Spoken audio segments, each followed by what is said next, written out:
Hey,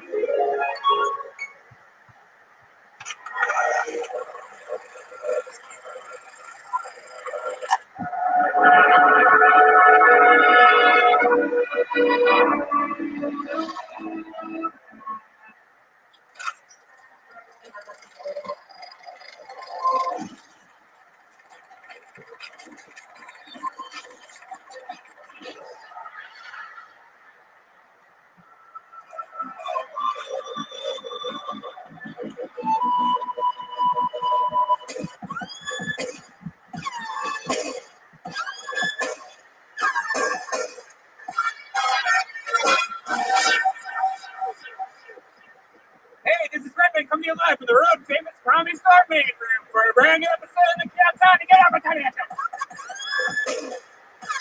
Come on, we're here, everybody. Make some fucking noise. We are live at the Comedy Store on the Sunset Strip with Brian Redband. Everybody.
Hey,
this is Rabbi coming live from Boston Gas Company in Austin, Texas, for a brand new episode of Kill Tony. Give it up for Tony. That's it.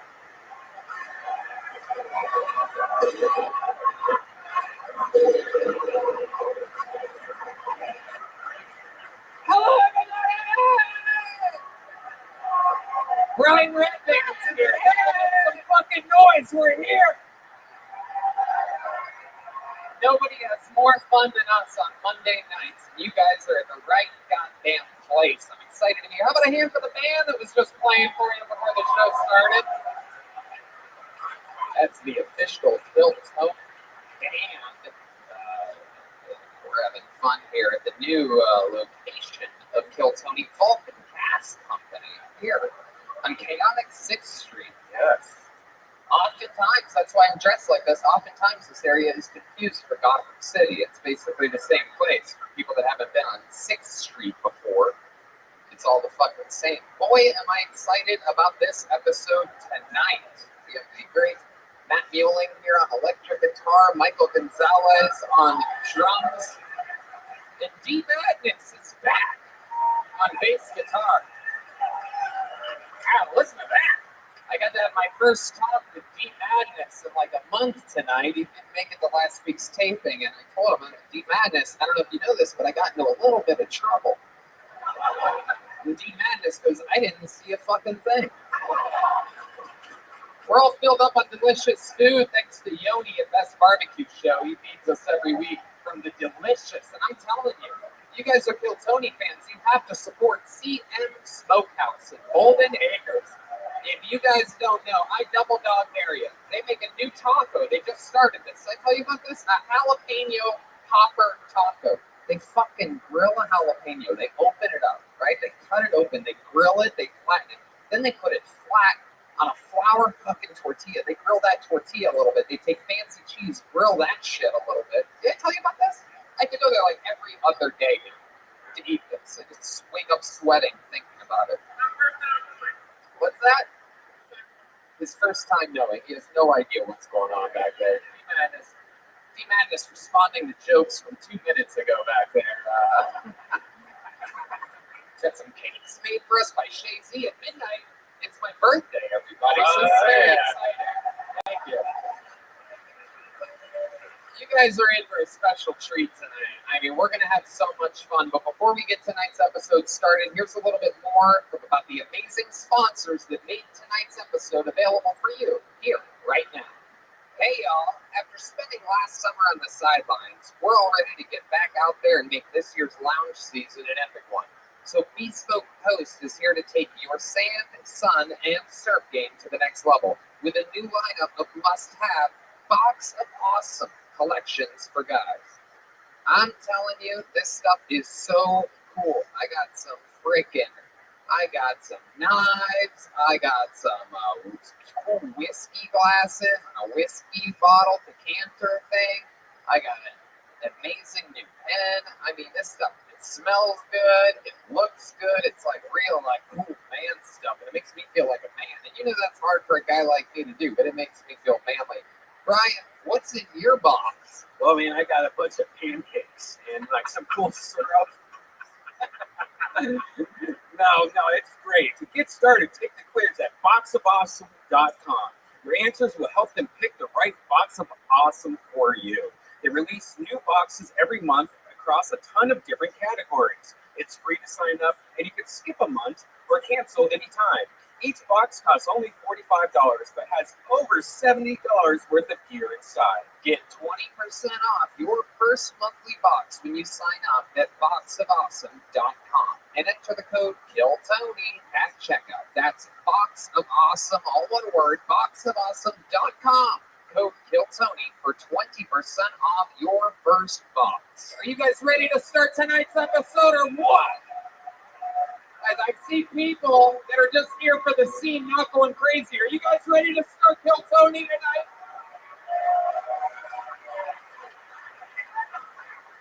Great Ryan J. Ebelt's drawing tonight's episode all the way back in Los Angeles, California. Every print of every show is available at RyanJEbelt.com. Tonight's guest, ladies and gentlemen, you're here on a special night. It is his first time ever being a guest on Kill Tony. I'm dressed like this because this tonight shall be chaos. I present to you, for his first time ever in Kill Tony history, your guest tonight is Alex Jones. Holy shit. What? Are you fucking kidding me? Are you fucking kidding me? Woo! Power! Unlimited power! That's a Ric Flair. Woo! That's right. Woo! This battle station is fully operational. Alex motherfucking Jones, an Austin, Texas icon and one of our favorite humans on the planet. Well, it's good to be an exercise of the first of them with a lot of great Americans. Yeah! Woo! Woo! I gotta tell you, I had dinner with this guy. It was me, him, Ron White, Brett Van, Joe Rogan. We had dinner a few weeks ago. If you want to know who holds court at that dinner table, it's Alex motherfucking Jones. Oh, it was. You were cracking us up the whole time. It's absolutely true. Fucking, he's the alpha amongst alphas. Oh, yeah. Joe kicked my ass. It's not true. I mean, I had luck. I was surprised Joe sits back and listens to you. I've never seen him listen to anyone like he listens to you. Normally, he's the chatty one. I'm excited about this. Welcome to the show, Alex. We're going to have a lot of fun here tonight. I'm super fucking pumped. We have delicious beverages made by, how about a hand for the Vulcan Gas Company staff here? Vulcan Gas Company, that's pro free speech, baby! That's right. Bringing it back, baby! That's right. Woo! Screw any venue that isn't pro speech, not to name any names, and tones.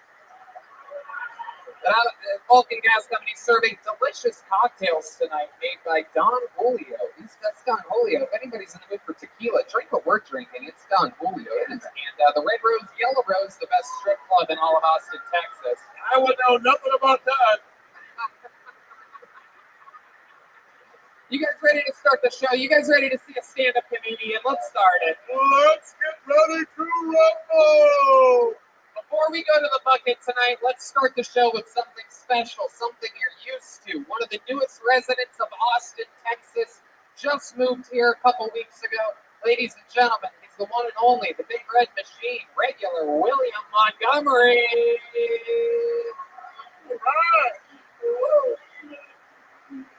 A brand new minute with one of the longest standing regulars of all time. Here he is, one more time for William Montgomery. Yeah!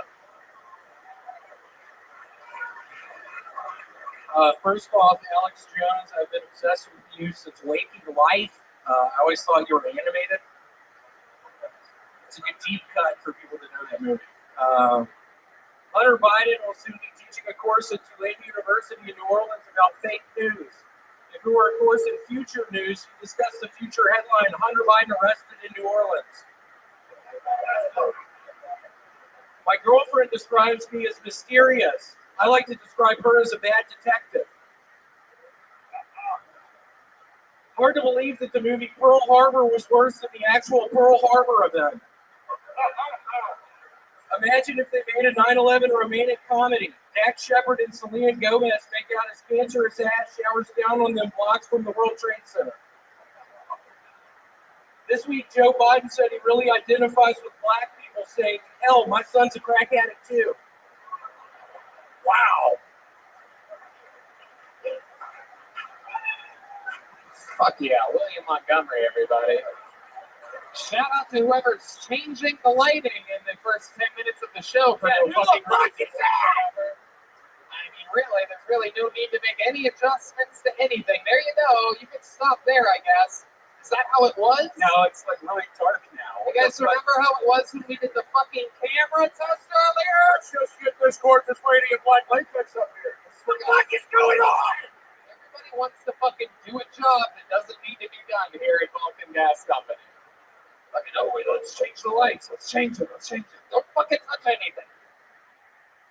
Don't touch anything! Deep Madness doesn't even like the lighting change you did. So you got to get rid of the reds, guys. That's the one thing that we told you, and somehow you switched it to that 8 minutes in. Get rid of the reds. There you go. Thank you so much.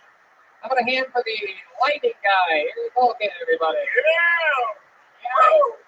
Can you turn up the lights now a little? Yeah. Jesus, I feel like I'm in the dark over here. Really great move. Whoever leaned on the fucking lights during the show. Awesome shit. William, luckily it distracted. I have no idea what you talked about. How many of you want to see him start over from the beginning, huh? I'm just kidding. I'm kidding. Political jokes. That were good. I'm kidding. Alex, you were paying attention. What did you think about William's set? This is your first time seeing it. I thought they were very cerebral jokes, which is not lost in the right crowd, but I'm a little drunk, so that's part of it. And if I only caught half of it, it's a little, it's a daytime joke or a nighttime joke. It was all very well executed. Better than I can write, so, you know. Hell yeah.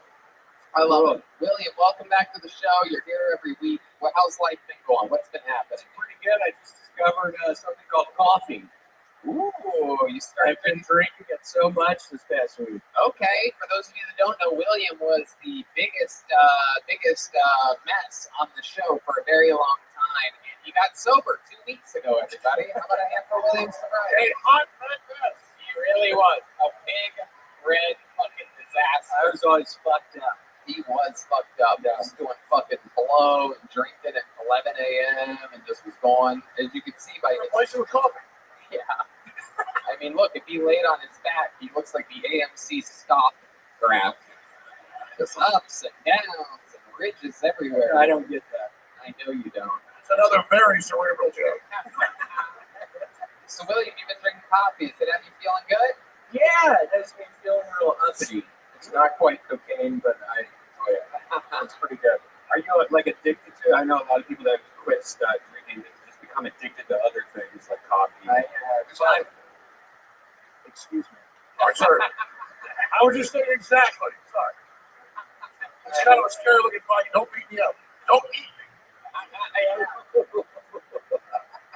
William, how about the answer to Red David's question? I had 5 cups today. 5. Ooh, are you shitting like a wild man? I actually haven't in a couple of days. Oh. Okay. I don't know what's going on in my lymph nodes. Oh, that's good. No, that's always doctors saying when your lymph nodes hurt, nothing better than that. I love it, buddy.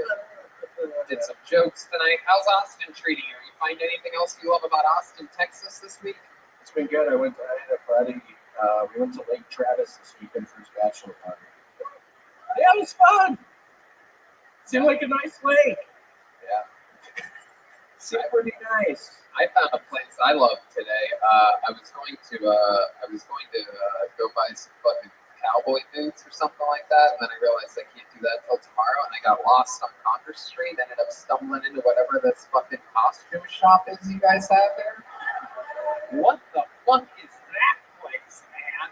I was like inside of a never-ending story. I had no intentions of dressing like this tonight. Next thing you know, fucking $150 later, I got the new suit I'm wearing to weddings and shit. Austin has the coolest fucking shit. It is so weird. In LA, you could drive any direction for an hour and not find one place as cool as that rinky-dink little costume store. I was almost a fucking rodeo clown tonight. I was almost a matador. I was almost a circus ringleader. These all could be future episodes, by the way. I might just show up there every Monday and fucking go crazy. You ever dress up like anything silly, Alex Jones? I mean, Bill Hicks, right? Exactly. No, I actually well, I was Bill Hicks before. Then I staged my death and then became Alex Jones in 1993. It's actually true. No, it's true. No, but listen, Lake Travis. People know about downtown Austin. It's fine. It's great. The zombie, homeless people, all the rest of it. There's some cool restaurants, cool places like this place. But Austin is like Lake Travis, all that stuff around it. That's what's cool. Very cool. So you discovered all that out there. Got really drunk. I did. Yeah, I actually got wasted. I broke my sobriety on Saturday night. I got fucking wasted. He's kidding everyone. He's joking everyone. Here's for getting wasted. 5 more drinks. William Montgomery did it again. Another brand new minute from William. We're going to keep it moving along. There he goes. William Montgomery, everybody. You guys ready to go to this fucking bucket, huh? Anything could happen. It could be you I pull out of the bucket. Wait, I think we should bring up one more person. What? I think we should bring up one more person. All right. Oh, how about our friend Joe Rogan, everybody?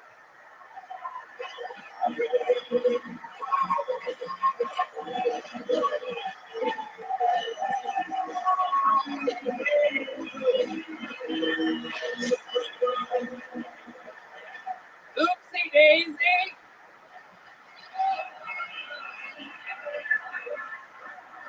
Dunkin' Trussell, bitches. Hey!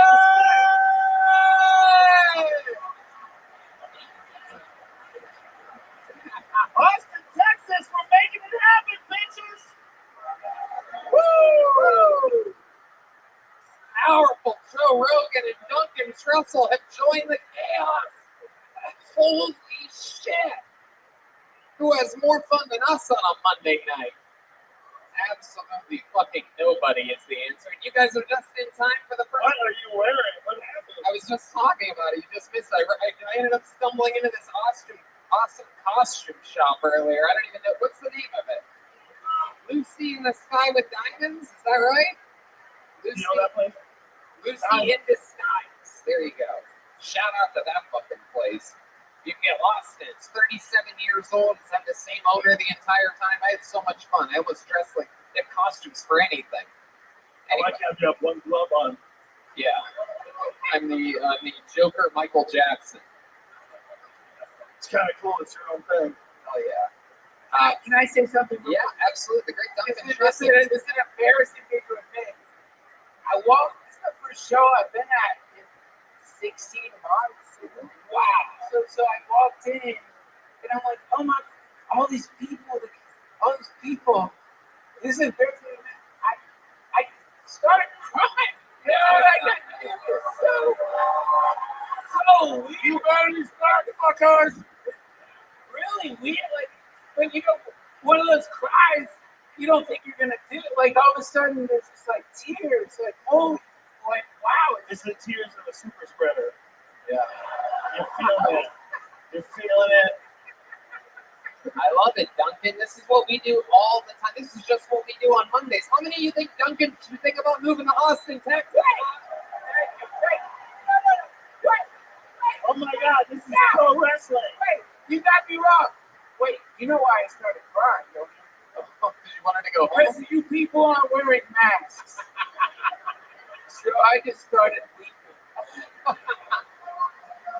I love it. Well, you guys are just in Look time. at Alex Jones. He's like he's gonna punch me. It's a joke, Alex Jones. I totally agree with you. I love it. I'm gonna hit you. Get over here and sit about that. Wow. It's a scary look. He's serious too. What's with the scrolls? What's with these scrolls? What's Oh, going on here? it's a new break. Okie dokie. So, we're just adding microphones as we go. It's okay. It's okay. Duncan and I are so high right now. I want some of that weed. You're almost imperceivably high. Pull the weed out. We just did a 3.5-hour podcast and just got in a car and came over here. And the whole way over, we're talking about woolly mammoths and all over Earth. All over Earth. It's the dumbest conversation I've ever had in my life. And you know what, Waco, every second of it. Waco's the biggest woolly mammoth museum in the world up there. It's a giant woolly mammoth there. Let me interrupt, sorry. Yeah. It's a good point, though. I want some of that Joe Rogan weed. It's always good. You don't want any of this weed, I'm telling you. It's terrifying. The weed he always gives me is the best. Joe Rogan weed. Joe Rogan weed. Look at Nate. I'm going to pull a name out of the bucket. We're going to watch them do 60 seconds uninterrupted. Wait, I'm sorry. I came up here. Joe's like, do you want to go on stage? Stay up here. Thinking, I got to pee so bad. Okay. And I'm like, yeah. Go pee. Go pee. Come back. Yeah. Go pee and then come Go back. pee and come back. We'll be here for you. Duncan Truss on his big bladder, ladies and gentlemen. He's crying. He's peeing. There's bodily fluids everywhere. Dude, we drank 18 beers. How you living, Pat? Tell me all about Dolce Base, big dog. Yeah, you fucked up. You know who the best Australian of all time is, perhaps? Right now. Steve Irwin sucks. Greg Norman's dick.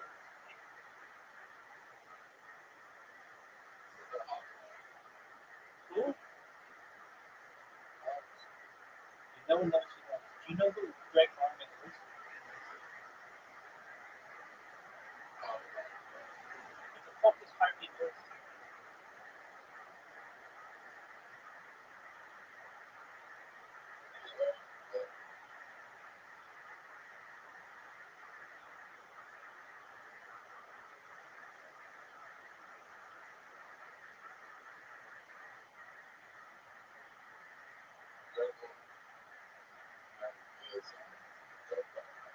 Right.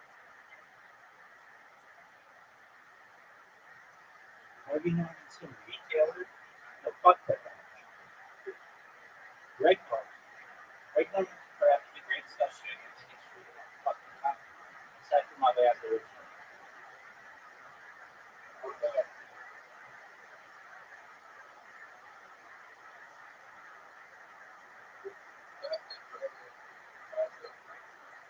That guy sucks. Yes. Welcome, Princess Dude. No one knows who you just said. Dude, are you ready to lose mini golf? Dude, are you ready to lose the mini golf?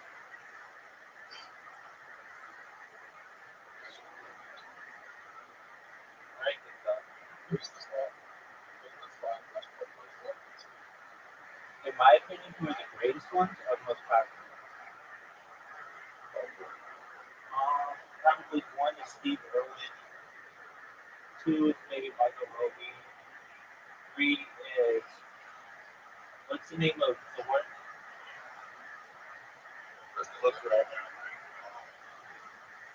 Oh, how sweet. What a little baby. Yeah, that guy. Actually, he's not bigger than Nicole Kidman. Nicole Kidman, maybe 3. 4, Hugh Jackman.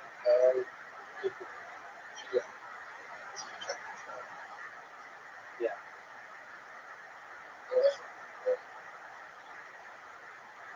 And 5, maybe that Thor guy. Chris Hemsworth or whatever.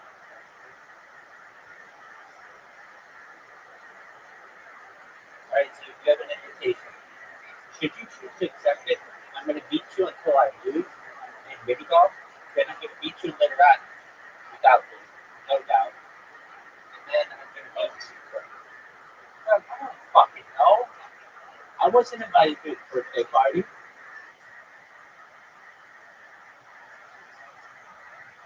Dude, instead of thinking about how old your boyfriend Hugh Jackman is, why don't you accept the invitation that I sent you so that we can play?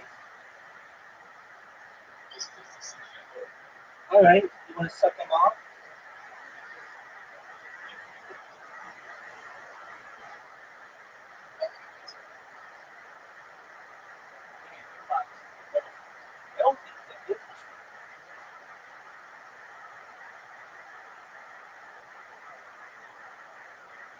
can't deny it. I can't deny it. All right, Zoo. You made this a very difficult start.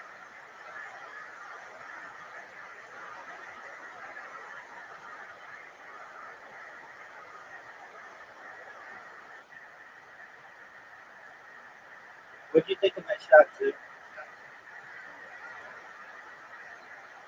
Zoo. You know it's smart.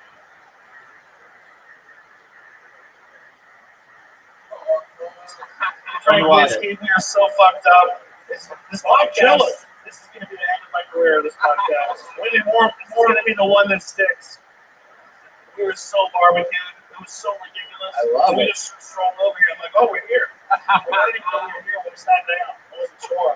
Well, we're in it. You're in for the ride of your life right here. We're gonna pull the name out of the bucket. This is crazy for whoever gets this lucky. We had over like 100 comedians sign up for the chance to get pulled out.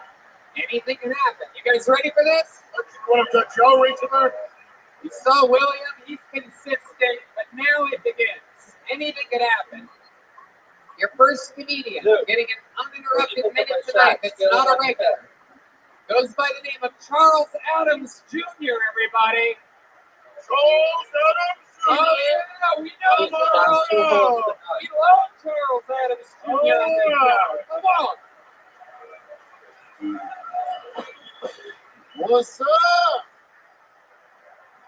Okay, I gotta cuss nobody out tonight. I know what y'all thinking. Damn, Kimbo Slice tells jokes. Oh, you don't believe me? That's real taco heat right there, baby. You know what I'm talking about? Hey, real talk. The other day I was in my classroom and one of my students walked past me, right? And we had to still wear our masks. He walked past me, I was like, damn, man, did you wash your hands when you come to the bathroom? He was like, yes, sir, Mr. Charles. I was like, hey, it must be me. So I took my mask off. I was like, oh, shit, that's my breath. My breath was smell like that for that long? Jesus Christ. I went to my hygienist. She was like, yeah. She wanted to clean my teeth. She was like, let's toss the salad. I was like, yeah. Already beating you? We're trying to be a vegan for a minute. You understand? Yeah, man. That's all I got right there. Let's go. All right. There it is. Exactly a minute from Charles Adams Jr. We love Charles on this show. You've been on a couple times. Always fun. Took that Kimbo Slice joke I made about you and used it for yourself, huh? I'm trying to get paid, baby. Goddamn right. That's the whole point. I wish more people would do that. I make fun. Yeah, I make fun of these people, and only the smart ones take it. They make fun of me so much. Fuck it. Fun fact for those of you just watching or listening to the podcast, the lighting guy is still fucking with the lights. It almost seems unbelievable at this point, but it is. As long as he got the light on me, because I'm pretty dark. Yeah, he turned up the whites for you. He's We're chopping right here, baby. lighting guy. Yeah. Actually, I would make a joke, but I don't think I'm allowed to anymore. Let's just keep it moving. You hear that? What was Tony gonna say that he couldn't say? Tony was about to call me a teacher. I don't give a shit. I got trust in him. I wouldn't do that. Not you. David Lucas, I would. But not you. Hey, don't do that. So, Charles, you're a teacher. You're back at school. You're teaching kids. Hell no. Today is my first day of vacation. Whoa. 3 months. Fuck Right, your happy birthday. kids. Fuck yeah. School's out forever. I'm out, dog. Trying to get that Joe Rogan weed. Trying to get the what? I'm trying to get that Joe Rogan weed. You know, I'm trying to get high all summer. Oh, shit. Hell Okay. yeah. All right. Shit. Okay. You smoke That's a lot why of pot? people Hell talk yeah, about that's the this reason why I became a teacher. What do you just a matter of time. They don't drug weed. Heard of all this weed. They don't drug this. We're going to join up here for Alex Jones. Making a mistake. Trust me. All right, let's We're wait. going to do it for 22 years. wait on the weed. Don't. Get out of Dodge while you can. Still making lighting adjustments. It is unprecedented event. Oh, tell them like it is, Tony. I'm telling you, man. Charles, I wish I had the weight. I wish I had your commanding stature. These people, though, they don't listen to me. They see me come up with one glove on. Yeah, like, you gotta do more pushes at me, though. All right, thanks, Charles. Thank you. You gotta twerk on me. Whoa, did you just What the fuck? That's a whole other thing going on. Charles, Macho man. Jesus Christ, Charles, over here. Ooh, you just flex your pecs? Whoa! You trying to get me lame tonight? That. I call that's my chest twerk. Oh, shit, that's pretty good. That's awesome. You looking too hard, dude. You looking too hard. Joe, what do you turn already? Stop it. Joe, what do you think about this guy's muscles? That's unusual. I'm thinking, when someone does something like, Joe.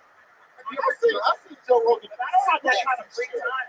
You've been doing splits and shit. Yeah, but there's no value to doing that, so he doesn't know how to do that. Like it doesn't do anything. It's mind over Put your doubts at this shot, dude. It's like getting really good at cricket. Oh man. Charles, you've been on the show a couple times. Is there anything that you've thought about since your last appearance that we haven't talked about your life or about you that we should know about? Not really. Okay. There you go. Great fucking answer. Are you the lighting guy here? That's a great answer. We're still on I the just air. appreciate being on the stage with you guys every time I get up, and it's to draw out the bucket. So I'm just here to have fun, baby. That's right. You know what I mean? That's right. You don't have any of your own kids, right, Charles? Say what? You don't have any of your own kids? I don't know how to pull out, baby. You pull out.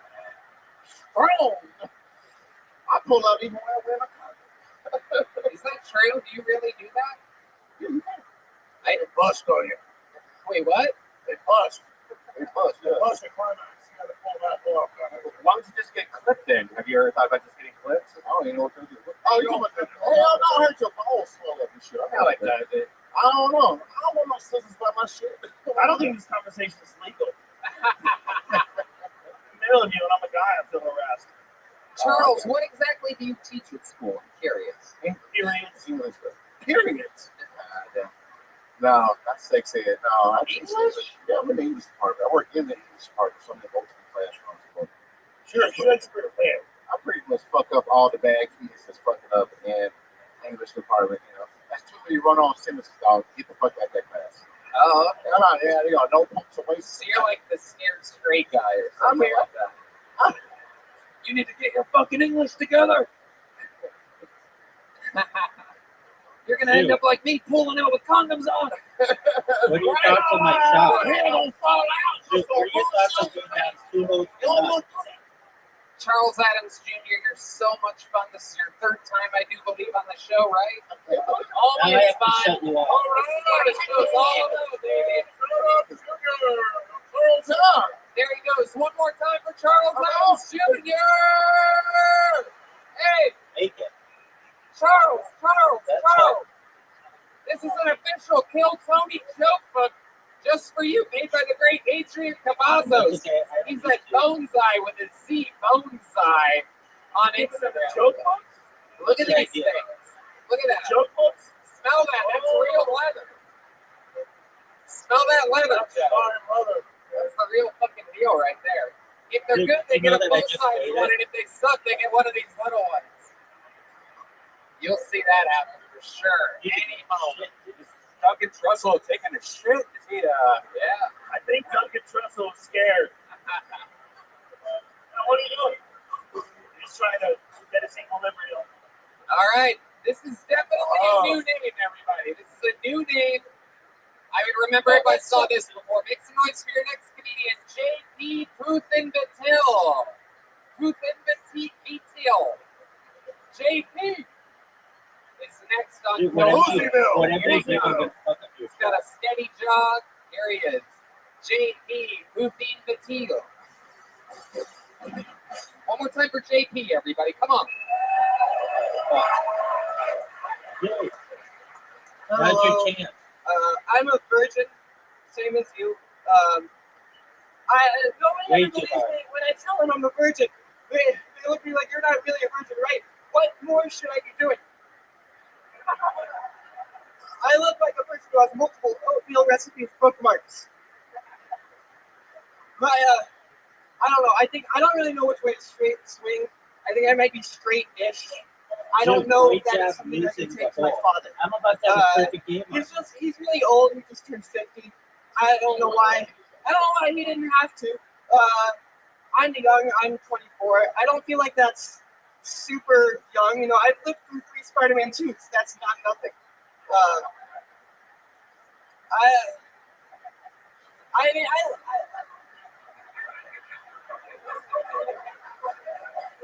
I'm upset. I'm upset. There we go. Wow, JP, who's in the team? All right. I fucking love you. I love you. Mercedes on stage. On deck. Why? Why would that the be? kind of strippers you like, Alex? I like it. I'm having an hallucination. It's a beautiful stripper. I'm looking at it. Oh, look at her dance, the beauty, the pole. Oh, look at the style, the elegance, the grace. Okay, Mercedes on stage. JP, how do you say your last name? This bottle. ECP. How do you say your last name? Huttenbeetle. Huttenbeetle. What, you can't see that's a beautiful woman? I feel Dude, you crazy. just got perfect game, son. JP, You got welcome 0, to I the got show. 5. I'm the gangster. This is the An gangster. unbelievable set. I absolutely loved you. How long have you been on stand-up comedy? 4 years. 4 years. All of it here in Austin, Texas? This is my week. I'm in from LA. You're in from Los Angeles? Yeah. How come we never saw you at Kill Tony in LA? I committed more recently. Committed more recently. So Yeah, you were doing that's shows in the like Blues Fleas, Oh, Silver Lake, things like yeah. that. I can tell you, little son of a bitch. Look at you.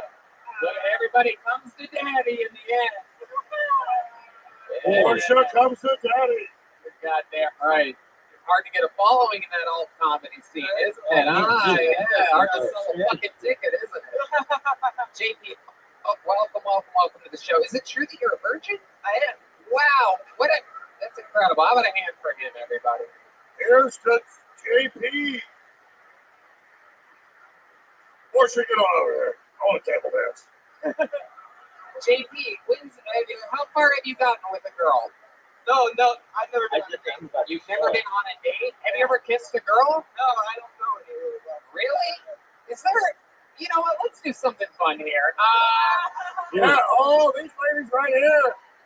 Oh, yeah. I would be Guys, lucky. this is a famous segment on Kill Tony called Kiss Me. JP, this is the part where I ask, everyone knows. I mean, You look have at us on a explored Monday. 11 polls. Everyone That's so knows Kill shitty. Tony is the best comedy fans in the world, right? Yeah. So with that said, is there a lady out there that would be willing to come up here and give JP a big wet fucking kiss in front of this audience? Come on down here. You Come on have down. to shut up your Come fucking down. mouth. Come on down, JP. Now the only thing I ask in return of you guys witnessing this guy's first big fucking wet smooch is that when it happens, you guys have to go fucking crazy.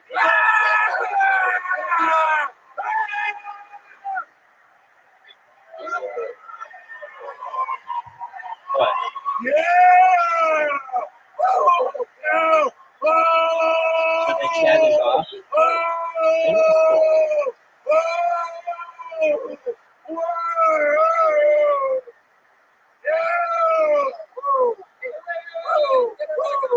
This show is over.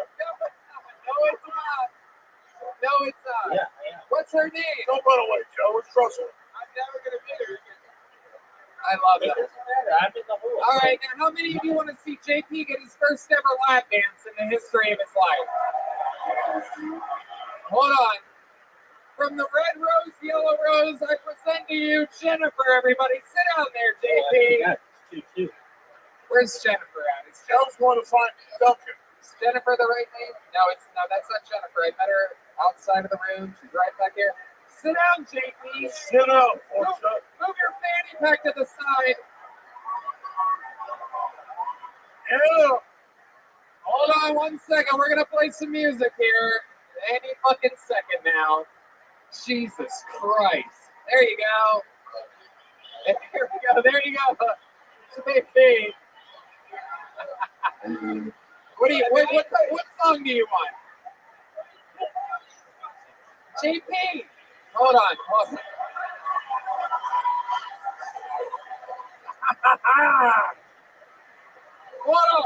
on. Wait, JP, move your fucking fanny pack to the side.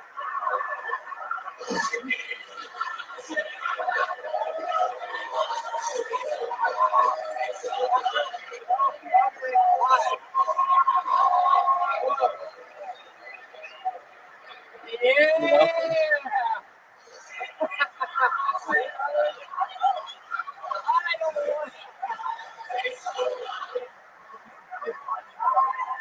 What? Yeah, you didn't even look at them in the eyes. You let yourself play on JP's scared to death. He's over here making eye contact with Alex Jones during the whole act to him.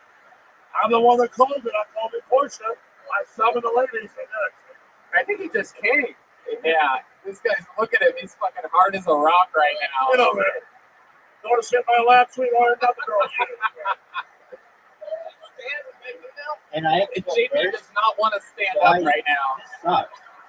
You basically are Don't be guaranteed scared, to get He's fucking bonered up to the gills right now. I think JP's not. I don't know.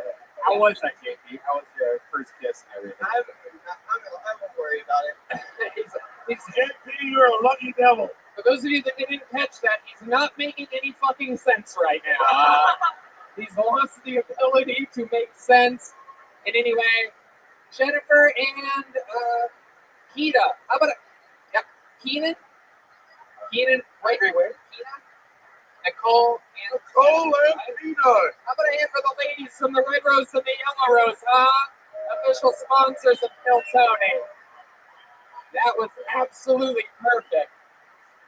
JP, stand back up for us. There goes the ladies of the Yellow Rose and the Red Rose. Make sure you go visit there anytime you want to go to a strip club. If you go anywhere else, you're no longer a Kill Tony. By the way, you might want to move the fanny pack over the dick now.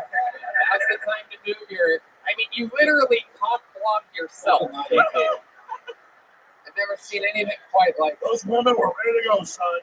Yeah, that's good for them. JP, so welcome to the show. You just got graciously rewarded. You've never been on a date before. Meanwhile, now you have pussy juice all over you. Women roll the red carpet out there, son. Thank you. So JP, let's talk about your life. What do you do for work? I edit board game tutorial videos. Oh my God. Well, I will do too. There you go. All right, see. You are a fucking I'm loser. gonna beat your ass later No, on. it's not. He's seething with power. I love it. So JP, what else about you? What is your ethnicity? Kuthin Batil is a hell of a last name. Half Indian. Half Indian. Yeah. Okay. What's the other half? White? Fuck yeah, probably. Indian mother, white father? Fuck yeah, probably. My dad's white. My dad's Indian. I don't remember. My dad's Indian. My mom's white. Okay. I'm sure your dad and mom would be great. Would be very happy to find out you don't even know what ethnicity You is. have done well, Lord Vader. I love it. What are you keeping that fanny pack? That is an overwhelmingly packed fanny Is pack. that where you execute your testicles? And then like my phone. You have weed in Let's there? see. Let's see. Open it up. Yeah, let's see. How many do you want to Police officers. Welcome to Order. Let's see it. I have like welcome to a segment we call "What is in that fanny pack?" Oh, we got some kind of weed device. All right. There's a vape pen. Oh, there's a.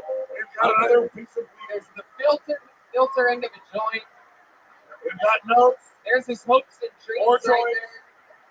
What else? Come on, open That's the a big regular part. cheese and chalk. Whoa. A phone. Okay. A wallet. the contract. All right. Hold on. No, you're good enough. You want it. I need all this shit. Take that, mother. It's all your weed. JP, you have got to be one of the biggest pussies in the show's history. It's almost incredible what's happening here. I absolutely love you, but you are just. That's the thing. Pussies are sexy. You have a beautiful pussy.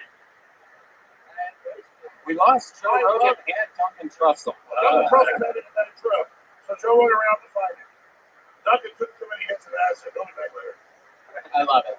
You have Okay. a beautiful vagina. Have a nice night. JP, such a fun interview. How do you feel about your first kiss? How did that feel for you? It was good. I like, yeah, sure. It was good. She was nice. Paging Joe Rogan and Duncan Trussell.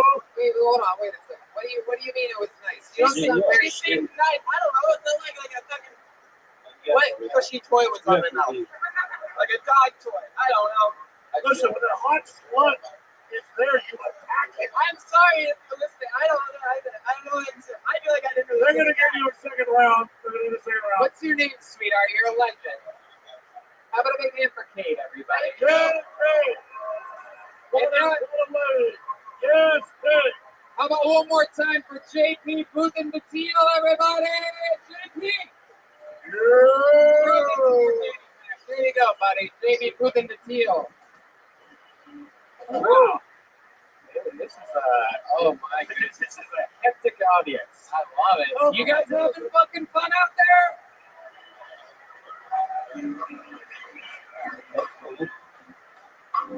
All right. Oh, this guy's a legend on the show, everybody. This guy famously smelled feet. He's back again. Make some noise for David Flores, everybody. David Flores. Stand back.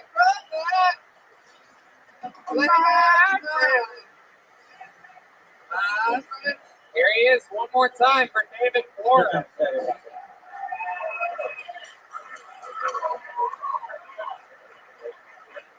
Que pinche rollo la verga, Ew. Where are my wetbacks at now?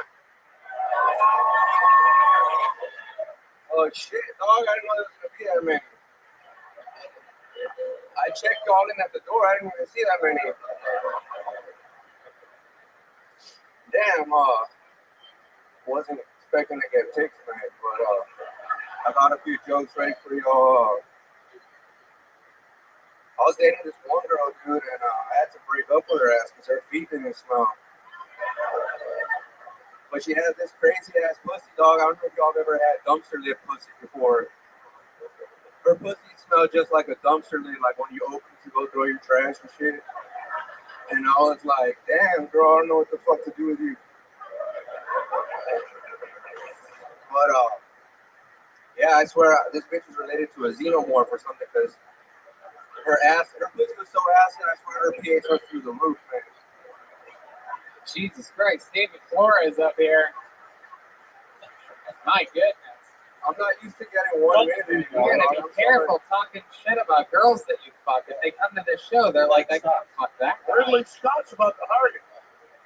If I fuck this guy, he's gonna talk about my everything. Yeah, how's it going, man? Why are you wearing a flesh-colored shirt? He's like Jay Leno on the safari. Yeah. It's laundry day, man. I was just trying to look good for y'all. Oh my god. You tried, I I guess. know. How shouldn't I be? I'm sexy. I'm dressed like this, and I'm like, why do you look so silly? David, remind us, you're into smelly feet. We know that. You love the ladies. Well, what do you do for work? I actually been touring here for the past month. Dooring? I mean, love that. I never heard it referred to as that. And I was dooring in the Comedy Store for 4 years, and I never called it that once. Dooring. But I guess that's adorable. Dooring the exploring over here. Just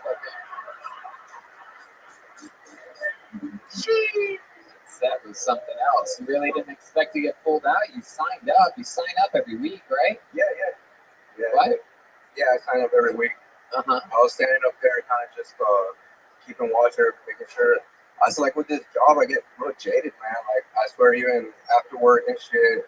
Because you see other people get to perform, and you get to see shows happen, and you're not on the shows, and that makes you mad, right? No.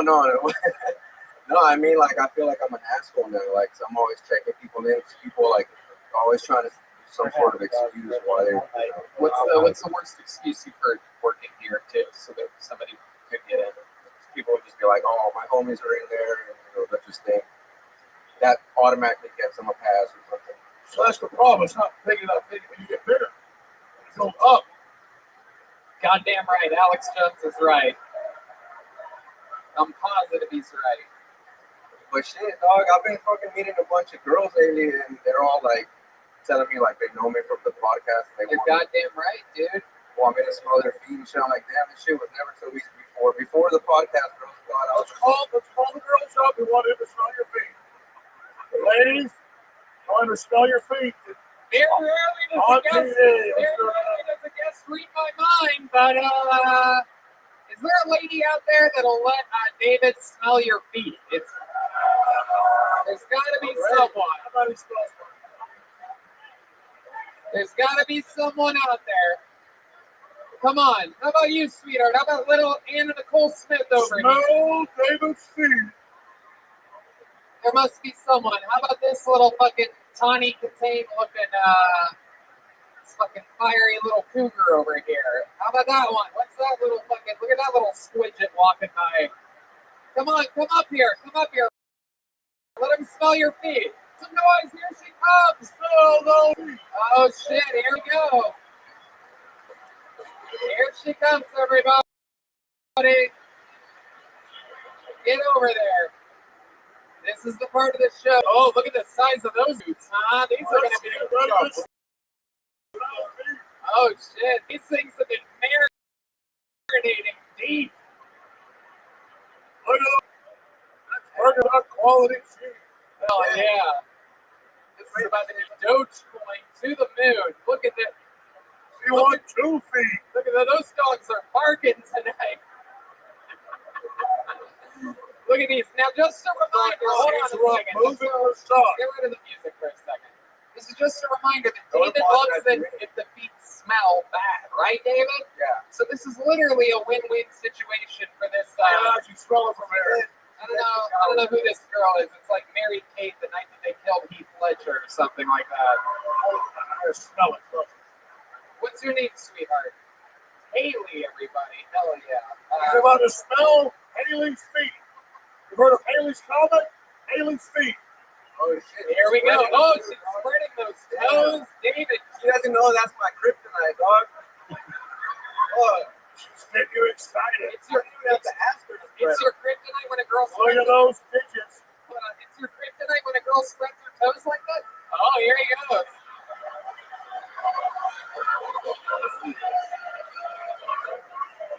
What do you think, David? I better smell like nothing, dog. Might as well smell my fucking apartment. Hold on, wait. Let me check and make sure it's not bad. Hold on. Oh shit.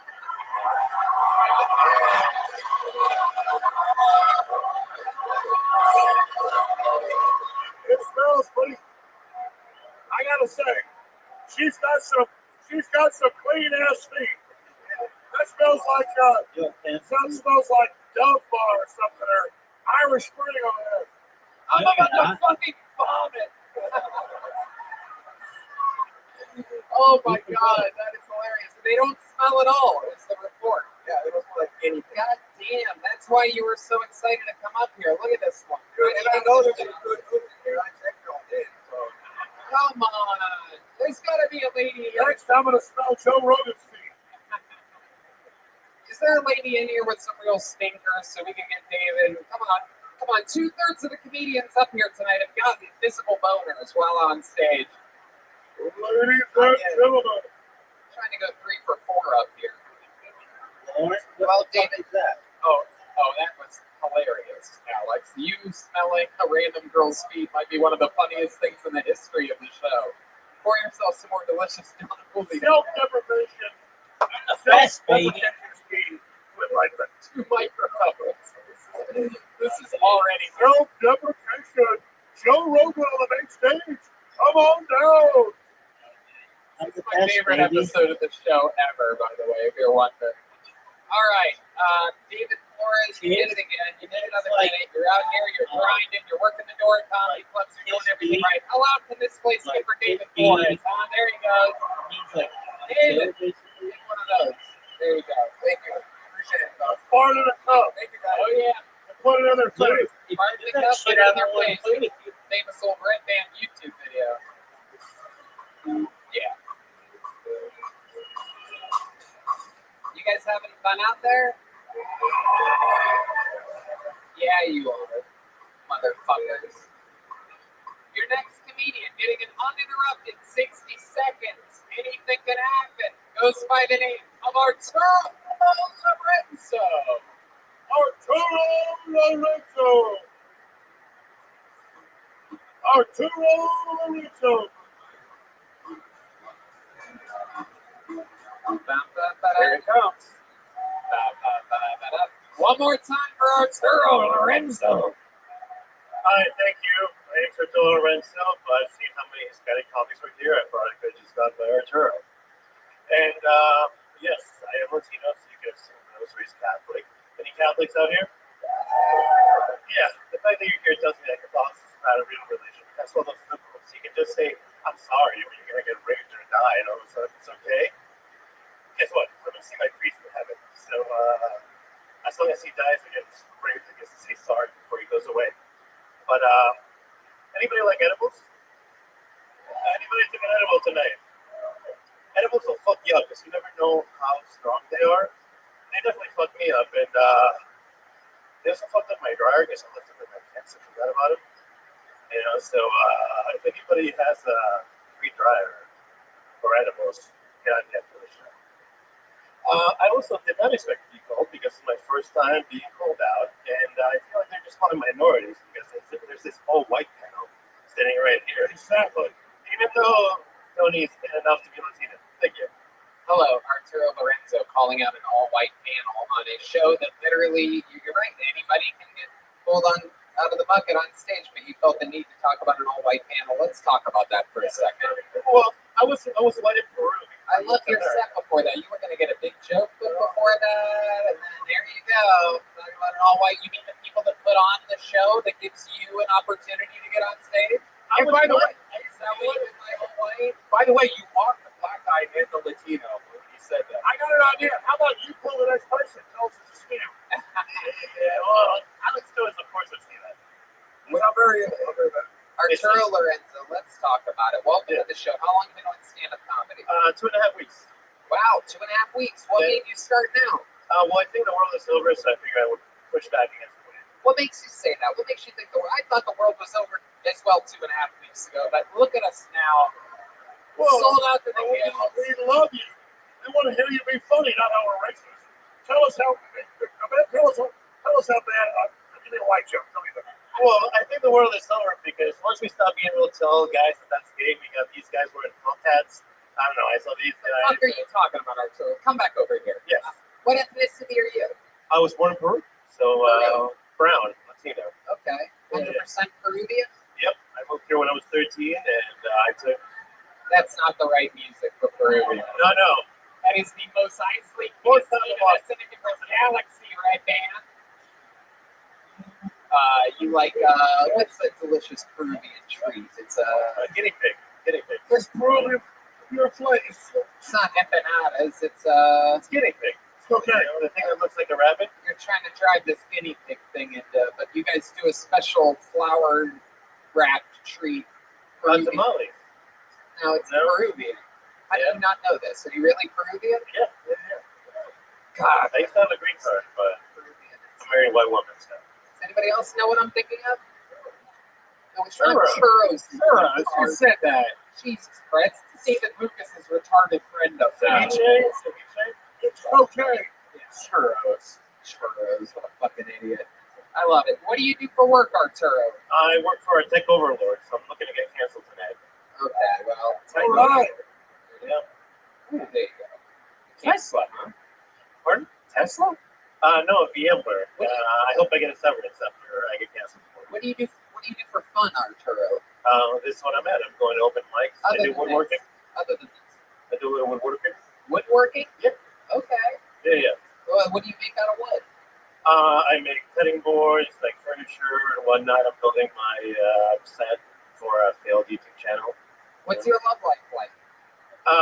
Well, I got really drunk at brunch yesterday, and did open mic set, and I was making out. Apparently, somebody's open micer saw it, and I just like to, Jesus Christ. I'm just leaning to the scumbag Latino vibe. Having fun, that's what matters. Yeah, it's the last over. No COVID, no AIDS, no condoms. You're hanging out with a white supremacist. I love it. Arturo, what's a fun fact about your life that we'd be surprised to know about you? I used to be a mathlete as a kid. You used to be a what? Mathlete. A mathlete? Oh, wow. Yeah, I have a degree in geology, a science degree. Oh my but God. I'm Are not you using virgin it. as well? No. I mean, Oh, you are? Can we get a girl to come down here and kiss Alex Jones? I'm on a little stare. I thought she has to be feet. I think those two girls earlier, I'm right there. I love it. Arturo, is there anything about your life that we would find interesting? Let's pretend like we're just on a podcast right now, and like we could talk about anything in the world about you and your history other than being a mathlete. Is there anything else, a fun fact about you or your family or the way you were raised or anything? Yeah. I almost died playing Pokemon Go once. You what? I almost died playing Pokemon Go. Almost died playing Pokemon Go. How's that possible? Well, I was really drunk and it had just come out, and I just started wandering, and I had like 4 IPAs with me. Yeah, and then I peed myself and fell asleep on the ground or passed out. And all right, I came to it, so I made it. Thank you. Thank you for all right, Arturo. You are about as exciting as cancer. Do you really have a backup pin in your front pocket just in case of your other pin goes bad? Are you kidding me? Double pin Arturo! Guys, if you're not loving Alex Jones right now, you guys need to drink more. I'm having the time of my life. This guy, very rarely does a first-time guest win my heart over immediately. But I am in love with Alex Jones. Arturo, you did it, dude. You made your first appearance on Kill Tony. There's a little joke book for you. You're 2.5 weeks in. Arturo, listen to me. You're 2.5 weeks in, bro. Don't give up.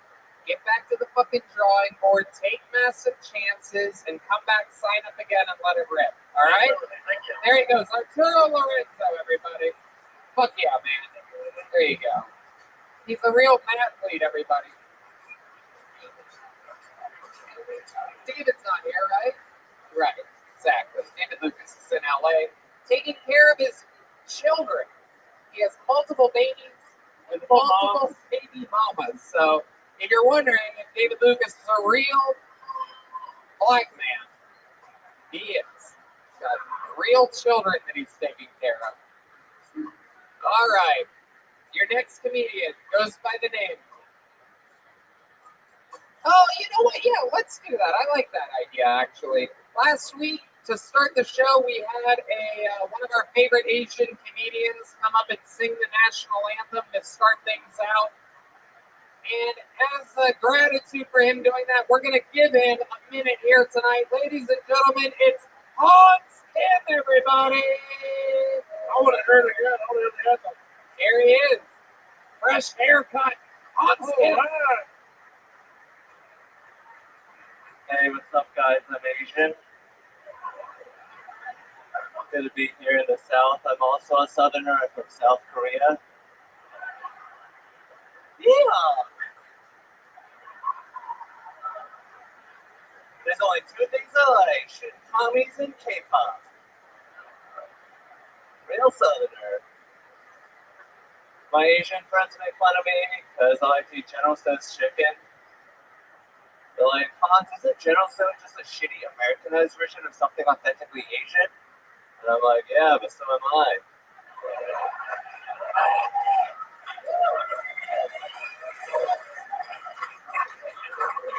My favorite movie is Rush Hour 3.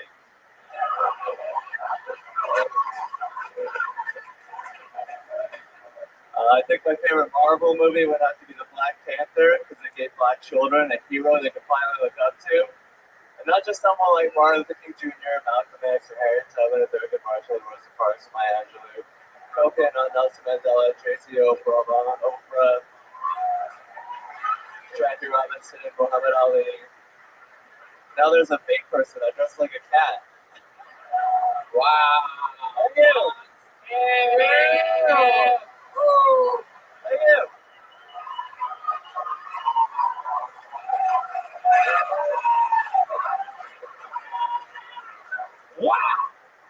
That is how it's done, my friend. Thank you so much. Is how it is done. My goodness, look at you. That is absolutely incredible, Hans. How long have you been with stand-up again? 8 years. 8 years. You live here in Austin, correct? Yes. So you're available. You're in town, right? Yes. You're doing gigs. You did the Death Squad gig on Thursday. How'd that go for you? It went great. Thank you, Red Ben, for having me. And that's a brand new minute right there. You just did an episode with what's that one that came out last week? Russell Peters and Ron White. That was the one before that. It was Last week? no, that was here. The one that aired last week. The one that aired last week. Oh, Jessica Michelle Singleton, right? I was on with Russell Peters. Oh, okay. It was that episode. How did I see that? Have you been on multiple times? I've been on twice. Right. And that's not counting the national anthem last week. So I'm going to tell you something here. I'm going to tell you something very, very interesting. In the current condition of Kill Tony, David Lucas has to take off a couple weeks every month to take care of his baby mama. Or his babies, not his baby mama. And we have not announced a new regular on the show in literally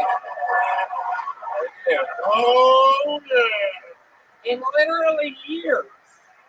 Years. It has been years since we made Michael Lara regular, years since David Lucas, years since William. But anytime one of those three guys can't make it, which is quite often, as you will find out, would you be willing to be the new regular here on Kill Tony? Yes. Wow.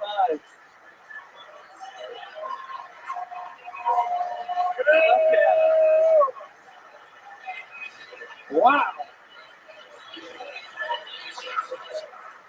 Hell yeah. Very, very exciting. What a brilliant political move on my part. We need more Asian comedians. Red Band and I had no intention of doing this until halfway through your set when you were getting huge laughs. We started the conversation. The decision was made immediately. How do you feel right now, Hans? I feel amazing. I feel like all the years of homework have finally paid off. That's right. Ah! Well, Hans, here you are. The first ever fourth regular of the show, the third wheel, which is fitting because that's how many wheels are on a rickshaw. Okay, people don't know what a rickshaw is. That's okay, I'll take it. It'll get laughs on the internet, that one. Hans, very, very exciting stuff. That was an absolutely incredible set. Snag yourself one of these big joke books. Have you gotten one yet? Have I given you a big I have one, yeah. Oh, okay, forget it then. We'll save the leather. And guys, I mean, I'm so excited about this. How loud can this place get for the newest regular of Kill Tony? Thank you so much. Love you all, Sid.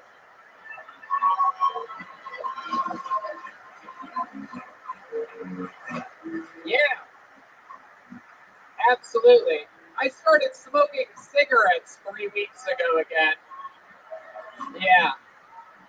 And then I heard, look at the comedians going crazy. They're jumping up and down. Wow, that is so cool. I love the support. Austin comedians supporting Austin comedians.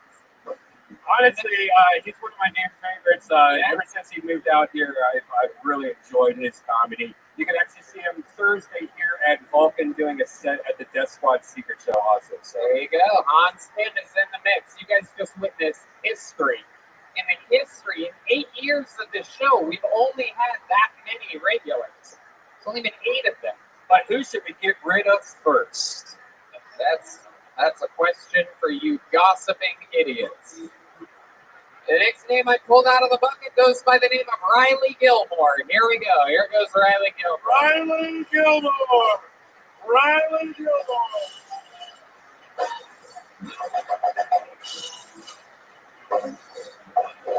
Here he is. Come on, guys. One more time for Riley Gilmore. Riley Gilmore. Thank you so much. So I look like a racist middle schooler. I had a gay dream last night though. I told my mom wouldn't let me vape in the house, and that was super gay. But I was talking to a guy who works at the morgue, and I told him to have sex with the dead bodies. I was like, dude, are you serious? And he said, yeah, dead ass.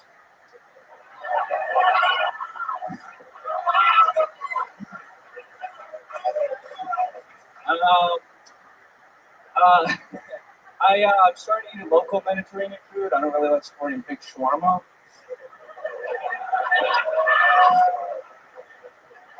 There was a pedophile epidemic. I don't know if you guys heard about this. A pedophile epidemic in the Boy Scouts. Over 3,000 sexual predators were identified. So for this, each scout earned their predator identification badge and a kiss on the lips. Thank you. Fuck yeah. Riley Gilmore, nominated. Hard to follow Hans Kim up here. That's the Jeffrey Epstein badge. What? The Jeffrey Epstein badge. Oh, okay. Hell yeah. Riley Gilmore, welcome to the show. Thank you. According to your skin tone, this is your first time being out in months. You are as white as it gets, huh? Yeah. Long drive from Round Rock to be here tonight? I buy sunscreen from Costco. I love it. You're suburban as fuck. Where do you live? I live in Riverside right now. Is that a city? That's a city or a street? It's like it's just right below the river, south. Wow. So it's by the side of the river? Thanks a lot, buddy. Wow. Suburban as fuck. I live in Mountaintop. It's the top of the mountain. Thank you, Riley. Sorry, Absolutely incredible. Riley Gilmore, any relation to Happy? Yeah, I'm sad Gilmore. Okay, there you go. Riley, how long have you been doing stand-up? 2.5 years. 2.5 years. What do you do for a living? I deliver groceries to people, middle class people. How do you know it's just middle class and not upper class? I don't know. If they were upper class, it'd be ordering from like Whole Foods. I'm like an HEB guy. Oh, okay. You know what? I gotta say, I'm gonna be honest with you. I know a lot of upper class people. I might not be one of them. I don't want people to think that I have money. But I will say this, is that one of the first things I did was get rid of everything I ever liked, Whole Foods, and I switched to HEB right away, all the way. Absolutely. You will never see Tony Hinchcliffe in a Whole Foods again. HEB or it ain't me, motherfucker. Tell us why, though. Why? You're an HEB guy, right, Alex? I am. I'm not a whole thing guy, Yeah. Joe Rogan's an HEB guy? No, Joe's an Aldi guy. No, not here. No, he's not. Red Band. That doesn't even make any sense. There's not all these out here. And Let's make Brian Redband host for 10 minutes. No. Alex, that's literally the worst thing that's ever come out of your mouth. Ladies and gentlemen, Brian Redband. No one. All right. One idiot clapped. Guys. One idiot clapped and the slutty cougar clapped too. That's it. That's all you got. That's my girls. Riley, what's something interesting about your life? Tell us about it. I've never come during sex. What? Whoa. Do you have like a clogged hole? You can just keep the price of cotton in there. Just pull it out. Okie dokie, that was not worth it. Why don't we just let it breathe a little bit, Red Band? What the fuck are you talking about? Yeah, I don't know. Yeah, that's the question to ask. What do you mean you haven't come during sex? It's I don't know, man. Okay, stop. How do you come? When do you come?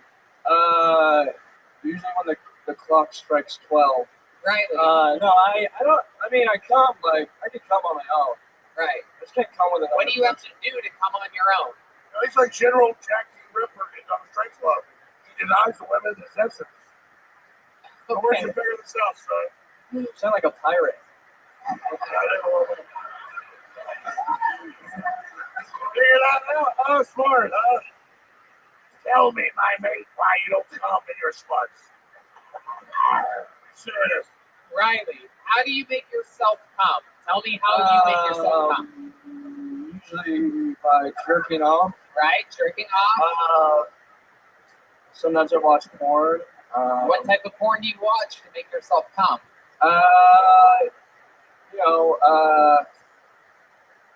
Women.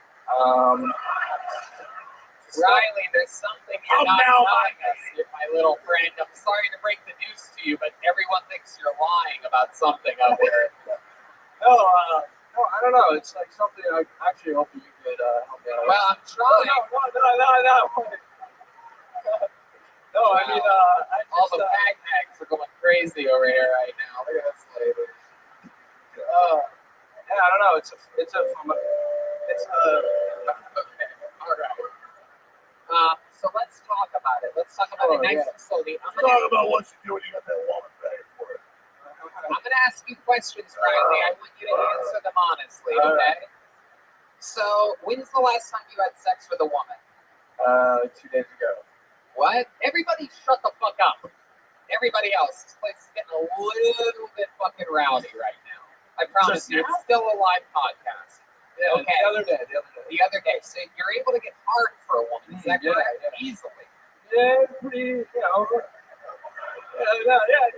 Yeah, once I'm like, comfortable enough, What does it usually take for them to make you comfortable enough?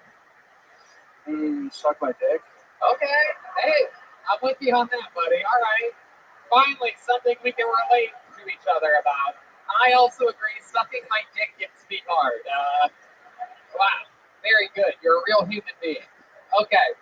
So, like, you've had sex with women, they've sucked your dick, you have sex with them unprotected or always with a condom? No, unprotected. Unprotected, and you still can't come. That's not right here. What are you thinking about? Thank you, Red Band. Like, you Dr. Red Band. No. That's some serious shit.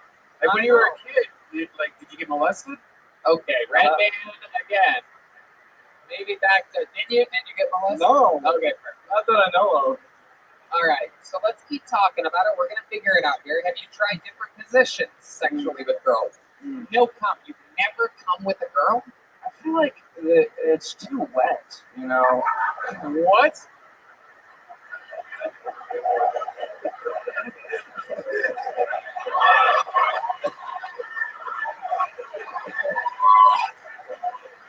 Wow.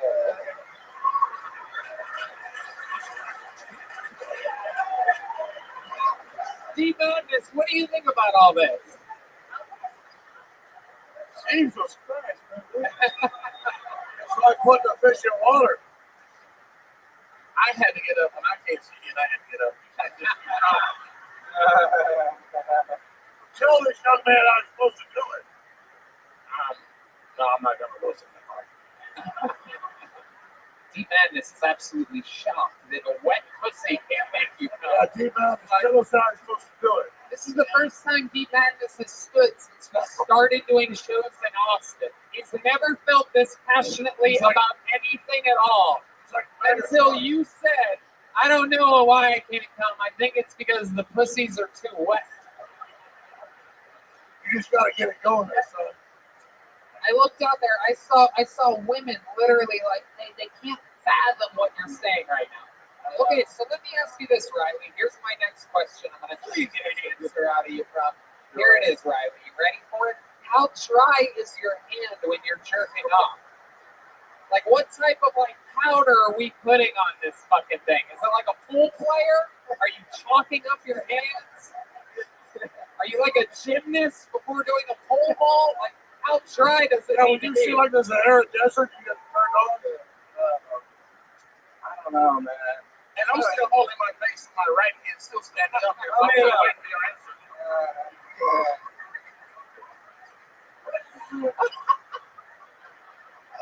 Deep Madness is literally taking a stand right now. It's literally I don't know how this ends with Deep Madness. He might just start running any direction. Maybe. I've never seen anything like this before. You have put the show to a complete halt, Riley Gilmore, and I love it. This is how an interview works. I tried twice earlier. I go, is there anything interesting about you whatsoever? And then here's Riley, the first guy in the history of the show to say I can come by myself, but not with someone else. Have you ever been with a girl with a dry pussy, or have you ever tried, like, when you're about to fuck a girl, or you put your dick in her, like, burp in her face, or do something to, like, make her dry? Yeah, right. Have you ever thought about letting Redman fuck the girl for a little bit before you put it in? That's right. We can try that. You haven't seen a dry pussy till Redman's gotten a hold of it. That thing's fucking dusty and crusty. I'll definitely be dry after that. Riley, so this is so interesting. Have you ever been with a girl and had great sex with her that's lasted a long time, and then all of a sudden I'm positive that these girls sometimes are offended. They go, is something wrong? Definitely. And what do you do then? Are you just like, well, watch this, and you just fucking blow the wetness off your dick and then just fucking attack it? Like, what do? You just No, I'm normally just like, it's okay. you just don't come? Yeah. Have you ever faked it? Like, just grab some blue cheese and throw it on her face? Wow. I think I have faked it before. But, is that the Seinfeld? D-Madness is stealing the show right now. He's roasting him with a bass guitar. Oh my god. He just said he can't take any more of this shit. Oh my god, I'm gonna fucking die of laughter, man. D-Madness, just one of the nicest people in the world, will not accept this whatsoever. yeah, how do you guys feel? Okay. But you have come with a girl. Like, you didn't jerk off. Like, No. never. No. So Maybe I should try that. Yeah. Wait, how old are you? You haven't thought about this? Yeah. You haven't been like, well, maybe I'll just, like at least show them that I'm attracted to them, but I need something dry. No, I think it's not. Maybe it's not about the wet thing. It's like just like, I don't know, like peer pressure maybe. Peer pressure? Fucking peer pressure, bro? I don't know. It could be anything. Wait, all right, hold on. Where's the girls from the Red Rose, Yellow Rose? Because maybe if we dry hump this guy, how many of you want to see Riley come for the first time? Wait, what if all my friends put their faces in their hands like this? What if he just has a really small dick? Like that's why. No, that's not the problem. No, I knew from the moment he goes, this isn't a small dick. No, this is a guy that has mental problems. It's not a small dick issue. You can't dress like that if you have a little dick. That's fucking. What are you talking about? He looks like Meg from Family Guy. Look at you, Redman. Redman. Riley, look at it. Listen to me. I'm going to tell you something. I know something about the Kill Tony fan base, and this is a fan base that likes to take control. All right, I'm sure there's a girl that's been watching you this whole time. She's out there. I don't know which one it is. All right, and I bet you she has the driest fucking pussy. That's actually it's just nothing like it. It's like the Sahara. Yeah, it's drier than fucking Hank Bang's comedy set. All right, like it's like.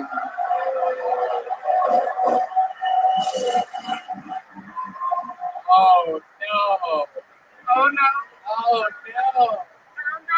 The very elusive and always wanted Pang Dang joke. Fun fact about Pang Dang, he's never going to come here either.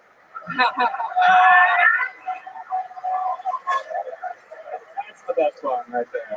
All right. Riley, I spent 15 minutes on your fucking not coming ass, and it was so much fun, dude. Write another minute, come back again, okay? There he goes, Riley Gilmore, everybody! Riley! There you go, Riley Gilmore. He's on Instagram at RileyGE. All right.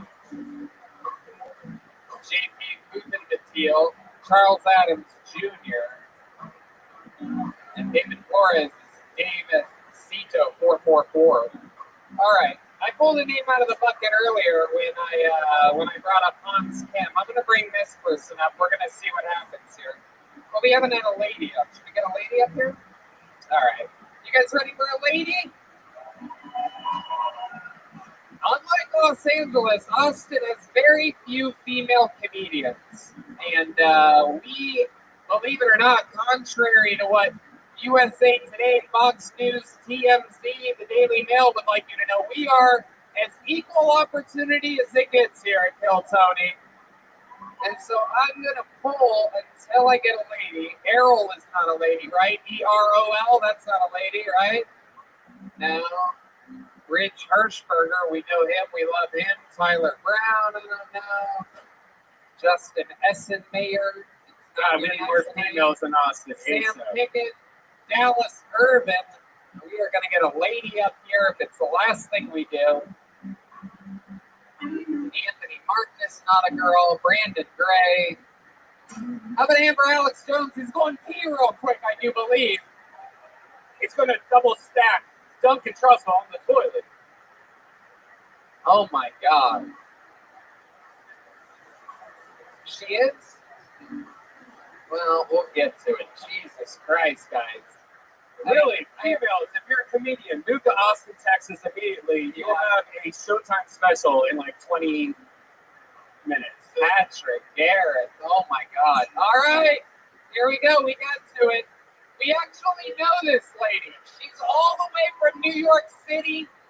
She's been on the show before. She absolutely destroyed. I cannot wait to see a new minute from her. Ladies and gentlemen, make some noise for Leonardo Tony, everybody. Woo. What's up? What's up? You guys had a good childhood? Yeah. I can always tell who had a good childhood because they do silly shit like pick their gender. I mean, as soon as you tell me your pronouns, I know you never got beat. You guys know who Fallon Fox is? All right, for those of you who don't know who Fallon Fox is, I'll explain. Fallon Fox is the first transgender MMA fighter. That's right, be quiet. All right? I'll break it down for you. Fallon Fox used to be a man, is now a woman, now gets into the ring with him. Yeah, call me old-fashioned, but I remember a time that if you wanted to beat up a woman, you had to date her first. All right? We ain't fighting if we ain't fucking, you know what I mean? All right, you want to crush this skull, you want to crush this pussy first!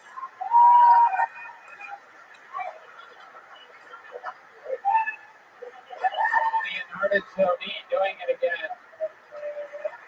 Enjoying myself so much, I lit up another cigarette. I forgot to mention that I said I started smoking 3 weeks ago. I don't know what happened 3 weeks ago in which I would ever want to start smoking cigarettes again. But anyway, and then I found out last week, this is true, that, and this is amazing, that I found out that if you're in Texas, in the state of Texas, and you're an artist that performs on stage, you can smoke anytime you want. And let me tell you something. That is one more thing that makes Texas better than California. I just wanted to make sure you guys knew that we love it here. We're glad you guys welcomed us, but we are happy to be here. Leonardo, you moved from the beautiful city of New York City. You are a regular comedian there, doing it all the time, and very, very highly respected in the community. And you moved to Austin, Texas recently, right? I did. And how recent? A few weeks ago? Or? About 3 months ago, actually. Okay. Yeah. How are you enjoying everything? Tell us more about being Leonardo in Austin. It's been pretty good, actually. Everybody's like really nice to me, which is surprising. Yeah, Well, because I'm used to people in New York just like yelling at me for anything. Right. Yeah. Have you noticed the lack of female comics here in Austin? Yes. Yeah. Yeah, there's a dearth of them. Jeff, do you know any female comics in New York? And you're like, get the fuck over here now. No. Yeah, because people in New York live in this weird little bubble where all they talk about, the second they get off stage in New York, they talk about it's the only place to fucking do it. That's all they talk about. Fuck LA, fuck everywhere else. Fucking Joe Rogan thinking he's gonna start it. I don't know why I sound like Joey Diaz, but Get the fuck off. But like that's all they do, literally, except for Dave Attell, who just keeps writing jokes and burying all of them. But that's all they do is talk about how New York's the best, and then they have to arrive at a festival and follow an LA comedian, and they end up coming up with excuses very quickly on why their set didn't go so great. But Leonardo, you are a rare exception. What made you have the balls to move out of New York and into Austin? Well, the last show I did in New York was for like 3 pigeons, and I was like, I'm out. I can't do this. It was for midgets? No, for 3 pigeons. Like 3 pigeons? it was in the middle of February. They decided to do the show outside, and there was like 3 pigeons, and they were heckling us. So I was like, I gotta go. Okay. All right. So you did a show for, did the pigeons laugh? At my jokes. Okie dokie. Leonardo, I got to meet your boyfriend last week, and he looks nothing like you. Amazing photographer. Your boyfriend? Yes. Really? Yes, he's awesome. Like, there's been so many photographers that have taken photos of us since we've been here in Austin, and he immediately was my favorite when I first saw him. He's great. You can check him out on his Instagram. Jalen takes photos. Yes, Jalen takes photos. Awesome. Leonardo, what's something about your life or what you do for fun or something that we haven't talked about yet on this show? That I like to go bowling. you do? Yeah, that's a new thing. Let me ask you this. There was a guy on earlier that said that he couldn't come with a woman. What are your thoughts on this? That's what I'm going to ask you. In a very rare instance in the show's history, I'm going to ask a comedian about a question about another comedian that was on earlier. What do you think about this fucking guy? Let me just say, I totally come to it. I don't think it's gay folks. I love you. But I like women. I have no problem talking with women. I mean, we've seen the news stories, Alex. I don't know if that's 100% true. Oh, really? Well, okay. Me and Brian used to date. Come on. We have to make a teaser before this episode comes out with Alex just saying things with multiple microphones. Brian. All right. I've been dating Brian Randall for 20 years. He had 3 of my children. Yeah. What do you think about this guy? He's gay. Why is that a mystery? That's gay. I agree. We should have had a guy come up here and give him a lap dance and see if he got harder. Wait, let's bring him back up.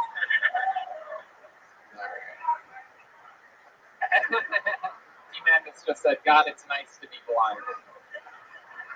I'm a big fan. Since I'm gay, it's honest to go sit on my lap. I love Alex Jones, so I'm a huge conspiracy. Oh, Brian's gay. Really? You're a big Alex Jones fan, huh? Big. What's your favorite conspiracy theory? Yeah. Oh, the reptilians, man. That's the best one. Oh, That's the shit. best one. But I haven't seen any black reptilians. I always get credit for it. That's it, right? Well, I'll say it's wrong. But yeah. Wait, what? I always get credit for the reptilian conspiracy. That's not me. I'm not saying David Icke's wrong. I'm just not saying we're run by lizards. Yeah. So I did watch Man of the Laws, maybe it's true. Yeah. And I'm saying Joe Biden looks like a lizard, so maybe it is true. It is. It's weird getting confused with other people in your field that have done other things. I know that because a lot of people have been calling me like, Oh, you're the Bigfoot dude. I'm like, no, that ain't me. No, you're the guy, the Bigfoot guy. I'm like, no, that's not me. some people. Oh, shut up. Provide you lunch. You're the Bigfoot guy. Like, okay, buy me lunch. I'm Bigfoot guy. Some people step on a joke. Alex Jones just cannonballed on a joke right then. You're okay, Alex. The last class. No, I can't start it over. It won't work. All right, I'll do it again. Say I get a lot of credit for the reptilians, but that's not me again. I get a lot of credit for reptilians. It's not the largest micro penis in America. No, say I got credit for the reptilian conspiracy, but that actually wasn't me. Say that. I get a lot of credit for the reptilian conspiracy. That actually wasn't me. I know what that's like, getting confused with people in your field that actually did something else. A lot of people in my Twitter mentions have been calling me Michael Richards lately. See how it didn't work? That's why it didn't work. That's why I wouldn't do it again. We'll edit that out. It's okay, everybody. Oh, no, you gotta leave the bad jokes in. I know, I'm kidding. We always leave in when I say I'm going to edit that out. And people go, oh, you forgot to edit it out. It's time to call it out. Listen, at the end of the night, we got married last week in Vegas. That's goddamn right. We got married. It's all true. Sweet, serious shit. Okay. Absolutely. And I can't That's not fake news. I can't come unless it's in Alex Jones's ass. So, I fucked my wife 5 times before I got here. That's why I'm here. 100%. Leonardo, you are a goddamn gem. You absolutely kill it every single goddamn time we see you. Anything else for Leonardo? She'll be on the Death Watch Secret Show Thursday, so you can see her do a full You guys set. gotta come to these Death Tim, Watch oh, shows. yeah. As you can tell, it's a Leonardo. You already have a joke book, right? No. Okay, here you go.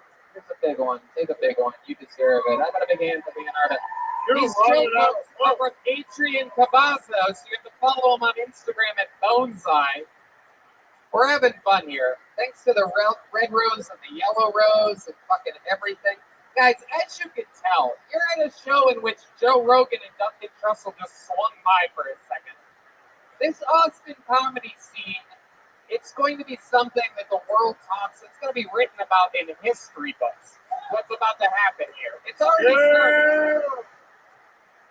And I just want to remind you to go to every fucking, there's no limits to how many live shows you're allowed to go to per week. Check out the Death Squad show. Go to all the crazy shows. You come to Kill Tony every week. Go to everything you can. Have fun. That's what it's here for. Because it is forbidden. I mean, seriously, it's just open free speech. Why is that a problem? That's America. You're goddamn right. It's the, Yeah, most, goddamn right it is. it's the most American thing in the world. Dirty jokes. You guys think we should do one more out of the bucket and get out of here, huh? Look at Joe White over there taking pictures. Love that motherfucker. Oh, look at that. If that isn't destiny, I don't know what is. Look at that. I just pulled Hans Kim out of the bucket, everybody. He signed up tonight. He had no idea we were going to throw him up. All right, your final comedian out of the bucket tonight goes by the name of Nathaniel Allen, everyone. Here we go, Nathaniel Allen. Come on, guys, make some noise.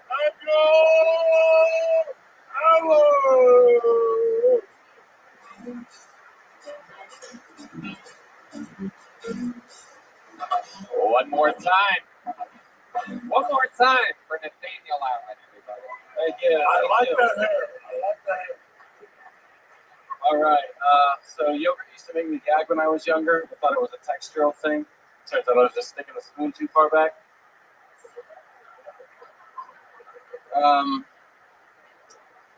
I think the female orgasm reminds me a lot of fishing. You know, they're both really elusive.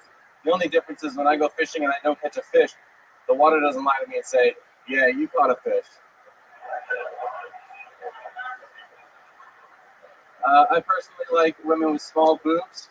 It's really more of an insecurity than a preference. I'm just worried that if I marry somebody who has double D's at 22, that she'll have double U's at 52. You know, I don't want to be getting intimate with my wife one day and take her bra off, have a pair of truck nuts fall out on me.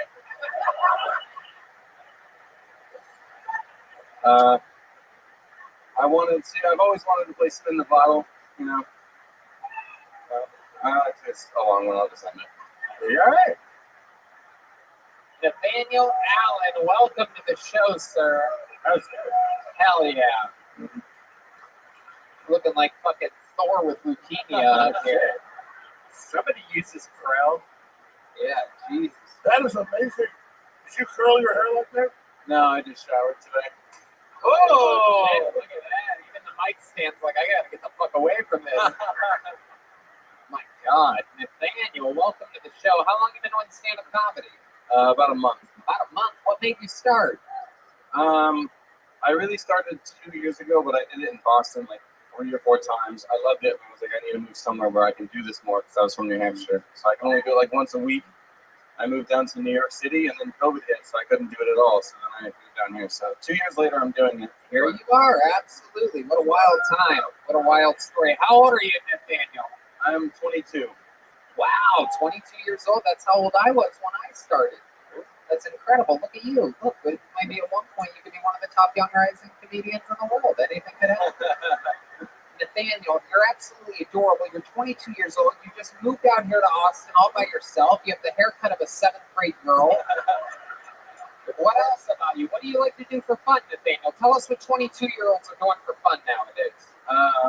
I have a guitar at home that I'm terrible at playing. Really? Oh, boy. I like to do yoga. It's great to help me sleep. Wow. Can you also not come with a woman? I mean, I have. I bet you have, dude. I bet those little curly hairs go wild when Have you ever straightened your hair? Have you ever tried anything different? Yeah, this is the second time I've grown my hair out long. I grew it out when I was in like 6th grade, and I used to straighten it because I hated the curls, but it just looked greasy and gross. so your mom would always tell you, don't No. straighten in the pants. She would say, "Cut it off." She doesn't like me. Are you Puerto Rican? What are you?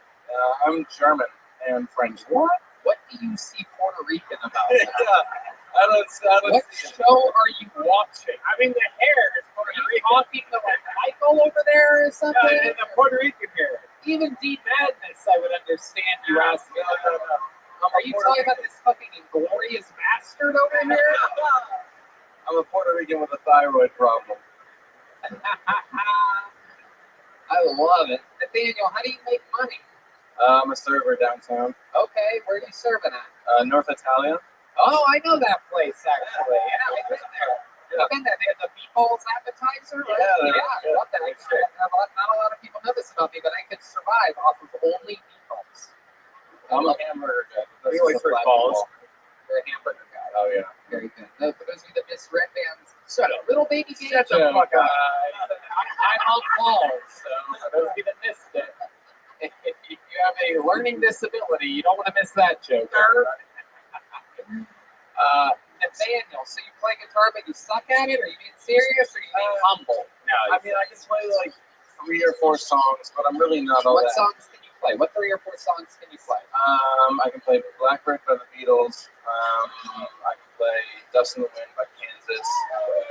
Matt, what do you think about that? Oh, shit. Come on. You gotta grab it. You gotta grab it. Michael Gonzalez with a little drum roll until he grabbed his phone for some reason. I don't know what he's doing. This is the moment of truth right here, everybody. He's got the hair of a rock star, or Puerto Rican. He's got the body of a lesbian softball player. We're going to see what happens here. Ladies and gentlemen, this is Nathaniel Allen.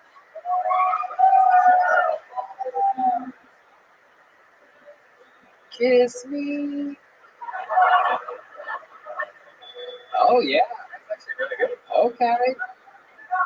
Dust in the Wind is also one of the only things that makes that one guy come.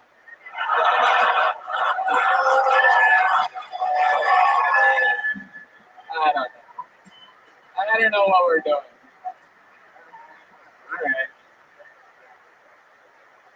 Did Alex leave too? You know you're canceled when Alex Jones walks off of your podcast, by the way. This is where my career's at right now. Joe and Duncan got here and they're like, what are we doing again? I love it. You're adorable, dude. You just played Kansas, Dust in the Wind. Yeah.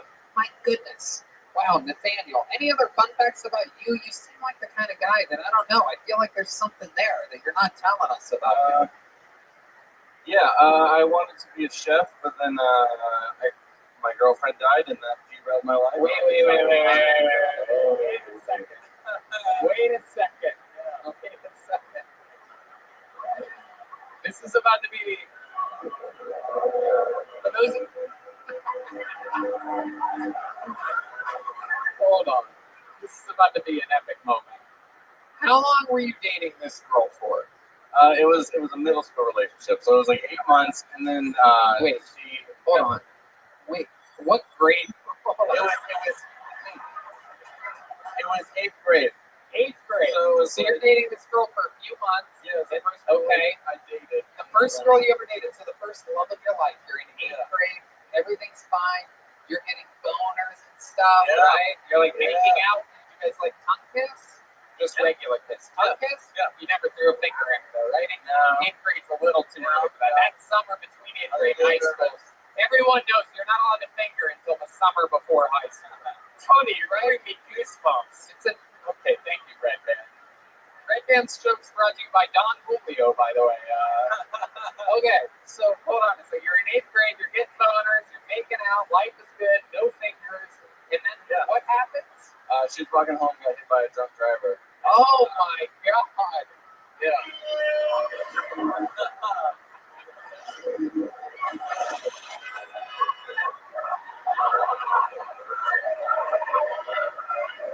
Brendan and I are now just doing a podcast for ourselves. We are clearly laughing harder than anyone else in the room. I don't know how, very rarely does it end up this way, but whatever. You guys can leave if you want to. At least, okay. Nothing is more exciting to us than someone losing a loved one. We don't know why it is. We can't explain why it makes us feel good because it's so wrong, and that's what we love. Yes. Okay. And you're laughing about it. For those of you just listening, he's laughing about it before you go make a fucking video about it. Jesus Christ. Anyway, so Nathaniel, so wow. So how does an 8th grader get hit by a drunk driver? Was she walking at nighttime? Yeah, she was on the sidewalk, and the lady went up onto the sidewalk. Oh my God. Yeah. So did she hit anybody else? Was your girlfriend walking by Yeah, herself? she was with a friend of hers that like shattered her pelvis, like busted her spleen. It was pretty bad. You ever tried to give her birth? No. Yeah.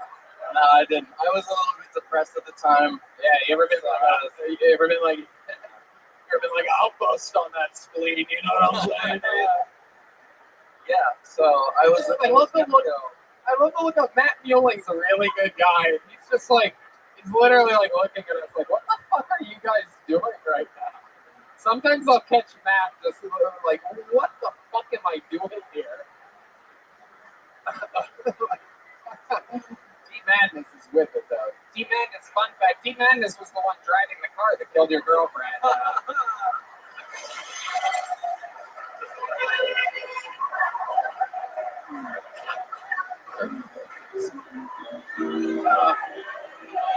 Hold on, D-Madness is going to say something. Hold on, wait. Let me get you a fucking microphone. What? I had a good excuse. All right.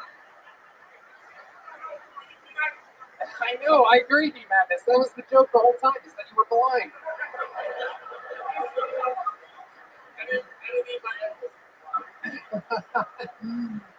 D-Madness is... How about a hand for D-Madness, everybody? A goddamn saint. It's an angel. The guy's an angel. Sent to us from the heavens above. Okay, so your 8th grade girlfriend dies, then what happens? Yeah, I was on the path to become a chef. I was going to do technical school, go through the culinary program, and then I changed my mind. I was like, I don't know that I wanted to college. You were going to be a chef, and then you're like, wow, this hamburger reminds me of my girlfriend.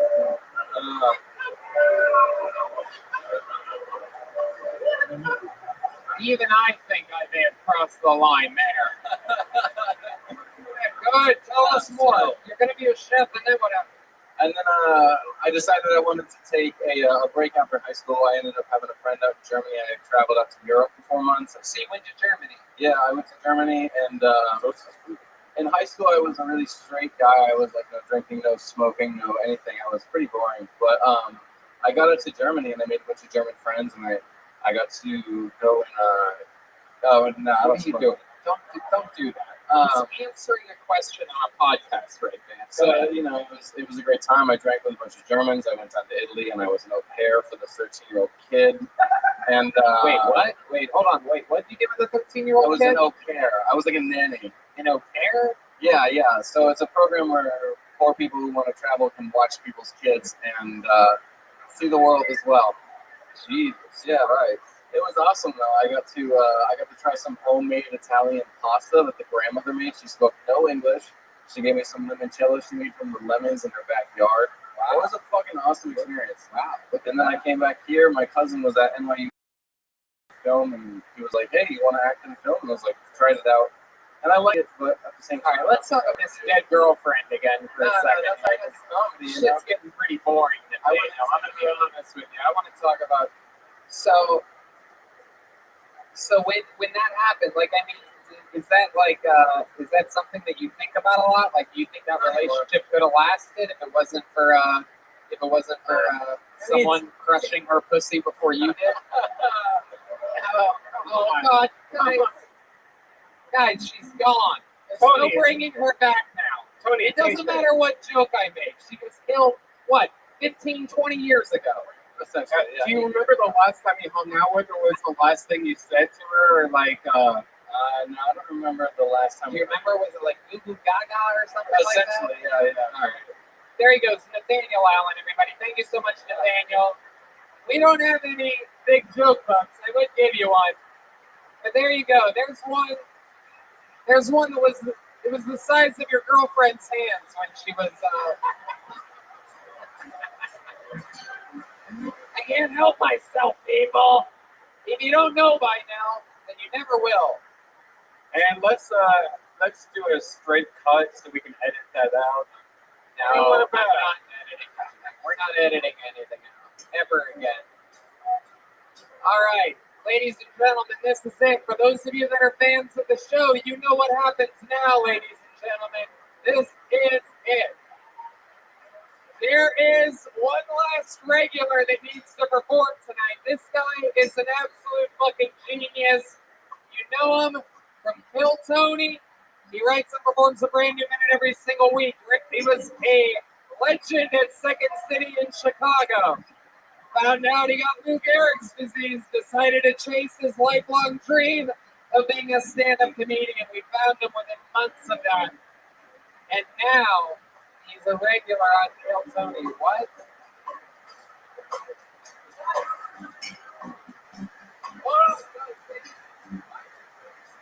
Oh, that's right. Ladies and gentlemen, a very special treat. You've seen him on Kill Tony before. It's Injured Dice Clay, everybody. We've seen Injured Dice Clay before. He's a legend on this show.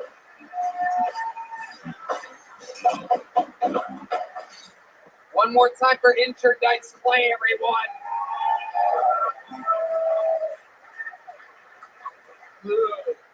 Little puppy lost her seat to COVID complications. She wasn't a mess and anti-vax, but now the bitch has no reservations. Dice.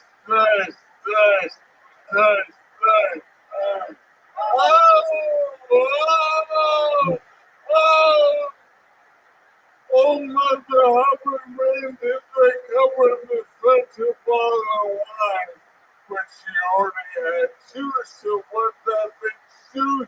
She finally broke her spine. Dice. Humpty Dumpty sat on the wall. Humpty Dumpty had a great fall. When Humpty's dog let their insurance expire, so now Humpty's wife is pushing for hire. Dice.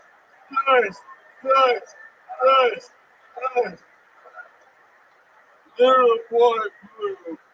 Someone grabbing that pen before this kid dies.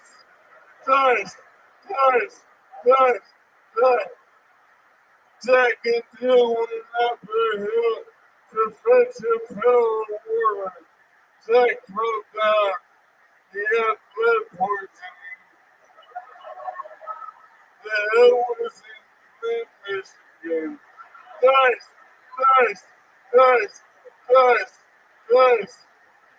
There was no lady who lived in this shoe. Political discourse and divide prevented her from being relocated. Can we get this bitch a booth? Dice. Hickory dickory dock. I said on my cock. My boys too, so my nerves came through, and I fucked every hole in their crotch.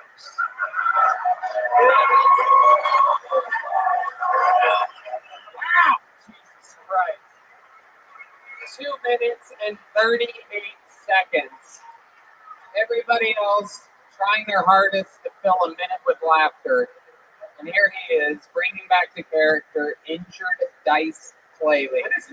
Michael Lair is here, showing off his hand sanitizer for some weird reason.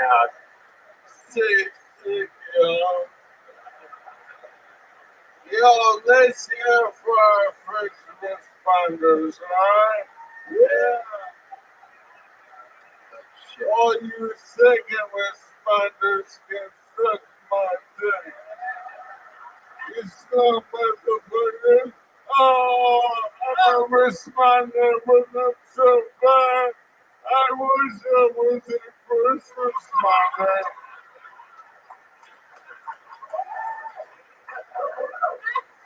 Guys, the funniest comedian of the night, almost every single show, is literally dying. And he does it every single fucking week. I can't explain how hard it is. I can't explain to you. He doesn't need to do what he does. He did 2.5 Kill Tony sets tonight for no reason other than to entertain you people. It doesn't even make any fucking sense. Yeah. What's up? Well, I will love a few times. Oh! He's injured Dice Clay. That's why it makes sense. He's injured Dice Clay. He's not Andrew Dice Clay. He's injured. Oh! Those are owls, not O's. Oh, wow! My sciatica! Yeah. Little crunch boost. Yeah, this boy. I gotta tell you guys, I'm just gonna share a thought I just had with you. The episodes since we've been canceled have been so much more fun than the episodes than before. I don't know how to explain it.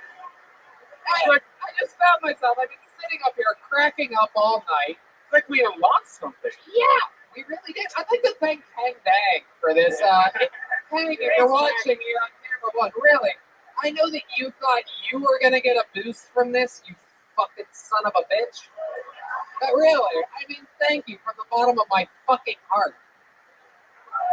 Anyway, Michael Lair, I don't know what to say, man. You did it again. What else? You got anything else to tell these people? Nah, man.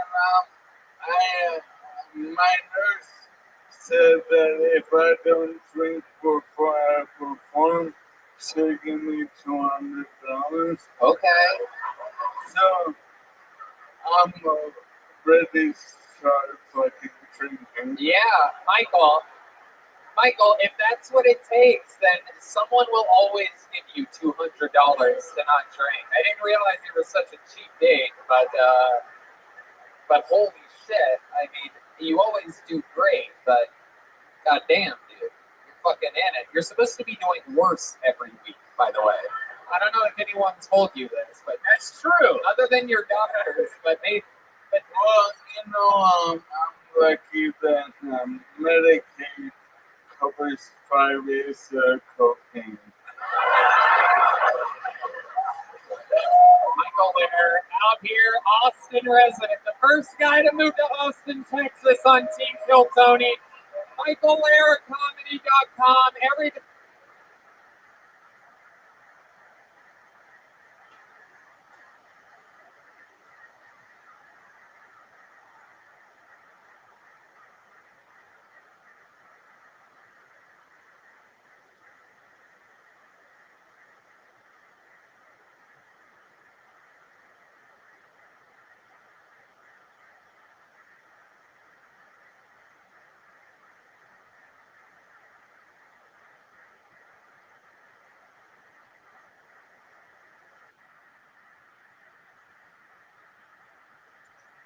I think Michael Lair is there. Shout out to Alex Jones. You guys know where to find him. The Alex Jones Show. Very easy to find. Thank you to Joe Rogan and Duncan Trussell for making a cameo, a hangover-style cameo on Kill Tony tonight. The drawing from Ryan J. Ebelt is absolutely unbelievable. I'm the Joker, Redman is Catwoman, and Alex Jones is Bane in this one. Those of you that are here might want to go to RyanJebelt.com and buy it. Remember this night that you were part of the show. I look sexy. How about a hand for the band? Matt Mueling, Michael Gonzalez, and B Madness. Shout out to the Red Rose and the Yellow Rose. If you guys are going to strip clubs, if I ever fucking find out that anybody that comes to this show ever goes to a strip club other than the Red Rose or the Yellow Rose, I'm banning you from entering Vulcan Gas Company. A place where, as you've seen tonight, literally anybody is allowed to perform. I'm not going to let you watch a show here if you ever go to another strip club. Thank you to CM Smokehouse of Golden Acres. Thank you to Don Julio. Thank you to Yoni at Best Barbecue Show. Thank you one more time to the band. Thank you to Whistle Pig Whiskey. And thank you to our amazing sponsors that stuck by us through all this chaos that we've gone through. But most importantly, as we know, because we are the #1 live podcast in the world, thank you to you guys, the audience members, for coming out tonight. We absolutely love you. Good night, everybody. Thank you so much.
On 6th Street. Can't scare us away. Fucking 6th Street. How about that? How about a hand for the survivors? 13 people shot this week. 0 deaths. How about a hand for Texas, huh? Okay, let's just save the energy. Thank you, Red Band, for the good news. Always good news, Red Band. Really, king of the comedy over here. Yes. Everything is good, and we're here for another. How many of you are excited to be here tonight? Fuck yeah. It's a dangerous show. Not for the weak, baby. No one does it better on Mondays than us. How loud can this place get for the band, everyone? Come on. D Madness on the bass guitar. Michael Gonzalez on drums, the great Matt Mueling on guitar. Thanks for dressing up tonight, Matt Mueling. Incredible stuff.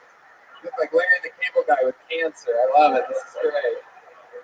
It's my band. I'm allowed to make fun of them. Fuck it. The great Ryan J. Evans here drawing tonight's episode in Los Angeles, California right now, watching the stream, an exclusive stream that only he gets. Fun stuff ahead. We're all stuffed up on barbecue thanks to our friends over at CM Smokehouse at Golden Acres. Yoni at Best Barbecue Show hooks it up, and we love CM Smokehouse. We go there a few times a week. Everything's good. Shout out to the Red Rose, Yellow Rose. Fun stuff. And all the amazing stuff that goes on here. You know what?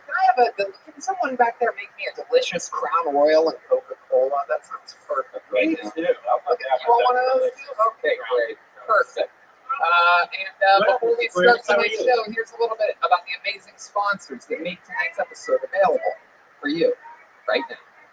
When it comes to looking for a job, most people would probably agree that the whole experience is not fun. In fact, here are some things I'd rather do than look for. All right. Well, you know I'm the perfect person with whom to spend the storm. I'll keep you safe. You ready to play? You ready to play? Okay.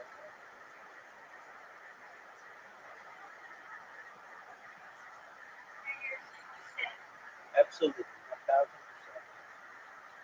Nice and cozy.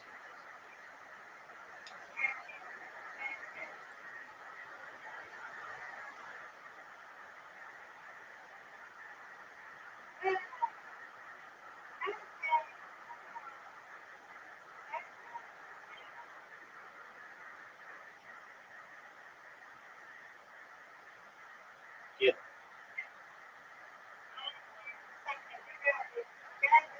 Yes, I do.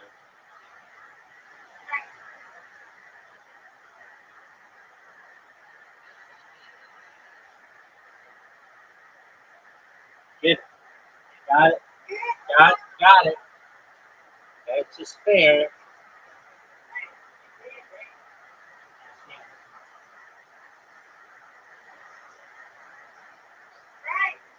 Beautiful. Beautiful. Here we go. Mattress. That's what I'm talking about. You did.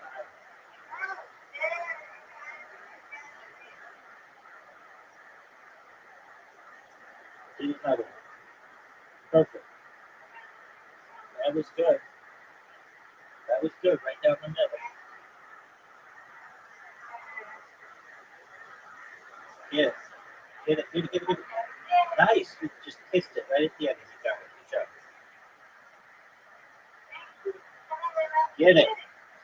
That's what I'm talking about. That's what I'm talking about. Get it.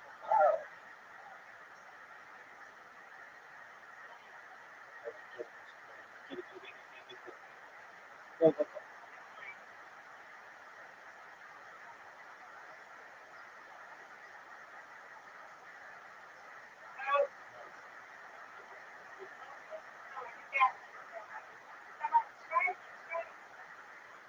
Oh, almost.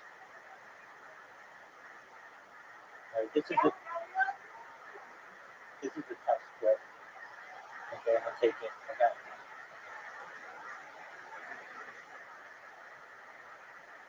All right, last frame. Here we go.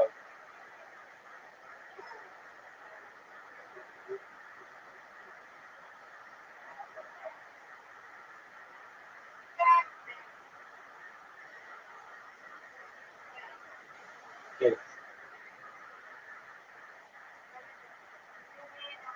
Let's go. Nope. Not what I'm. Get it. All right, I'll take it. 85 sticks.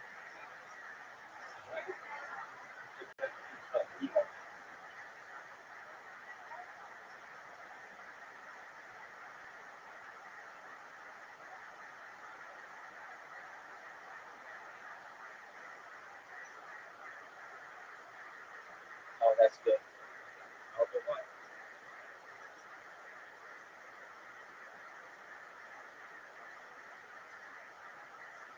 Get it. Nice.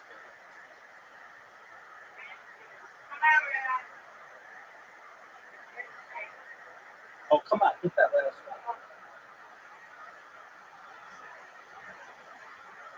Oh, I missed it. I missed it. Got the lead. Hope that doesn't come back to bite. It could. I'm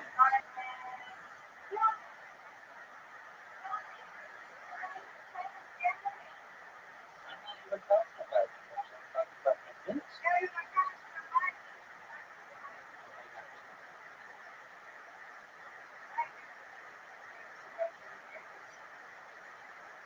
Tell that story to keep it.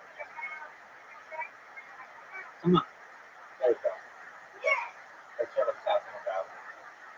That's what I'm talking about.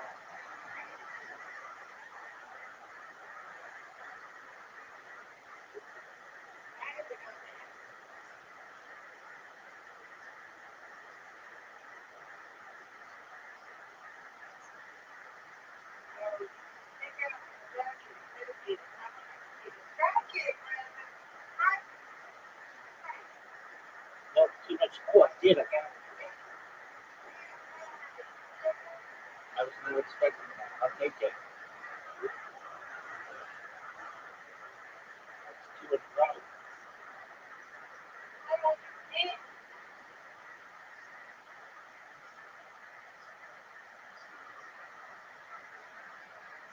Get okay.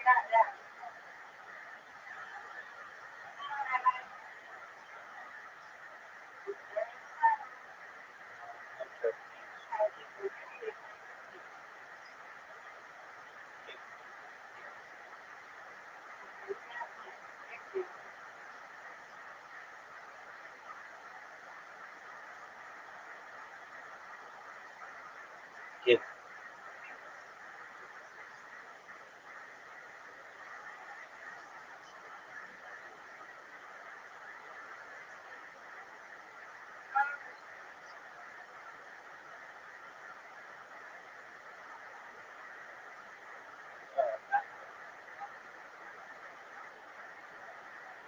I'm gonna get this stuff I know.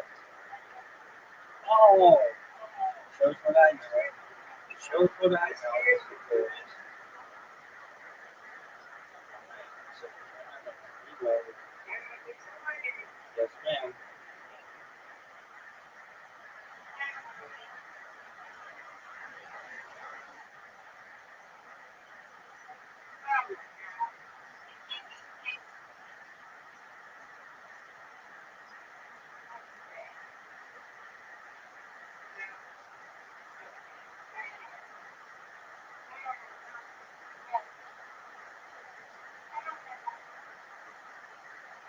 I'll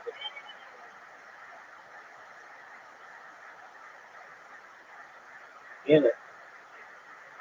Got it. Get it. Got it. Good.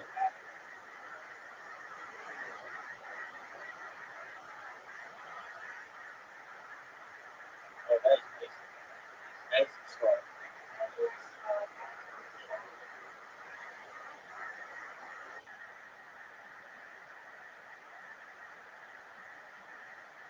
Get it. That's good.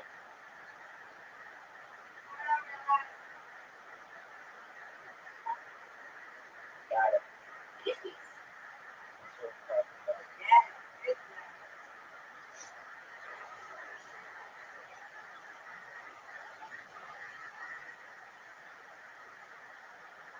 Nice try.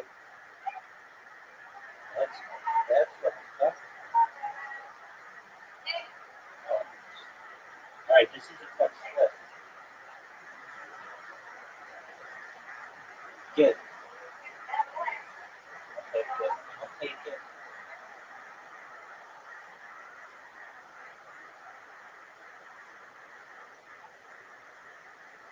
Get it.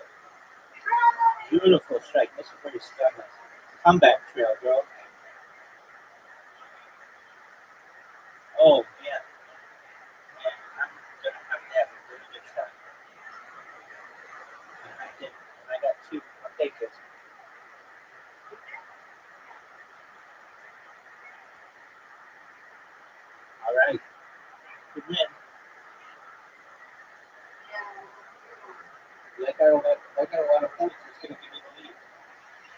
62. But you got to strike before it, so you get like bonus points. Get it. All right. 68. That means I have to get that.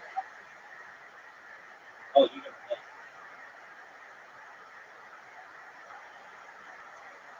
Get it. You won. You won by 2. Good job, Mr. Aquarius. You did have it.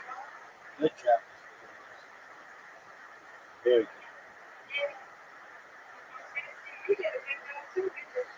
Thank you. Couldn't keep up with you, though. You didn't think you were going to win, did you? Were all right. I'm like, oh, that's big.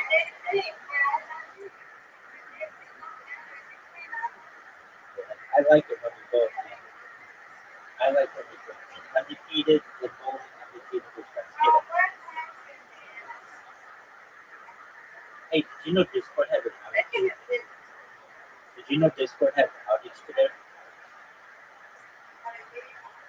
Everybody, no one could get on it for like 20 minutes. 20.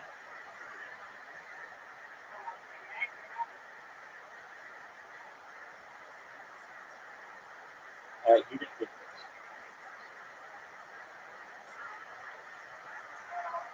Get it. Yes, ma'am. Nope. Nope.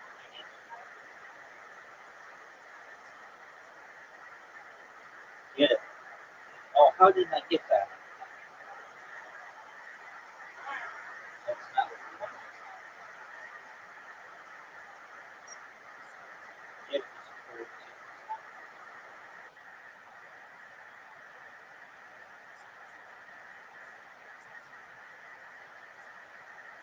Oh, there you go. Nice there.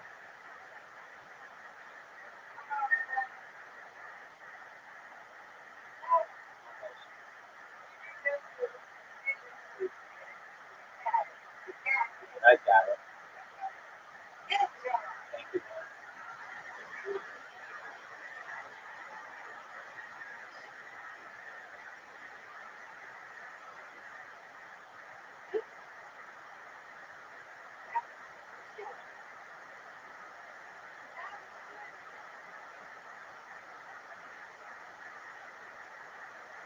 There you go. Nice there.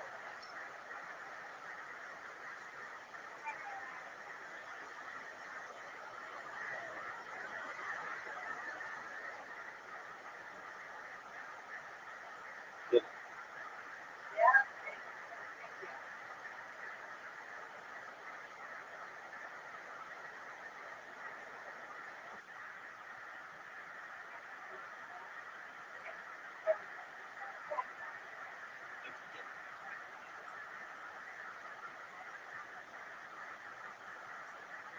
There you go.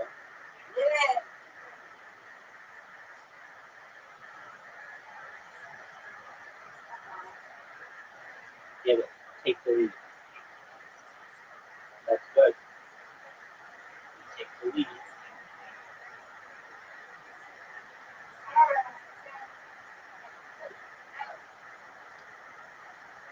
right. Get it. All right, I'll take it. Well, there we go. That was fucking super. All right. You stay safe, and I'm here if you need to talk or you want to play some more or whatever. And you have sweet dreams, okay? Excellent.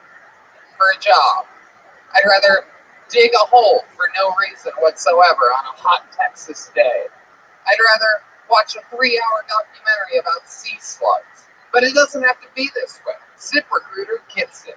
In fact, they've actually figured out ways to make the job search process better and a lot easier. When you sign up on ZipRecruiter.com, you can create a free profile. Then you get matched to great jobs, but also a lot more. ZipRecruiter will proactively pitch your profile to employers whose job match your experience. Unlike with other job sites, if an actual person from the company really likes what they see, they can personally invite you to apply to their job. Candidates who are invited to apply on ZipRecruiter are nearly 3 times as likely to get hired. Plus, if you like the job, you can apply to it and many others with just one click. It's that easy. No wonder ZipRecruiter is the #1 rated job site in the U.S. You know it, we know it, so what are you waiting for? If you want an easier job search, sign up for free right now on ZipRecruiter.com. Once again, go to ZipRecruiter.com today to sign up absolutely free and put ZipRecruiter to work for you. If dreams of vacations and enjoying the fun of life are turning back into a reality for you, don't let concerns over financial setbacks keep you from saying yes. Credit Karma helps keep your financial goals in check so you won't have to hit pause on a good time ahead. That's right. Credit Karma's game-changing technology shows you tailored offers for credit cards and personal loans that you're more likely to be approved for, so you can apply with more confidence. They use your credit and other financial information to show you custom recommendations. Whether you just want cash back, travel rewards, or to consolidate debt, Credit Karma can help you find the offers that hit your goals. With a selection of option and approval odds, you have work to make informed decisions. You can also look at credit card offers for college students or see personal loans recommended for credit card refinancing. Credit Karma shows each credit card or personal loan offer, including details, rates, fees, and loan amounts. Credit Karma, apply with confidence. And we know about confidence. Go to creditkarma.com/podcast to learn more and find offers tailored just for you. That's creditkarma.com/podcast, where you can see your offers on the Credit Karma app. Apply with confidence today. Go to creditkarma.com/podcast or the Credit Karma app. You guys ready to start the show? Well. Every single episode, I always have an unbelievably hilarious guest on. We've had some real fucking bangers since we started here at Vulcan Gas Company. I gotta tell you, it's been nothing but momentum. And this is an exciting one. Not only is this guy absolutely hysterical, but he's also one of the great musicians of the world. He famously has been on Kill Tony before, and he's here again. Ladies and gentlemen, Austin's own Danny Brown, everybody! Oh, shit. No way. Is it the real Danny Brown? I can't see. Oh, shit. Oh, shit. Danny Brown's the no. Welcome, Danny. It's the real Danny Brown, everybody. How y'all motherfuckers doing?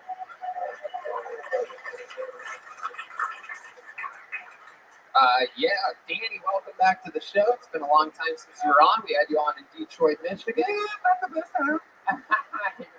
Well, Danny had maybe some energizing influences. Too much Adderall. Too much Adderall. There it is. Now he's in Austin, chilling with us. No Adderall now. It's a barbecue. What I love about it, Opposite effect. yeah, that's true. Barbecue here is the opposite of Adderall. That's a good office, to be honest. Danny, I'm so glad you're with us. We're about to watch a bunch of Canadians. You've done this show before. We're going to have so much fun. Anything can happen. You guys know how it works. A bunch of people signed up before the show. If I pull their name out of the bucket, they get 60 seconds uninterrupted. You know your 60 seconds is up when you hear the sound of a kitten. That means wrap it up then, or else you're going to bring out the angry West Hollywood bear. And we don't want that. We don't want that, so don't do that. You guys ready to start tonight's show? Well, normally we would start the show by pulling a name out of the bucket and meeting a stranger, but instead we're going to do something really fucking cool to start tonight's show. This guy is the brand spanking newest regular here on Kill Tony. That was announced here last week, live. A brand new regular, and some of you here are going to see it for the very first time. We absolutely love him. This guy's a grinder. He's going to be a fucking monster. He already is. Ladies and gentlemen, I present to you with a brand new 60 seconds, the debut of regular Hans Kim, everyone. Here he is. Hello, good to be here. My name is Hans Kim. I'm the brand new regular on Kill Fucking Tony. I'd have to say my success is owed to 10% hitting the mics hard, 10% writing, 80% being Asian at the right time.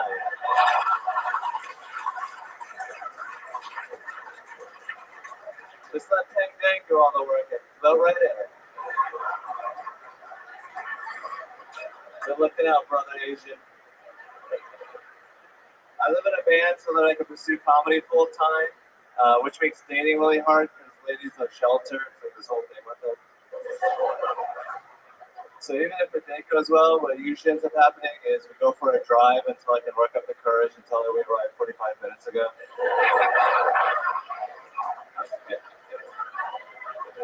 Surprise!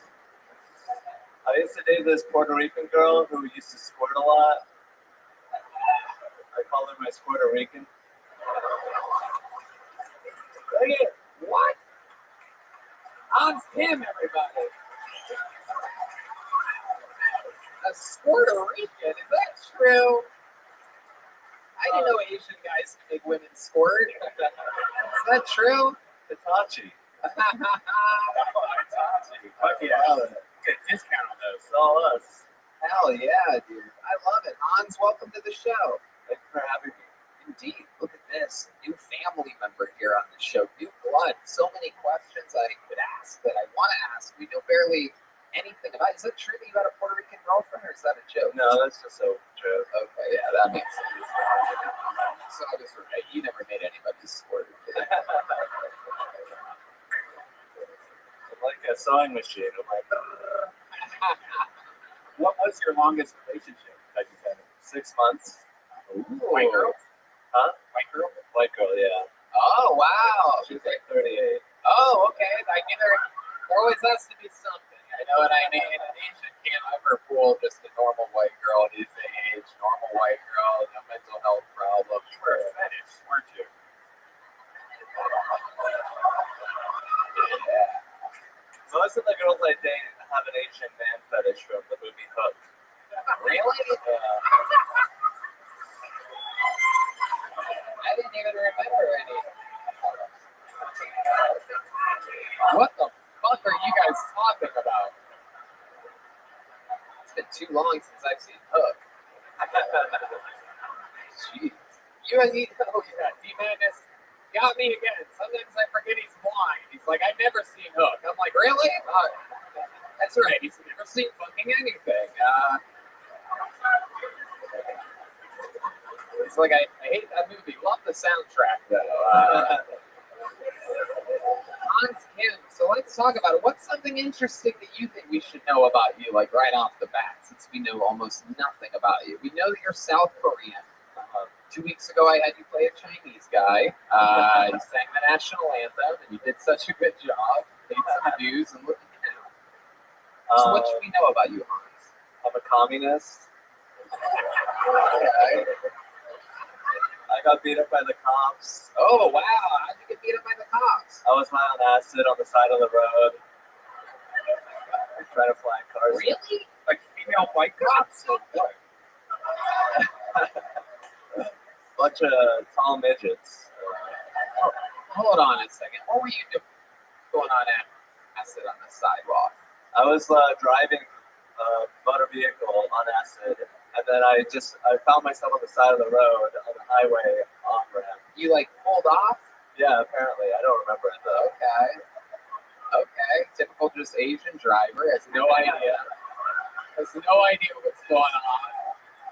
Lord knows there were no fucking hazard lights or anything like that going on.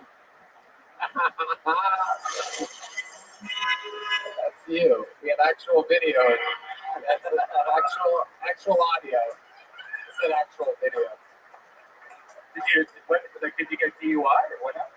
No, they just beat me up, sent me to the hospital, stole my phone, dropped all charges. Wow. Seattle. Seattle, Washington. Wow, that's how boring Seattle is. The only race they have to beat up is Asian people. That's fucking. That's something else. It's not even a challenge. Danny Brown. What do you think about Hans Kim, man? What do you think about getting beat up by the cops? You know what that's like, right? I mean, he kind of sounds like he's ready to get his ass whooped. You know what I'm saying? But the square tastes like Topo Chico.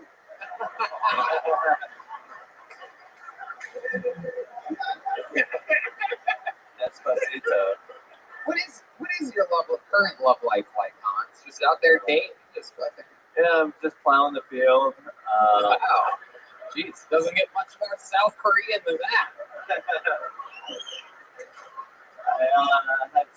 I had relations with 2 African American women. Get the fuck out of here! That's the most. That is unbelievable.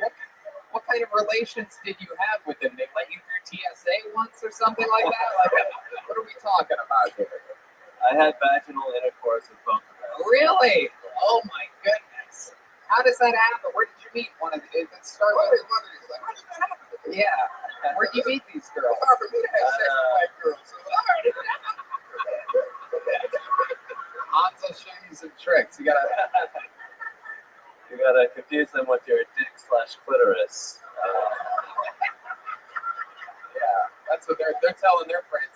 Girl, I had sex with an Asian woman the other day.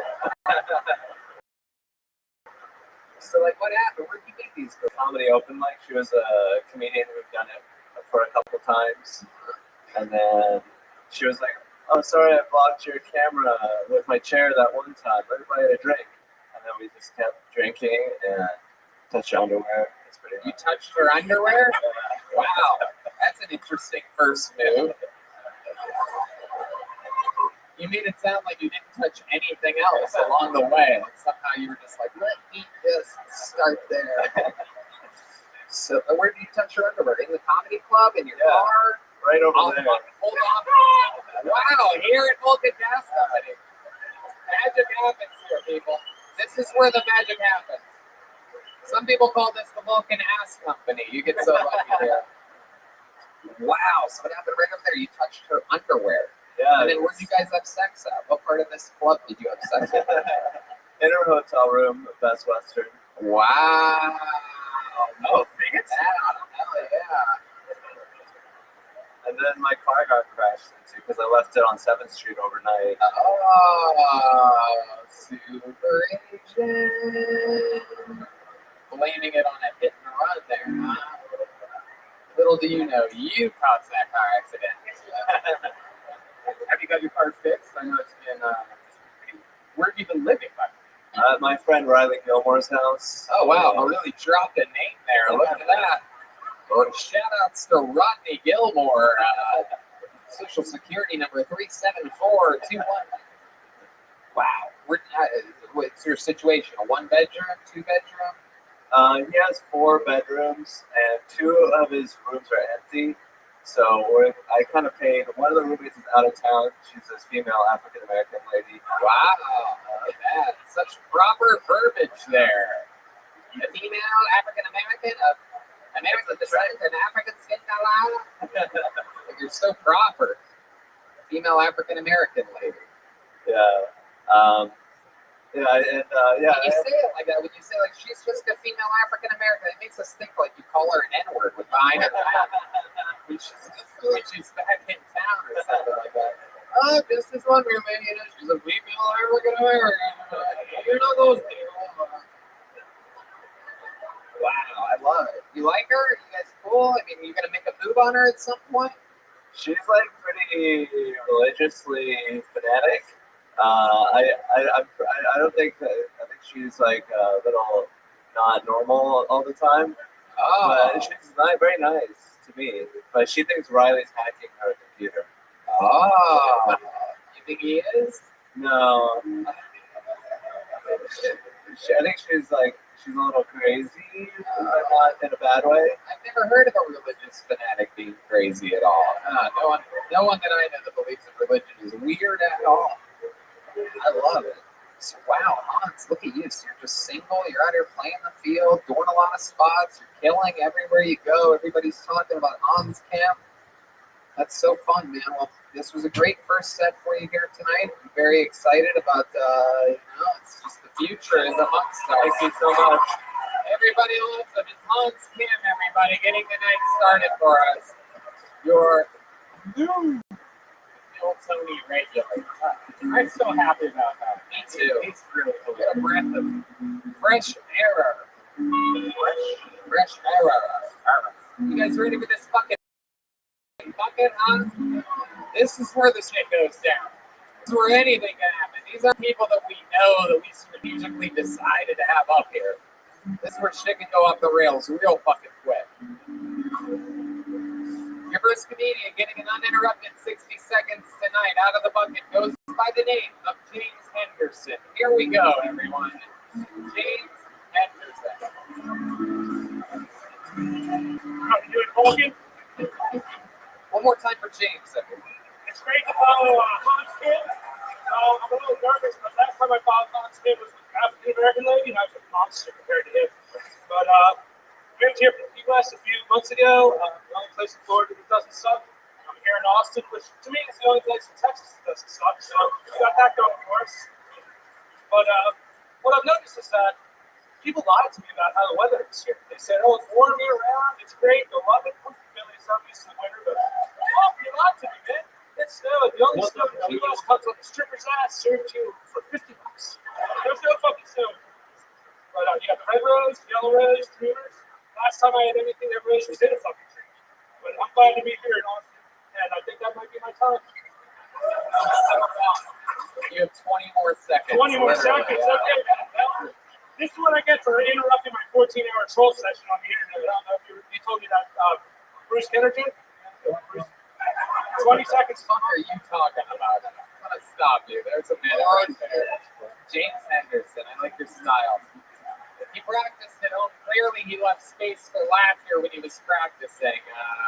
If you could tell, I didn't practice. And I love it when they're always so confident, too. It's never like, and this might be the end of my minute. It's always like, and I do believe that's the end of my minute. I see like 39, 40, 41. I'm like, that ain't a minute, my friend. I love it. Look at you. Look at you. What did you say about trolling? I said that you look like the guy that trolls me on the internet, right? So yeah, I was a 14-hour troll session. When I almost puked all over myself. You told your that's when I met you. Oh, I was doing stand-up. You were in the audience. Like, that's right. I recognize you. That's right, because you went, ugh, when I was talking about Caitlyn Jenner's pussy. So I made fun of you. And I called you a YouTube commenter of his first night out since the pandemic, something like that. That's just a sample of what you could see if you ever come catch me do stand-up comedy. I'm doing this Saturday here at Vulcan, my return headlining set since the old incident, you know what I mean? The old fucking. You have the Law and Order thing. It's a Law and Order thing. You have that sound effect. Is that a thing? No, we don't have it. Forget it. People's Court is not Law and Order.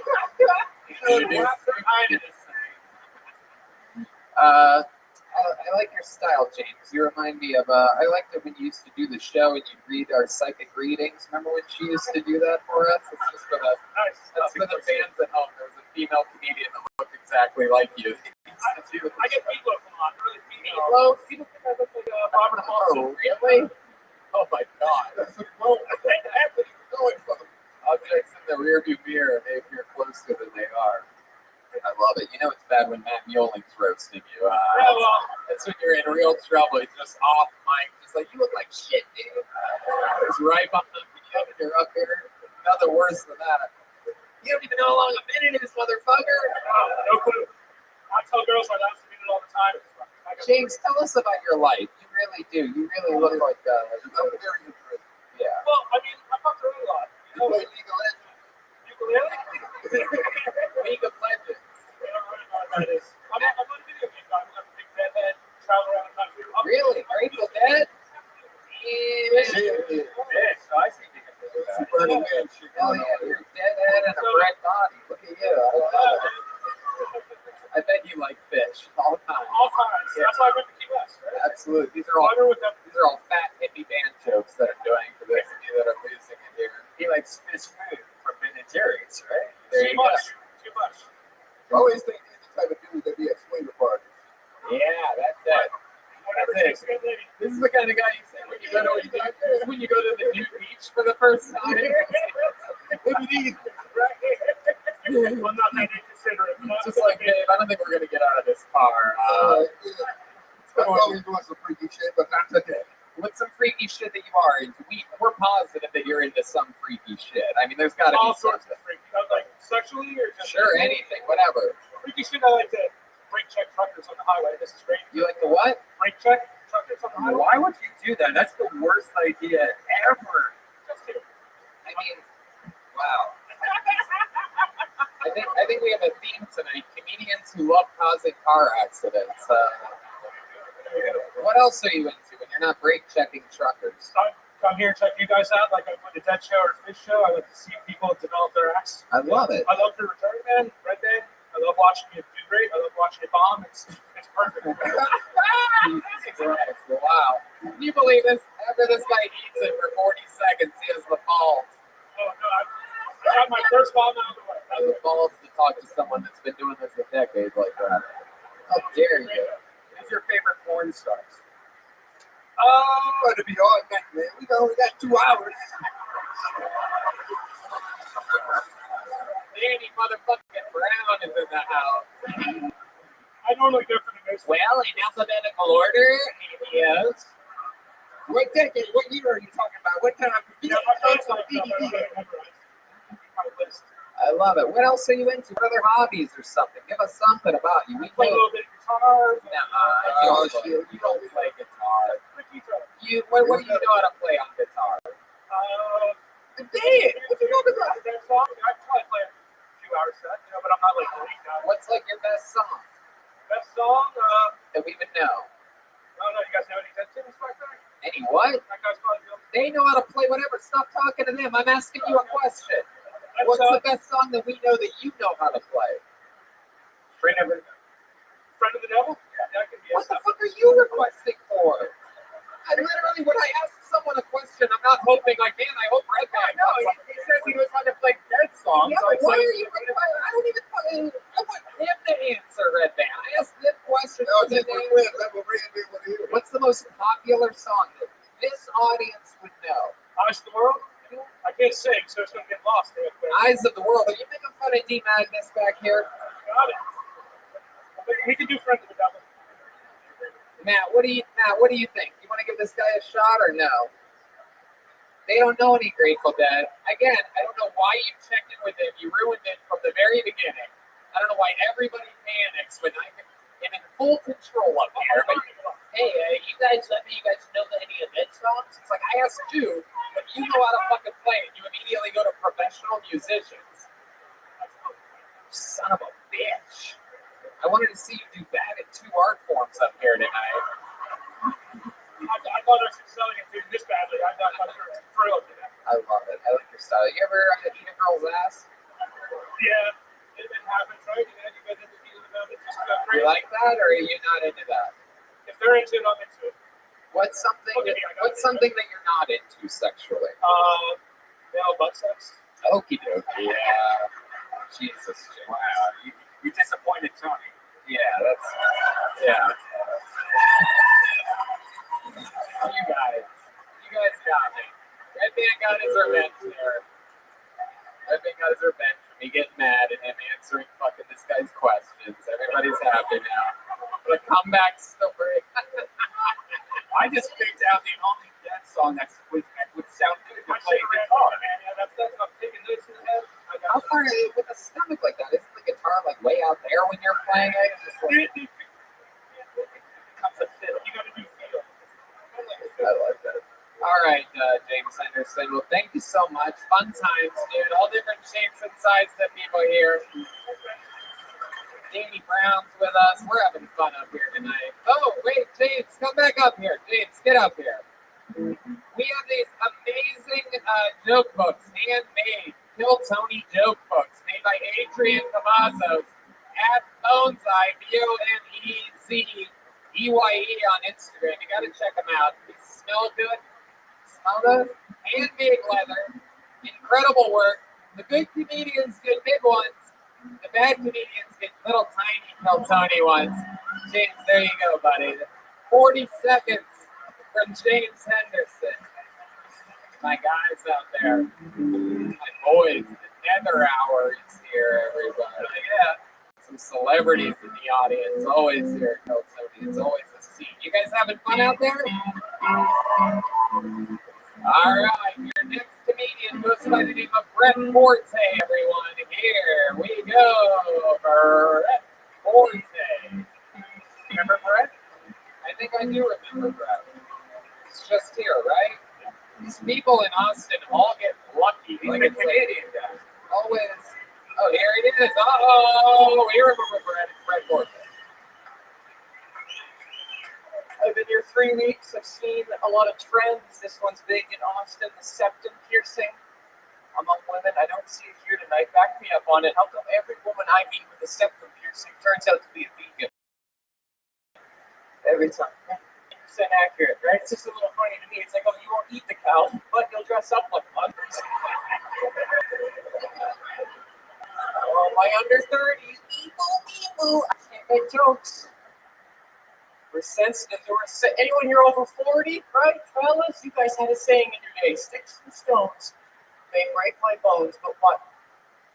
Words will never hurt me. That's right. Under 30s, you're going, sticks and stones are a part of nature. These were good sayings, but we got to update them all, don't we? Hey, Bob's your uncle. That's good. Well, times have changed. Bob's now your aunt. Sensitivities are changing, genders are changing, women's eyebrows are changing. I don't have enough time to finish the joke, but Go ahead. We'll call on to there. You go ahead. His eyebrows are changing. Well, I don't know. Like, let's look at a classic, a woman, anyone over 40 here in the front row, right? I see some beautiful. What's her name, sweetheart? Okay, I'm gonna stop this right here. You're right. Obviously, you were right. You don't have enough time to finish this joke. I don't know why you're insulting people that paid extra money for good seats at a comedy show. Son of a bitch. It should be a compliment. You don't need to do crowd work on fucking. You're Canadian, right, Brett? Yes. Yeah, I'm not gonna let you come and talk to my American friends this way. You know what I'm saying? That's racist. And if anyone knows what's racist and what's not, it's me. I promise you that. There you go. Son of a bitch. I'm There gonna we have go. to make these jokes for the rest of my life. God damn it. Welcome back to the show, Brett. You're a silly, goofy Canadian guy. Good, solid jokes. You had a good set 2 weeks ago, right? Yeah, I know, right, Seth? Yeah, the 1 minute thing is a real challenge, and I applaud anyone that comes up here and crushes it, like Hans Kim, William Montgomery, because it's a immediately hustle. Here I am trying to do crowd work in a 1 minute set. It's fun. I know. Yeah, you're absolutely right. It's hard. It's not easy. That's the beauty in it. Is that people get to watch people come up here and struggle. You're extremely talented for a Canadian. Ridiculously talented. I mean, this is like Canada's Got Talent. Wait, you're Canadian? Aliens? Really? A Canadian stripper? Get the fuck out. Really? What? What are you showing me? Your fucking ankle? I just saw a crab crawl out of there. Fucking unbelievable. A crawfish. Yeah. Canadians show. Look at the Canadians excited. They found a Canadian stripper down here. Look at this fucking guy. Well, red rose, yellow rose. How about a hand for the great Kaylee is back, everybody. She had an incident 2 weeks ago where a pair of sunglasses went up her nose at a party. So she couldn't come to the show because a pair of sunglasses went up her nose. The arm part of sunglasses. So we totally believe you, Kaylee. That's how you got that nosebleed. Not a cocaine infection. Not at all. Absolutely. Look at this fucking guy. I mean, the Canadians can't help themselves from being goofy. Look at this guy just standing here like, oh, dude, look at you. I love it. So tell us, what do you do for work, Brad? I can't remember a thing about you. I tour in Canada. Right, that's right. Your answer was that you're a full-time stand-up comedian. How much longer are you in Texas for? I'm gonna be here for a couple months. Couple months. Go back to We're just giving these fucking visas to anybody nowadays, huh? I mean, or you just kind of drive over the border. You can't drive. You have to fly. Oh, really? Okay. If I were to go back to Canada today, You'd have to stay there for 2 weeks. not just 2 weeks, you got to do 3 days of a mandatory quarantine in a hotel that's attached to the airport. It's lined in plastic. You have to schedule a 15-minute break each day on your phone. It's mandatory $2,000 as well. And if I say no to it, I get $6,000 in tickets that I fight in court a year later. Canada sucks. Yeah, so Canada sucks. Here, I would take our health care over there. Bullshit any day. I'd rather give a doctor $40,000 than pay the government $6,000 to come back into my country. The fuck? What's going on up there? These people are in a panic. but I met the first cab driver I had here. He goes, "Oh, you're from Canada?" I go, "Yeah." He goes, "Oh, free abortions In Canada? He's not wrong. This is the only girl you can come in this whole city. All right, Brett. I swear to God, you try to roast another American, I'm gonna fucking slit your throat. Haley, sit down, sit down, sit down. No, you can't talk to fucking drunk fucking little coked up strippers like that. She's gonna talk for the next 2 hours because you woke the demon seat up. There's a little live wire over here going shots at the Sorry. All right, relax, Brett. You goofy motherfucker. Brett, have you had sex with an American girl since you've been here? You have the vibes of, you have a sex addict vibe to you. You have those little fucking Canadian fucking man on fire type of vibes, you know what I mean? I had sex with her. You didn't have sex with her, Brett. That's fucking. No, he might have. Are you serious? Oh, her. Oh, yeah. Oh, yeah. That makes sense. That makes sense. I thought you meant Haley. I'm like, there's no way. But yeah, the little exchange rate girl next to her. That makes sense. You can get. Yeah. You can fucking. You can get a. Yeah, that makes sense, right? I could see that. There was no way you fucked Haley, though. There's no way. And she puts sunglasses up her nose. And she would never let a Canadian penis inside her. She ran away for a reason. How'd you two meet? How'd you meet this girl? At the strip club? Right, yeah. So the answer is yes. Over here, no crowd work. So it was at the strip club. And then what? You went back to your place, her place? Yeah, I'm at an Airbnb, so first. Yeah. Wow. Okay, what was your next move? What happened? You guys Netflix and chill? What happened there? I believe we watched. Don't say you believe. There's no believing it. This isn't the never-ending fucking story, okay? There's no magical, whimsical, once upon a time. I'm asking you directly. So you went into her apartment, then what happened? We watched 2 episodes of Parks and Rec, and you carry on the entire day. You do every of 2 episodes. You're a fucking loser. I mean, of all the shit to watch, there's nothing worse than having to watch bullshit before fucking, you know what I mean? But Parks and Rec, I mean, how do you get hard after watching 2 episodes of Parks and Rec? I don't know. He looks like this. I love it. Do I look like Z? He does. He does. He does. He has a Z's vibes for sure. How dare you? So 2 episodes of Parks and Rec. He's Canadian though, so he's a Z's unsore. Canadian. Yee-hoo! Fist bumping other people for my jokes. Thank you. All right, Brett. Well, we had fun with you, dude. You know what? I would like to have you again on the Secret Show. Whoa! Brett Forte, there he goes, everybody. He's on Instagram at Brett Forte, Forte. I think Red Man said, "You get pussy, fuck that." Thank Bring you. it back. You guys both Red Rose, right? Or Red Rose, Yellow Rose? You're No. Red Rose, she's Yellow Rose? No. I'm just saying no to any. No, she's Oh, okay. Right, we don't say that name at all. Clearly, there's a strip club that has flat-chested girls at it, though, so. she's a cocktail. I'm just kidding. You relax. Can we get some Xanax for the coked up girls in the front? What are the name of the fucking make some noise for Kyle Doty, everyone. Kyle Doty, perhaps Dowdy, but definitely Doty. We love the Red Rose and the Yellow Rose. The only two strip clubs in Austin, Texas. No doubt about it. Here he is one more time for Kyle Doty, everyone. Yeah. How's it going, guys? So, I was a little child growing up. My dad had 5 kids in 4 years. He has a full-out game of a couch. Just a normal couch. There's no bed in there. My dad comes with pussy. That's what I'm saying.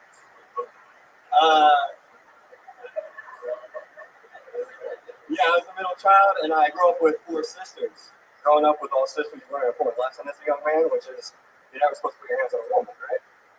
When I was little, my sister hit me. I hit her back. My dad found out. He came over to hit me. And he goes, Kyle, we're men. We never put our hands on women. And I was like, I get that, Dad, but you just punched a 6-year-old, so. I feel like I was justified. She's in my weight class. I was protecting myself. He was told to the small child. I feel like, how am I the wrong one here? Now I'm confused on who I can and can't punch out in public, you know? I was at the mall the other day and I got an argument with this woman and she spit on me. She took her mask down and she spit on me. And I wanted to hit her, but I didn't because I remember that lesson. Never put your hands on a woman. So I punched her son right in the fucking head, dude.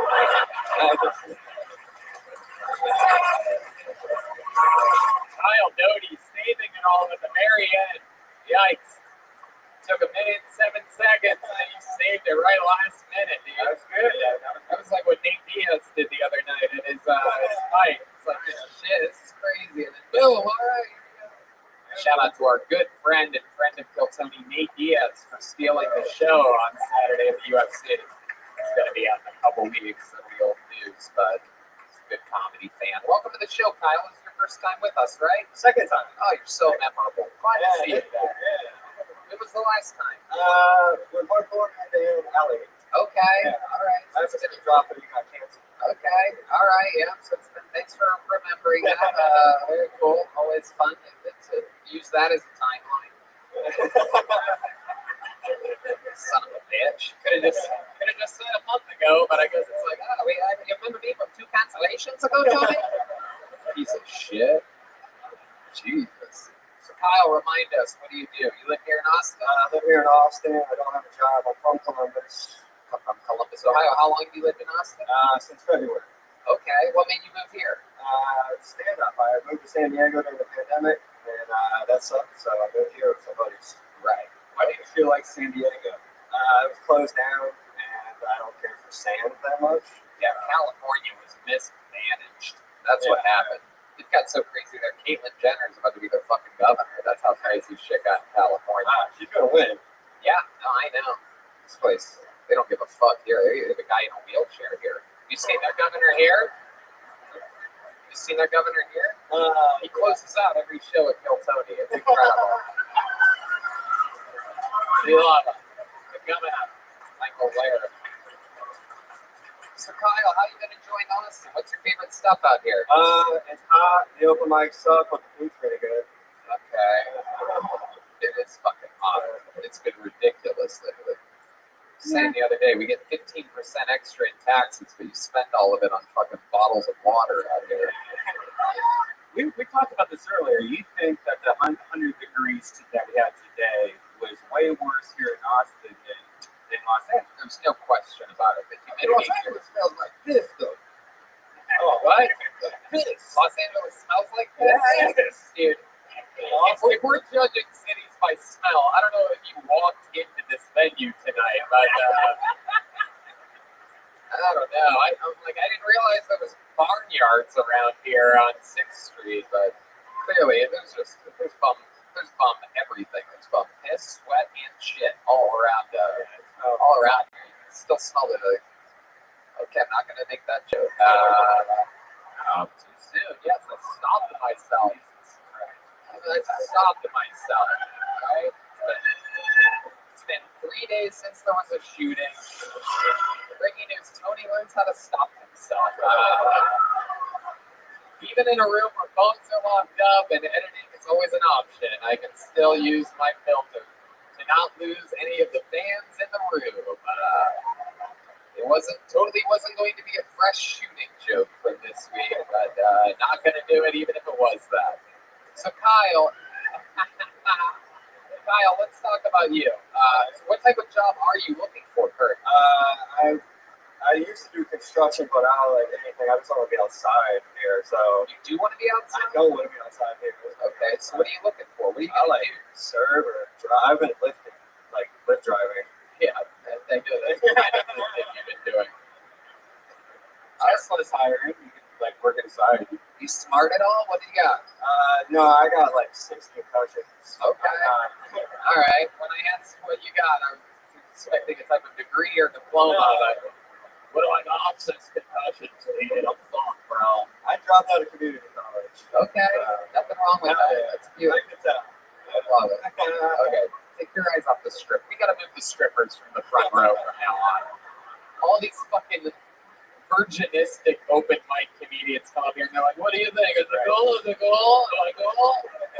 Okay." You're not gonna bang the strippers, guys. This is how they are in the club too, aren't they? They all think they're the ones. Playing it cool, getting nervous, doesn't know whether to laugh or frown over here. Kyle, what's the most interesting thing about you that we haven't found out yet? Oh, you haven't found out. I mean, I just told you I had 6 concussions, so I probably forgot most of the interesting things about me. Wait, what are the concussions from? Football outside. I bought a car one time with concussion. I don't remember buying. I just woke up with it. Yikes. That's how most Kias get sold. Yeah. Still got it. I did a bunch of robo testing one time and passed out broke a toilet with my hand. Robo Robo He was literally fucking tripping on the scissor. No, man, that ain't no scissor. That's Robo touching. Definitely did. Explain to us the difference, Danny Brown. I'm glad I have my chief scissor correspondent, Danny Brown, here on the scene. All right, yeah, we gotta be niggas. So yeah, break it down. So yeah, okay, we in Texas, and in Texas, syrup is considered promethazine and codeine. And what he was drinking was just Robitussin. And in Robitussin, it's been tussin. Now some people like to drink tussin. You can get it green, you can get it yellow. Some people call it Spanish. I mean, back in the early days, like in Philadelphia, like Memphis, they used to drink lean like that. But in Texas, it's promethazine and codeine, and that's where the syrup came from. Wow.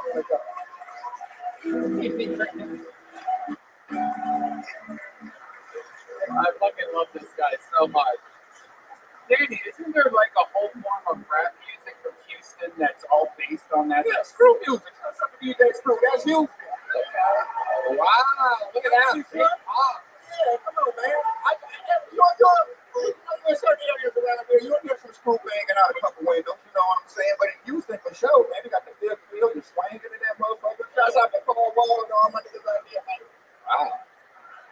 B King, shouts out to B King. That's my dog. That. Two comedians in a row sipping on syrup. The last comedian No, sipped on maple syrup. But here we go. Canada. Kyle, I love it. So you don't remember anything interesting, so I'll just cut it short. You did it. You came up here. You did a good job. Since you brought it all home at the end, we'll go with a big joke book for you. There you go. Tell Tony from our friend Mozart, Kate and Adrian Cavazos. We're having fun here. We're having fun here. Can I get a delicious Crown Royal, please? You can tell this one's like a girlfriend that was brought here that doesn't know or even like the show at all, but her boyfriend's a big fan. Am I right? No? You know where you're at right now? Can I get 2? 1? Yeah, what? D Madness. Oh, D Madness wants a Crown and Coke, everybody. We're gonna fucking.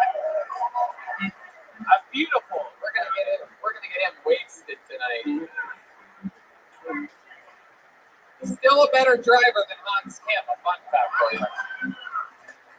Your next comedian goes by the name of. I love it when he laughs. He's the best.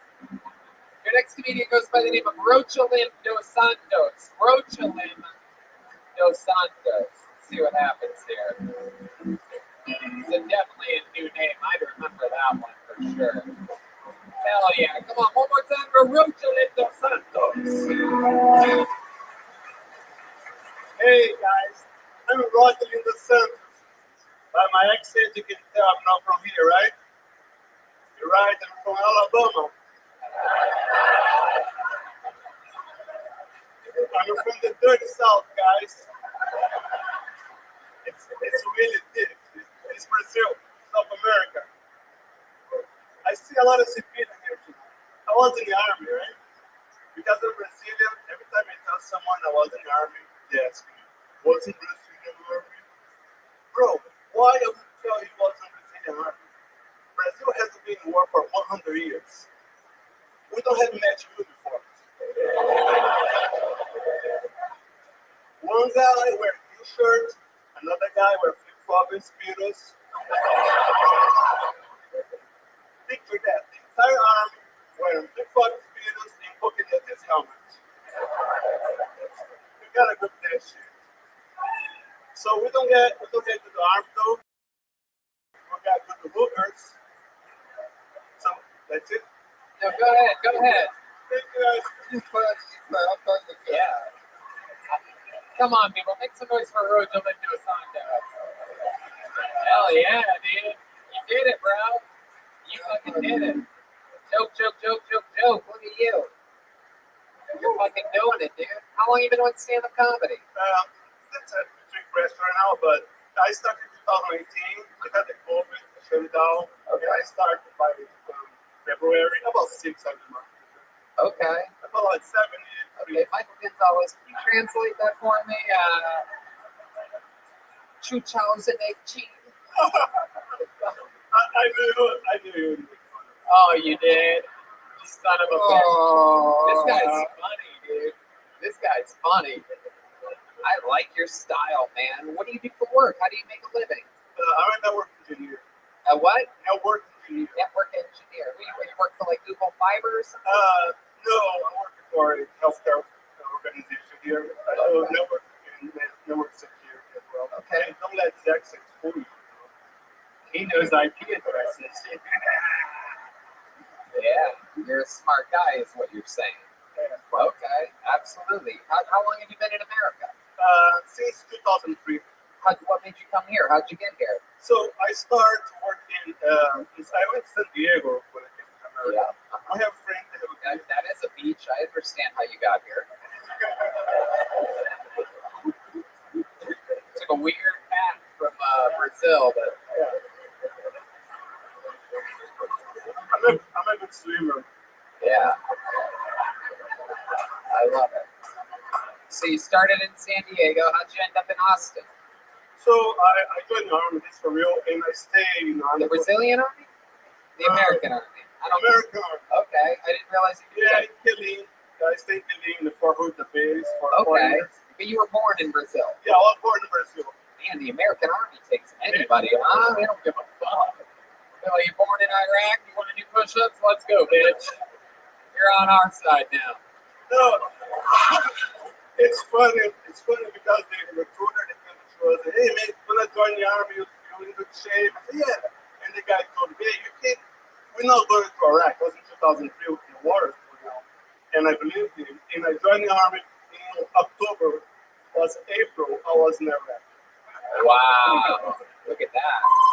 Out there looking like an Iraqi soldier until you spoke. Those American soldiers that were in his camp must have saw him and been like, hey, there's one in our uniform over here. You know, it's funny because they used to confuse me with the translator, the Iraq translator. Yeah.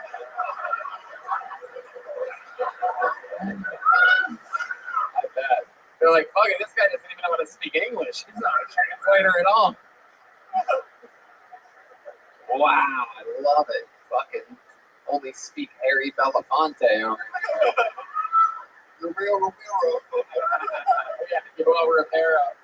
You know jiu-jitsu or any cool Brazilian shit? I do. You do? You have a green belt? Is that what you I said? know, I never went. I mean, like to do white belt. I got first degree white belt. Okay. All right. I know what that's like. You didn't get it. I didn't get it.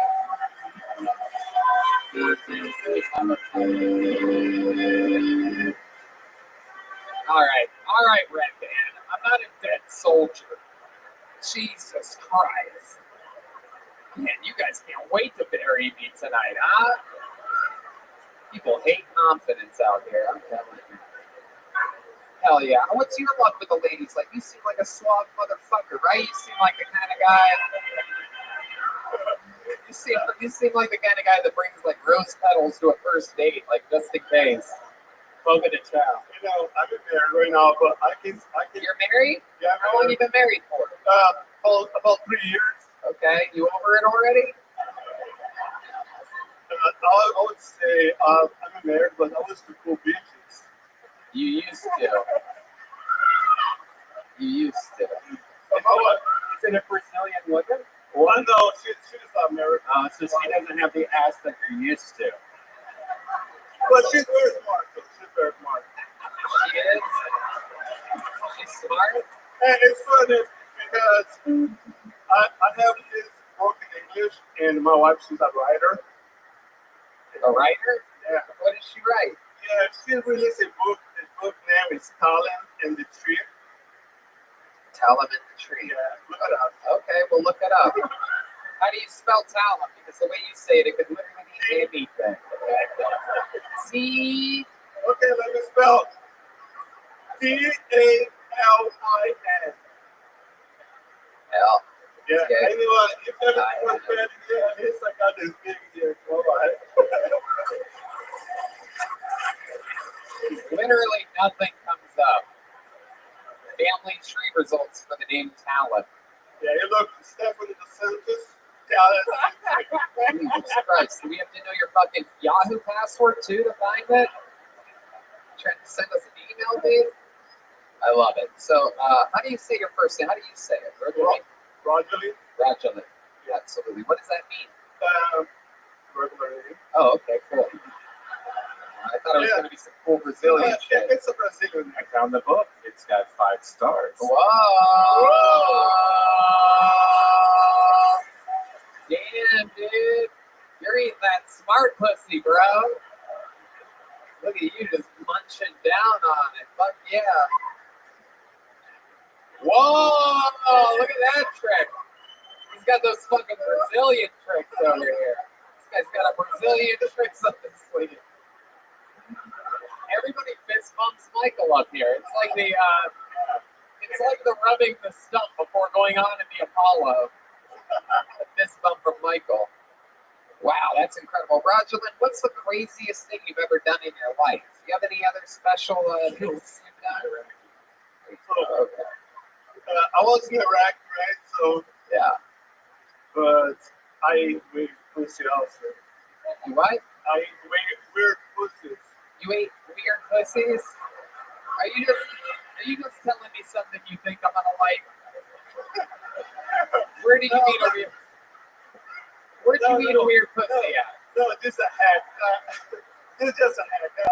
Okay, Rogerlyn, do you have any other special skills or talents? You know, like magic tricks or music or sing something? You sing ever? No, I don't sing. I'm a photographer. Okay.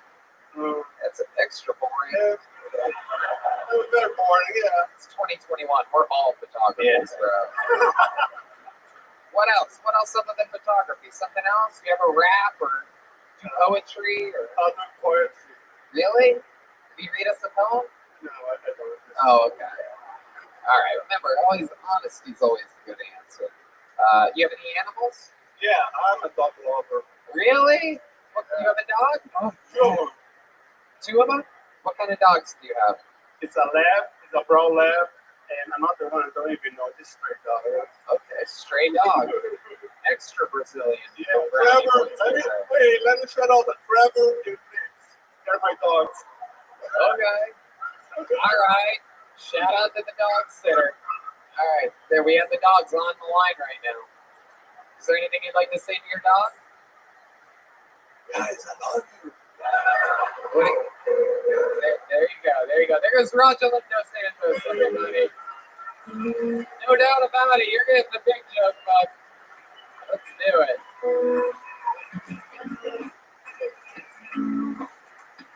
Oh, yes. There he is. How about one more time for Rothschild Dos Santos, everybody. Yeah. Guys, it's time to do something else fun.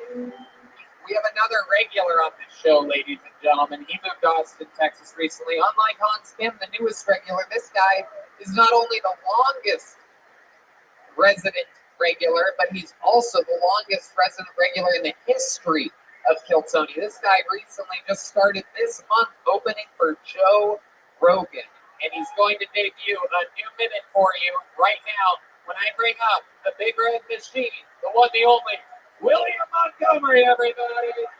Oh, shit. Here he comes. Right now, make some noise for William Montgomery, everybody.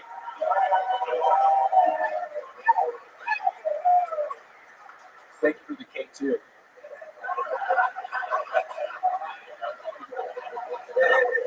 I thought I'd do some movie reviews real quick. Gremlins. Their dad got stuck in the chimney pretending to be Santa Claus. Yeah, I'm guessing this family is dumb. Ass. Look, starring Robin Williams, where he's a man that has an inner child. I think I saw this movie the first time when it was called a Robin Williams movie. Ass.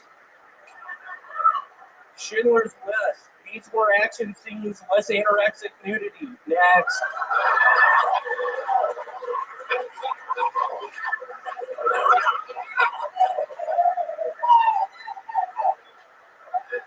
Honey, I Blew Up the Kid. Guess what? Deserve the Oscar. Next.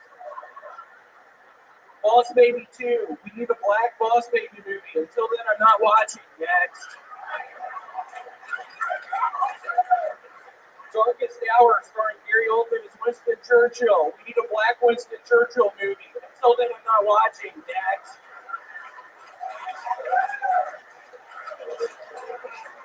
Fern Gully. We still have a rainforest, so quit trying to guilt trip me for burning down trees in California. Next. Wow, yeah, William Montgomery. I told him to shut off the cat for you. I wanted to see exactly how far you were going to go with that. That was absolutely incredible. This is a 2 or 3 week sober William Montgomery we're dealing with here. On a whole new level. 24 days. We can put him up anywhere in the show now. He doesn't have to start the show. We used to have him start the show because he gets so shit-faced during the show that I remember. But now, look at you. You're all grown up. Look like you're ready to go on the first fucking... Yeah, my gut has gotten smaller, which is exciting. That is true. But no, I'm kidding. It still looks horrible. Look at this thing. That's great. You look like you were born on a cruise ship.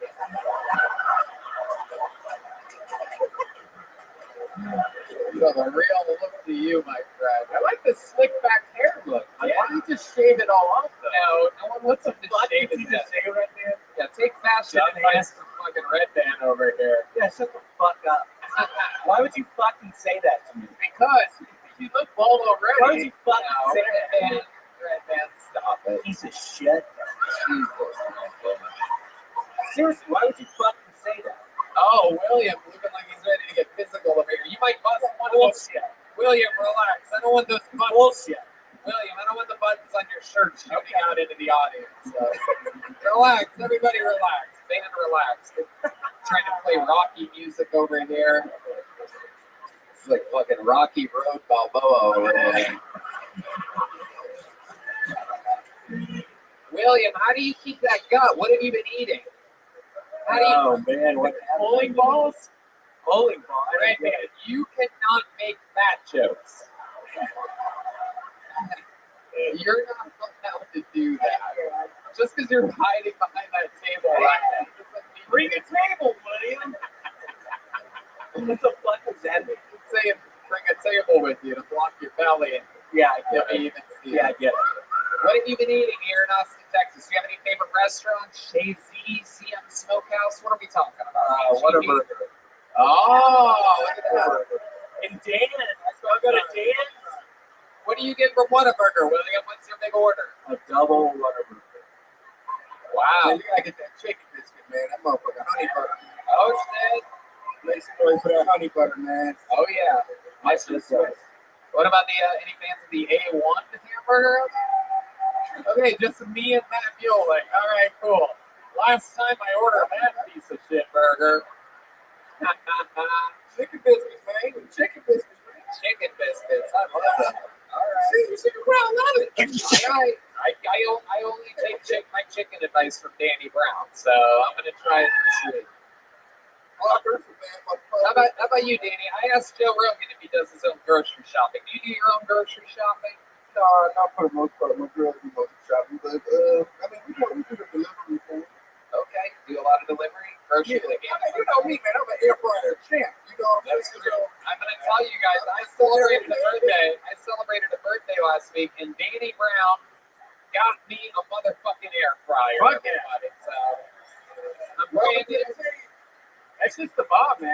It really is. It's like a fucking Tesla microwave or something like that. I love that shit. I have an air fryer too. You do? Yeah, I really like it. It's good. What was the best thing you made in it? Probably some salmon, but I feel I put too much Tony Shashering sauce on it. And it was way too salty, and I had to fucking throw it away. It was sad. You just put a raw salmon in your air fryer? Oh yeah, you can do that a lot. Yeah, nigga, what you talking about? Yeah, it turned out good. That's how it works. I put raw chicken wings in there. It's fucking awesome, man. That's how it works. Oh my god, that's incredible. I just thought it was for like reheating stuff. I didn't think I could cook things in there. Hell yeah. God, all right. Get your recipes on TikTok. All right, okay. Cool. William, what else has been going on this week? Since you got a robot back. You did? You got a little robot? Yeah, and I will sit down and watch that thing for like 4 hours at a time. Wow. It's like my pet. I don't have a pet, but it's like my pet. Yeah, It's my pet robot. that's official. William has definitely switched from alcohol to marijuana. If you can stare at a Roomba for 4 hours at a time, you might be high. That's what Jeff Foxworth. If you. I like it. You've been smoking a lot of pot. What else do you do while being stoned? For those of you that might not know, William was a heavy day drinker. Now he's a heavy pot smoker. Sometimes he's just a heavy eater. Whatever he does is heavy. I've been having a lot of sex on the ground. Sex on the ground. I have. It's That's one of the weirdest drinks you can order at a bar. I'll have a sex on the ground, please. Can I have a carpet burns, please? Throw that shit. That fucking knees, man. Yeah, bad on the knees, bad on the back. Why on the ground and not the bed? Just don't want to bring the bed? I don't know. Good question. It's just been doing it on the ground a lot. Which ground? Your bedroom ground? Kitchen ground? In the main room. Oh, you just want to see the Roomba like clean up all that. Yeah, dude. This guy's eating the Roomba's asshole while he's fucking his girl. This Roomba Yeah, sounds like it's this. the room by the fuck. With the room. Hell yeah, dude. Fucking, I love it, William. Looks like, oh, Your girlfriend liking Austin? Yeah. Famous girlfriend of William Montgomery, as some of you fans may remember from the past. Still the same girlfriend. Yeah, I mean, I think I've said it before. Being up till 11 in the morning doing a bunch of cocaine, our relationship is much better. There you go. Who would have guessed? It's weird how that works. Who would have guessed? If Totally you stop does. doing cocaine until 11 a.m., think life gets better. Tony, you know, a lot of people have been asking. We stopped checking on that red dot that was on William's belly. Oh, that's a good We point. haven't looked at the red dot in a long A lot of time. people It's still are- there. A lot of people have been concerned about what. Many people say it's a staph infection. Many people say it's a pimple. We are about to find out right now. Look at that guy. Okay, wow, it's much better. Wow, it's it's a not. freckle now. It's like a little freckle. It's not gone. It's worse. Wow. William, if they ever need someone to play a young Homer Simpson, I think you have the role. Man. If they ever do a Homer Simpson fucking bio, It looks like his belly will start whistling at any time. it does. It looks like his belly button is whistling, right? All right, William. Well, look at you. Are you not getting out in the sun at all here in Texas? I'm literally inside watching a robot. Right. Can't even. I'm not kidding. Maybe you should take the Roomba outside and go for a walk sometime with it. All right, you know him, you love him, a new minute every single week. One of the great forces in comedy. It's William Montgomery, everybody. Hell yeah. Back to the bucket we go. Shout out to Texas for letting artists smoke on stage. California sucks. All right. Speaking of California, we know this guy from California. He's here now, ladies and gentlemen. David Centofanti is here. David Centofanti. It's been a long time since we've seen this guy. Actually, I think he's been on one sub here. No, he's actually was on 2 weeks ago. Yep, here he is. He's back again. David Centofanti, everybody.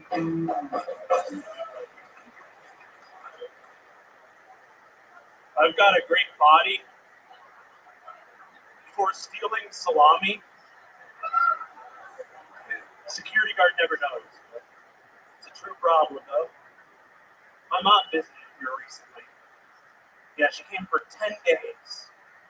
Oh, no is right. Yeah, I was saying to my brother, I was like, how am I going to manage this? He's like, you got to get out to a level. So what does that mean? He's like, you got to get drunk. Alcohol wasn't enough, so I started smoking some weed, and she wanted to try it. She goes, blow it in my face. Blow it in your face? We are not a sexy mother-son couple, okay? I want to be the first man on Mars. I want to be the first man on Mars to own slaves.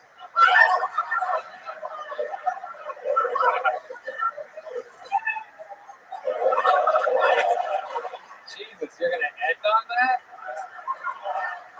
Is not it like a punchline coming or something? There is. I didn't realize we were just reading our fucking bucket lists up here for comedy stuff.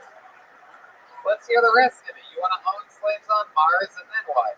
And are you talking about the planet or the candy bar company? Mars makes M&M's and Snickers and shit. Go ahead. Oh, really? Okay. No, I know that you know. Yeah.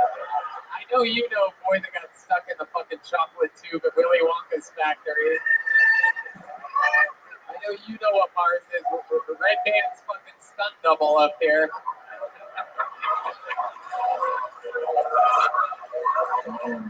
What do you eat, bowling balls, bro?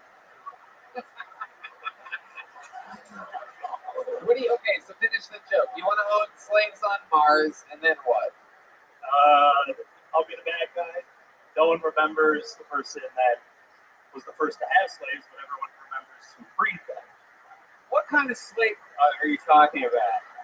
Are you talking about like anybody? Are you talking about black people? Are you talking about like aliens? Or It's a little longer. It gets into everybody, but we start with black people. Oh wow. Okay. Danny, what do you think about this? Homeboys in outer space. I mean, sounds like a great time. I don't know. America ain't been working out. I mean, shit, they're niggas in Mars. If they got Sisser, Danny's gone. So they got in those little Capri Sun packets for you out there. I love it. David, you were just on the show a couple weeks ago. Remind us of the highlights of that interview. So we found out my sister is now stripping, and I sing opera. Okay, that's right. You did sing some opera. That was awesome. This guy's got fucking pipes on him. Are you still dating that girl that you were dating a couple weeks ago that you cooked food for and sung opera? So I told her I brought it up publicly, and she wasn't too thrilled. Yeah. She wasn't too thrilled about it. So we'll see, because it's an every other weekend thing. She's got 4 kids. So when he takes the kids, I come over. Jesus Christ. Oh my God. Look at you, extra baggage over there. When you fuck her, does it feel like 4 kids? Okay, red band. You said you sing opera. For some reason, I just want to see him sing That's a Boy with it. You know that one? That's What Amore. this guy? That's Amore. When the moon is here, I like a big Piece of my support.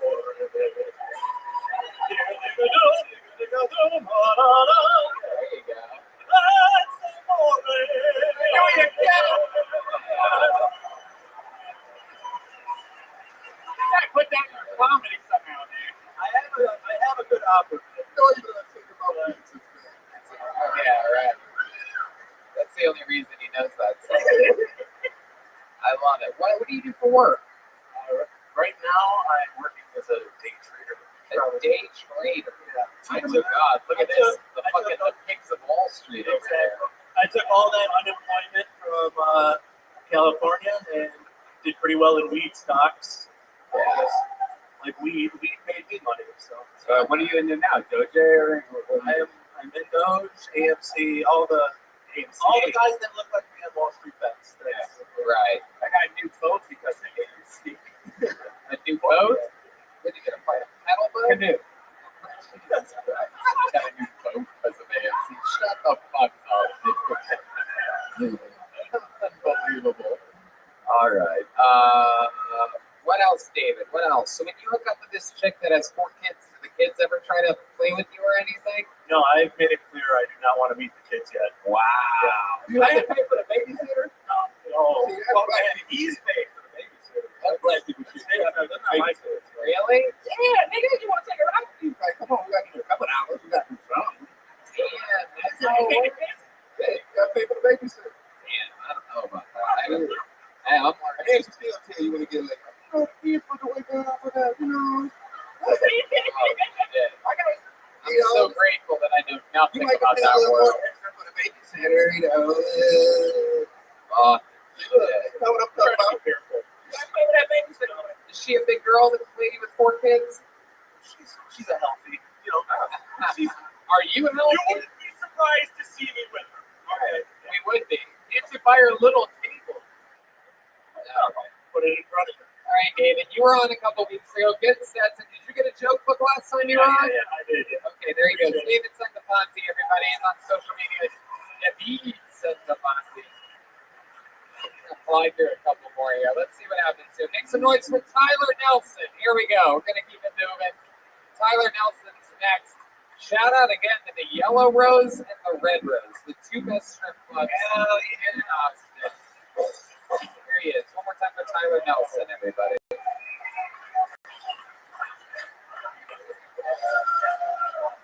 Y'all think that Nazis never existed?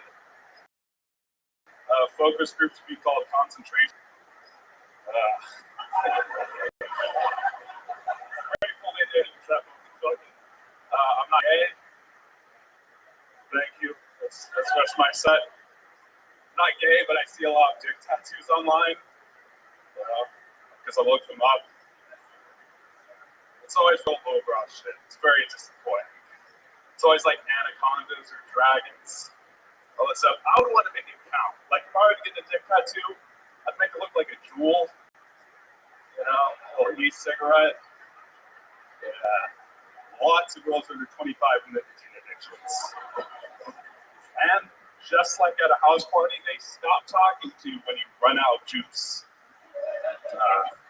Is this a cheese flavored pod? Gross. Y'all, but. All right. Fuck yeah. Tyler Nelson coming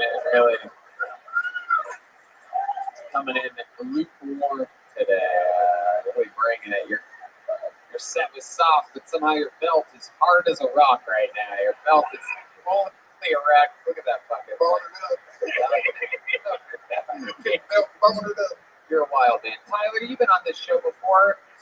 There was something with your teeth, right? You were missing a tooth. You have it fixed now. The power of Kill Tony, everybody. You come up here with jacked teeth, I promise you, we will talk you into fixing that shit. Wow. I have to remember that. A little bit of tough love for Tyler Nelson. Oh, I remember because I don't fucking remember. I don't forget when someone's missing a fucking front tooth, dude. God damn it, I'm missing a front tooth a year. That doesn't matter. Danny, you can pull that shit off. Your teeth are like your 17th most interesting thing about you. This guy was the first thing you knew. Look at this fucking young Forrest Gump looking motherfucker. It's like right when he got the leg braces off in the movie. Tyler, how old are you? 22 years old. You're adorable. What are you doing for work, buddy? I work for a flight school. I clean planes and I work as a safety pilot. Oh, okay. Yeah. So you're learning how to fly? Yes, sir. That's awesome. Right seat. All right. The right seat. First officer. Look at you. Absolutely. I know all that fucking stupid lingo. All right. They let you wear those shoes on an airplane? Yeah. Nah, these are just cleaning shoes. That's why they're all dirty and shit. Wait, what? They're just like, most of my job is cleaning the planes. Oh, those are your cleaning shoes, so you wear dirty shoes to clean it. And Okay, that sort of makes sense. All right, Kaylee said hell yeah. She loves anything dirty, so that makes sense. You're 22 years old. What's your love life like? I've got this girl that I'm seeing, but she doesn't want to actually date. So Tell us what you mean by that. so she's from Nepal, and they are not allowed to date white people at all. From Nepal. Yeah, her Okay. parents never allowed. So how far have you gotten with this girl? Did she let you see one of her nipples?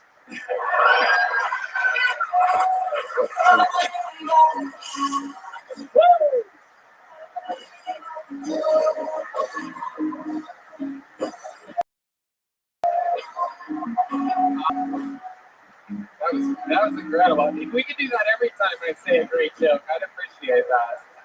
If we could always just break into I believe I can fly, that'd be pretty baller, man.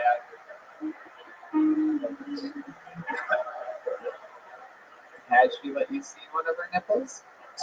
Two nipples. Whoa!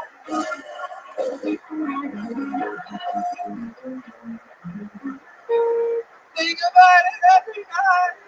Oh, okay, stop. Like a girl from that country has to have big areolas, right? Like brown ones? Brian, what the fuck are you talking about? Does she have big areolas? They're really long. Whoa!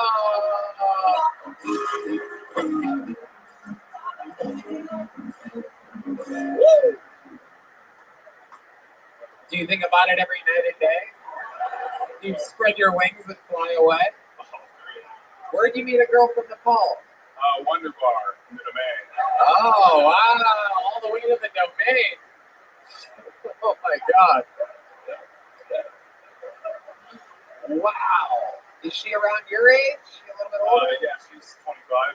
Wow. She's from Nepal. Look at the Nepal girl. Let's see what this sort of looks like.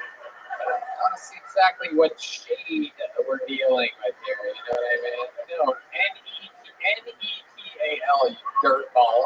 He literally just typed in nipple. Oh, okay. Okay, so it's sort of like a light, it's like a wide-eyed Filipino, sort of. Is what we'll say. So that's everybody. Is that okay?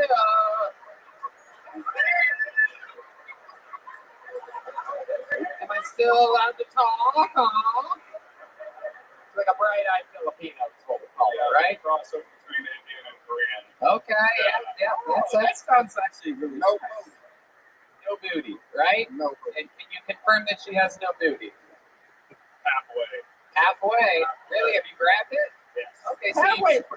you've seen nipples, you've seen a booty. Have you had intercourse with her? Yes. Whoa! Look at that. What are they known for in Nepal? What are the Hairy stomachs. Okay, Red Band. Let the people answer, Red Band. In Nepal, they're known for like Mount Everest. Wow, you already have one of our flies landing on your head. That's incredible. You can't even think it up. Mount Everest and hating Indians. That's what they're known for over there. Yeah. That one will be edited out. I promise you that, folks. That was just for you. Lord knows, all of the fucking Nepal government doing a state-run news story on it. Can't make this shit up when there's a fly landing on a white guy's head. All right, so what are they famous for? In Nepal, I'm sure you've had to have this boring conversation with her in order to get into her pants. Yeah, just Mount Everest and hating Indians. That's, Okay. That's the gist I got from it. And wait, what? You confused Danny Brown for a second. Hey, Indians. What type of Indian? No, like Indian. The fuck is I think we're going to.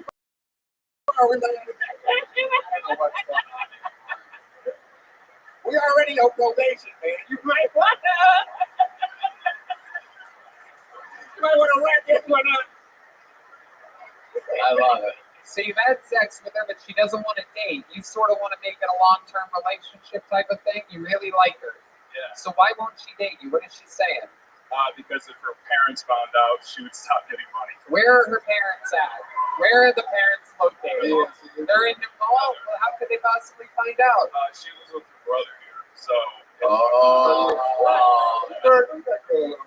And the brother and the parents, they want her to be with the Nepalese. Is that the word? And the funny thing is, she told me that even if she found a Nepalese guy that she liked, they would also, there's like a thing about class systems over there. So it's, I don't know where you'd find that in America. You know what? Here's what we should do. I have an idea. We have her take a picture with her and Danny Brown. Okay? She sends it back home. The parents lose their fucking minds. All right? And then you go, just kidding. She's with me. Right? And then they're like, oh, thank God. I got trouble though. They might let this nigga famous kind of so.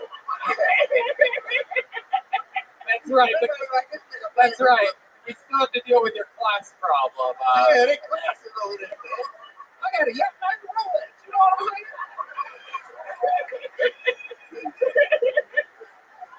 We got to do. Well, we'll let him take a picture with your Rolex on, and then then we got it all figured out. How much money do you have saved altogether? What's your net worth? Come on, just say it right into the microphone. Don't think about it. What?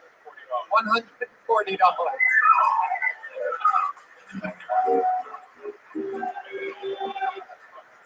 Wow.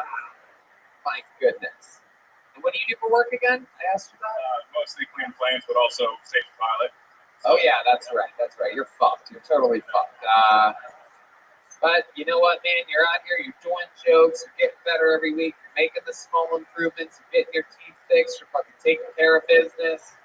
I like your style, dude. And I know how the Forrest Gump story begins, and I know how it ends. So you have a lot of good times ahead of you. Ladies and gentlemen, there he goes. Tyler Nelson with a big joke book. Take that shit. Take it. You guys ready to get a lady up here tonight? We don't have a single woman pulled out of this bucket. We're going to do it. Sorry to Chad. Oh, shit, ladies and gentlemen.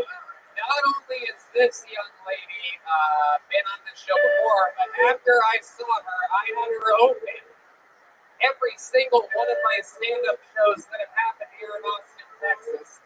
Here with a brand new minute, I present to you truly one of my favorite comedians in this city. Here. This is the future. This is the future. Motherfucking Genevieve. I got this cousin and we were close as kids, and then we lost connection, and then we tried to find each other as adults, and we reconnected, and he tells me one day, he's like, gee, for some reason I feel like I can't get close to you. I said, well, how about you roast me? He said, Jenny, you're my cousin, I can't roast you. You got a thick ass neck, but I can't roast you. Your afro is lopsided in a bitch, but I can't roast you. You look like a nigga in a dress, but I can't roast you. You look like the transgender Roger Douglas, but I can't roast you. You look like you're a sister from The Office, but I can't roast you.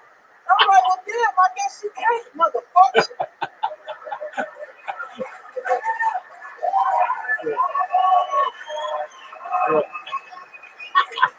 I'm tall, I've been tall for a while.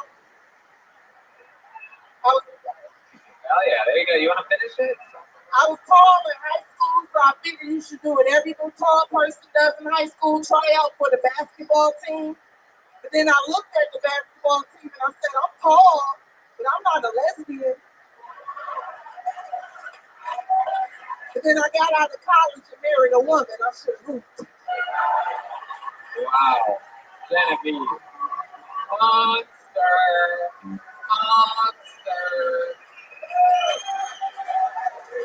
I love me some Genevieve. Fire. She is a monster. I got to take you shopping and get some cowboy gear. Oh, man, I'm so dead. You know, I got you. Absolutely. Absolutely. Just so I can feel fancy when I step over the homeless. You know what I mean? Yeah.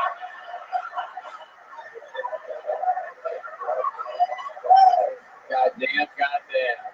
Genevieve has arrived, a powerful, powerful force. What's going on, y'all? Genevieve opens all my stand-up shows. I have her every single chance I could get. I didn't even realize the first couple times I was calling. I thought you lived here in Austin. Turns out she was making the drive from Dallas every time. I'm like, hey, what I got to do? Yeah, I appreciate them calls, man. We'll make it in. absolutely. Absolutely. We're going to do it again on Saturday. You're here Saturday, right? Yes. Awesome. Sweet. Genevieve, what's been up since the last time we talked Man, to you? people been so nice to me, man. It's been a crazy ride. You got the Kill Tony phone. Yeah, your taco came in Right. hilarious. But we're talking about post-Kill Tony Genevieve. Oh, man, it's been crazy. Like, a lot of people been nice. I've been getting to see Austin different venues. It's a crazy place for live entertainment. It's been a wild ride. Appreciate y'all. Love it. You love Austin? You just moved here from Dallas? Yeah, I'm from here from Dallas, April 1st. Yep. What do you love about it? What's different? What's because I've been all around Texas, but normally until I moved here, I'm just in a city for a weekend, a few times a year. You just spend most of your time at the hotel. I like Barton Springs. Oh, okay. Yeah, they about to drop that reservation shit. It look like one of y'all racist uncles made the website. I figured it out. What do you do at Barton Springs? This black girl can swim. You swim? Really? Wow. Only backwards though. Oh, okay. That makes sense. You got the black stroke. The black stroke. They fuck up the hair, man. That's how they do it, man. They only do backstroke. They hit it, but that's hilarious. You have a white boyfriend. He swims normally towards you. he rescues you. Yeah, he's their lifeguard. I got you, babe. I love it. Barton Springs, what else? HEB, what are we talking I love HEB, man. I just had some chicken salad there. And I'm one of the black people that trust white people chicken salad. I know that's rare. Wow. Y'all can throw me some raisins in there. Let's be honest though. You punch up white people's chicken salad, you throw your own like extra relish in it. Chicken salad, though, man. That's what white people say anyway. So, really? You don't like chicken salad? You don't like chicken salad? I mean, a nigga might make some tuna salad. That shit like some jail shit. The only time I ate chicken salad, I was in the county. Really? Yeah. Hold on, D-Madness, what are you about to say?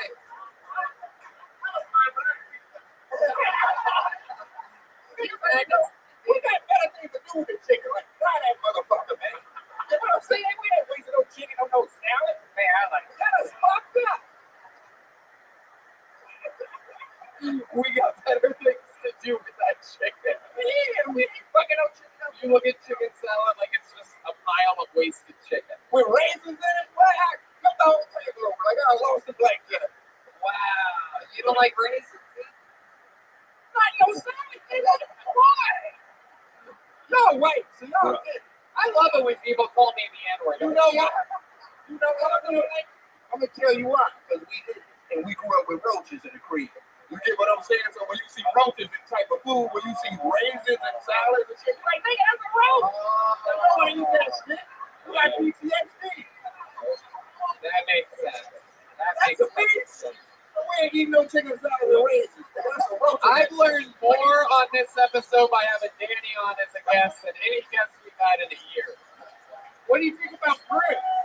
What do you think about what? Fruit. No one's talking about fucking fruit up here, Redhead. I mean, one time, see, when I think about prunes, one time back in the day, man, when I was a kid, man, we had this situation where they had something called Focus and Trade, where, you ain't really had that much money. You can go to this place and there'll be boxes of food. And, my mom used to go there to, what's the government food? Some big black cheese and all that kind of shit. So they gave me these big ass bag of prunes. Us as kids, they were just like, these big packages look kind of big. So funny. You know what I'm saying? So we do chilling in the crib, watching boat flying, doing what we do. Just munching on this bag of prunes. You know what I'm saying? I'm pretty sure y'all know the end of the story. Yeah, we know the end of the story. Yeah. So yeah, man, prunes ain't raisins, man. But in the hood, we don't, We know the end of the story. You ended up making a chicken salad in your pants. No, it's a beef stew. Danny motherfucking Beef Brown. stroganoff. I love it. Genevieve, so what else is going on? How's your white boyfriend doing? How long you been with him again? 3 years. Look at that. They're gonna make it. They're gonna go all the way. You guys fight a lot? Do you ever get in a fight? Like, what's your biggest fight? He ever tried to tell you that he wants to be the first guy to own slaves on Mars or anything like that? I tell him all the time, I think he's a German spy trying to infiltrate black culture and take the information back to Germany. Can you? I'm paranoid like that. I think he's from a spy. Genevieve, do you have any like hobbies or special skills or anything that we never found out about you or talked to you about or anything? You like sing? You see all these people up here. We have them play instruments. I think I'm not sure. I never tested myself, but I think I can make an origami bird in under a minute. Really? What kind of origami? Out of a piece of paper? Yeah, I think I can do it under a minute. Someone give me a fucking piece of paper right now. I demand. How about a hand? That's not a fucking piece of paper. No, don't give me this. Stripper, stop using your brain. There you go. Give me a real piece of paper. Zach Focus, go find me a fucking piece of paper. He's got stripper brain too. I don't know why I'm asking Zach Focus. God damn it. Okay, this is sort of, again, it's not really, no, it's a real piece of paper. Okay, that'll work. Ladies and gentlemen, can I get some more? Oh, you got, yes, you do have origami music. Here we go. Come on, everybody.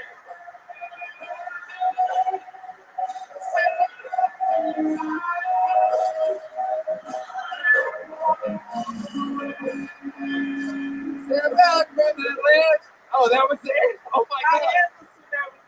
Oh, come on. I was wondering, you made this off of the bird. That was like the comedian earlier. And she's like, I believe that's been a minute.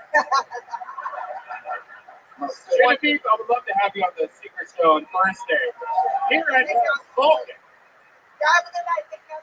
I gotta say, this is the worst fucking origami bird I've ever seen in my life. Whatever.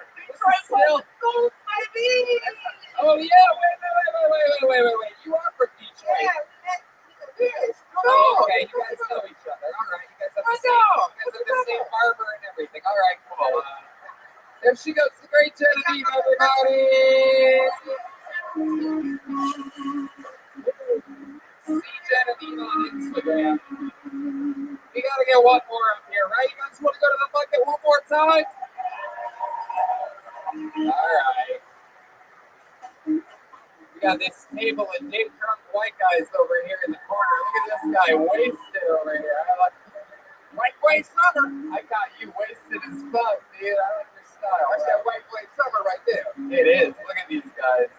This looks like an entourage from on Brady Street or something. I be scared of them the new niggas. Don't be scared of the niggas you see with the dreads and all that. Be scared of them type of niggas right there. They dangerous. I have no idea what Danny Brown just said to me. Ladies and gentlemen, your final comedian out of the bucket tonight goes by the name of Dylan Jarbo.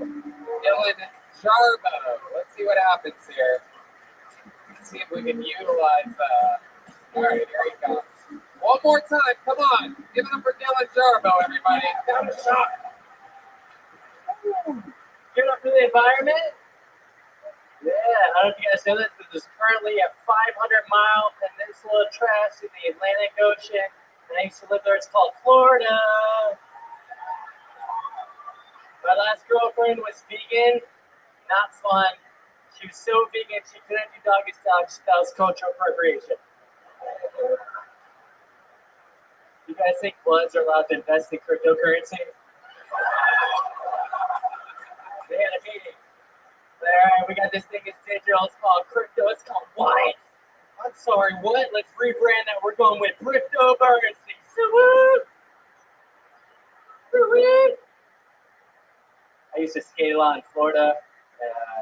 I don't know a lot of skaters here, so I found an app to meet other skaters. It's called Grinder. Not a lot of skate talk. Feels like more of a rollerblade community, if you ask me. Wow.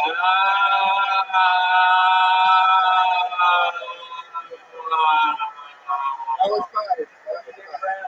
Dylan motherfucking Jarbo making his Kill Tony debut. Powerful performance. Holy shit, dude. How long have you been doing stand-up? About 5 years. Hell yeah. All of it here in Texas? All in Florida. Where in Florida? We're at Florida. Jacksonville, Florida. Okay. Oh, fellas. A lot of people come out of Jacksonville, though that's not where Disney is, right, man? You can't just do that for every city in No, I said, like that's what Nikki would think about Jacksonville, Florida. Yeah, you would get shot right after that. Yeah, Jacksonville gangster, man. It's fucking terrifying. Hell yeah, but that's where you have to be. You have to be from a terrifying place to be funny. All those comedians out of Boston, tough streets in New York, Youngstown, Ohio. I mean, Jacksonville, Florida. Jacksonville, Florida, Detroit. Jacksonville as well. Yeah, Jacksonville's crazy. And you've been out of there for how long? About 5 months. All here. Oh, go back. Straight here. Go to Detroit. You made it out. Don't go back. Dylan, you moved here to Austin, Texas. Sorry, dude. I love it. Which part of the city do you live in? I'm in South Austin, I think. It's Manchac. Okay. Awful. Don't applaud that. It's terrible. You over there by that weird never-ending festival? I think. I don't know. There's like a carnival out there somewhere. Am I right? Am I learning? Yeah. I tried to go there for the first time the other night. I'm like, oh shit, look at this fucking carnival. So I went there and there was a line that I've never even fathomed before. Did I talk about this last week? Yeah, there was a line like I haven't seen anything like it. It was like 10 people wide and thousands of people deep to get into this carnival here in Austin, Texas. Yeah. Yeah, I was completely sober, so I wasn't just imagining it. By the way, fun fact, I've been given more mushrooms here in Austin, Texas in 5 months than I have my entire life before that. There we go. For those of you that don't know why Austin's economy is booming, it's because 50% of the people grow their own mushrooms and sell They them. do. And cocaine. There you go. Most cocaine I've ever seen in my life. Really? That's your crew that you hang out with, Red Band. Yeah, These are the friends that Red Band was able to make here in I'm looking to stop doing cocaine. That's true. And I gotta tell you, Danny Brown's performance here tonight, you should prove it. Danny famously, I can talk about it now that we made it through this episode. Danny famously had an episode in Detroit. Some of you are just becoming fans now that we're here. Don't go look at this shit now, man. What the fuck? Now you gonna get go watch it. It's good now. It's good now because it's a comeback story, bro. But we did an episode in Detroit and we're like, oh, we're going to blow this audience's mind because we hadn't done an episode in Detroit up until that point. So we had, I think we sold like 900 tickets or something like that to this show of rabid fans that couldn't believe we finally made it to Detroit. And we're like, not only are we doing this, we're going to bring out the king of Detroit, fucking Detroit Danny Brown as the guest, man of Kill Tony. And Danny came out fucking higher than Elon Musk. To the moon. I was at home, man. That's what I'm saying. You can't do shit. I would say, just doing something with someone when you're at home, you know. Hold on. It's just harder than when because it feel like what you do. If you're wondering what an episode of Kill Tony is like when the guest never stops talking into the microphone. Go back and listen. He literally doesn't stop. I could be like, Danny, please stop for 10 seconds so that I could get the next comedian on. And he was telling us how to make like banana milkshakes and shit like that. I swear. Not one of my finest moments, but strong. It was a setback or a strong comeback. So you know what I'm saying? Super strong comeback. Texas, Yeah. And by the way, I want to say about Danny, this is what a badass Danny is. That when people ask him why he moved to Austin, he says because of the up and coming fucking comedy scene here, he's such a fan of That's not all true too, man. I'm over here because I'm a beautiful lady that I fell in love with, so I'm here with her. Oh yeah, that too. That too. But you know, y'all, I know, but y'all second, y'all, you can't take all the credit. hey, pussy and comedy, my friend. Yeah, That's what. that's I got one of them here. Like how people were you doing comedy in Florida? Like, Oh yeah, this fucking guy's still here. I forgot about this. It's been so much fun up here. He did great. He did amazing. Absolutely fucking killed. That's as good as you could do. You're gonna get 2 big joke books after this. He's from Jacksonville, man. He deserved it, man. I love it. Tell us something about you that we'd be surprised to know, Dylan. Let's make this interview a strong one. Get out of here. My roommate and I, we're growing mushrooms in our closet right now. Somebody, if you're looking, we got it. Nothing I love more than closeted mushrooms. You know what I mean? Oh God, when those things come out, they are fucking butt fucking delicious. Dylan, what else? Do you have any special skills? What do you do when you're not doing stand-up? What do you like to do at nighttime? I grow mushrooms in the closet. Other than the mushrooms, Dylan. Come on, stick with me, Dylan. I'm sticking with you. I write jokes and grow mushrooms and Church's chicken. There we go. Oh, did you say Church's? Church's chicken. That's Church's chicken. The worst chicken. The worst What? chicken. Yeah. The worst chicken. Hey, I get it, man. They only just got that hot pepper. People go to church and chicken just put a little pepper. You know what I'm saying? But you see, y'all know what I'm talking about. I mean, see, you don't even love. You ain't never chicken in the world. Have you had Bush's chicken yet? See, man, my grandma was Filipino, and sometimes she had to, you know what I'm saying? Filipino cheap, man. They make the word. They make the best of what they got. So church's chicken for my grandma was like buffet type shit. She was like, oh, we gonna get some churches. Because you can get like 50 pieces of chicken for like $5. You know what I'm saying? But I was like, oh, yeah. I love it. What's your love life like, Dylan? Oh God. I know. We grow mushrooms in your closet. I know.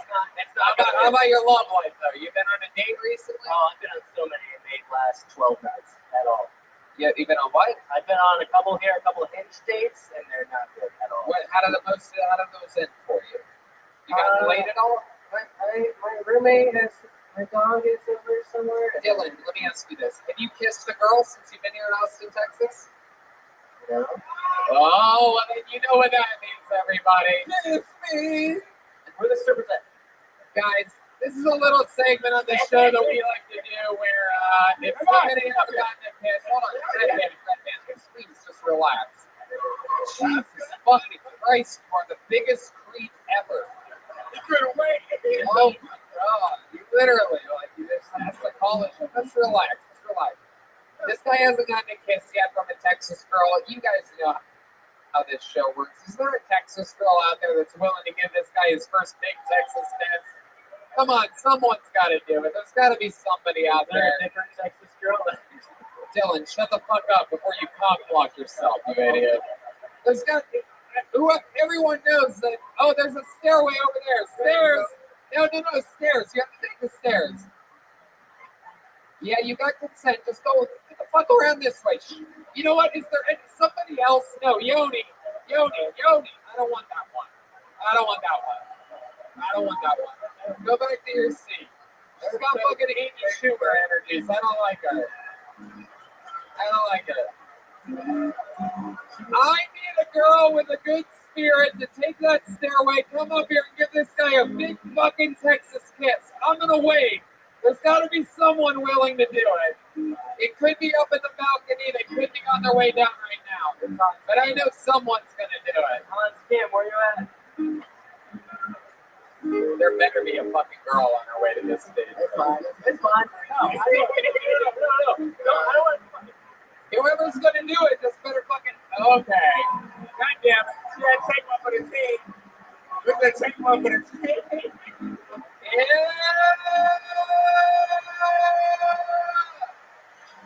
Whoa!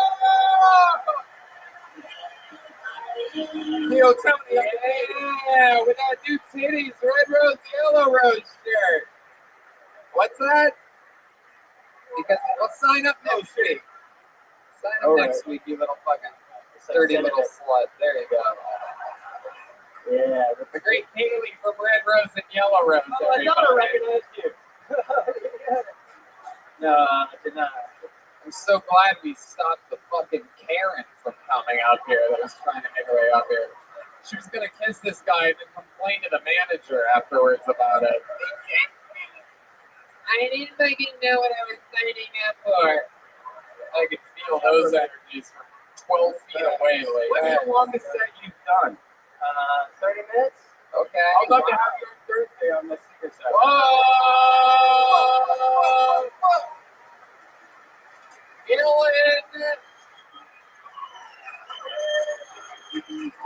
Dylan Jarbo. Am I saying that right? Yeah, look like Yeah. He's on social media, Dylan Jarbo, DILLONJARBOE. How do you feel? Your first Tony appearance, you killed it. You I love it. Dylan Jarbo, everybody! There you go. You go ahead. We're not doing shout outs. Yeah, Jesus Christ. Shouting out streets over here. Streets in California. So stupid. Guys, there's only one way to end a show like this. You want to fucking do it? All right. This guy, the reigning and defending undisputed king of Tony, with 2 decades of experience in Chicago at Second City, got diagnosed with ALS and became a comedian, and now he is still Tony regular,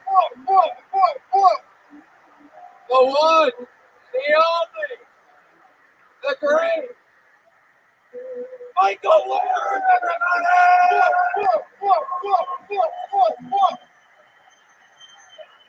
Ladies and gentlemen, life is short.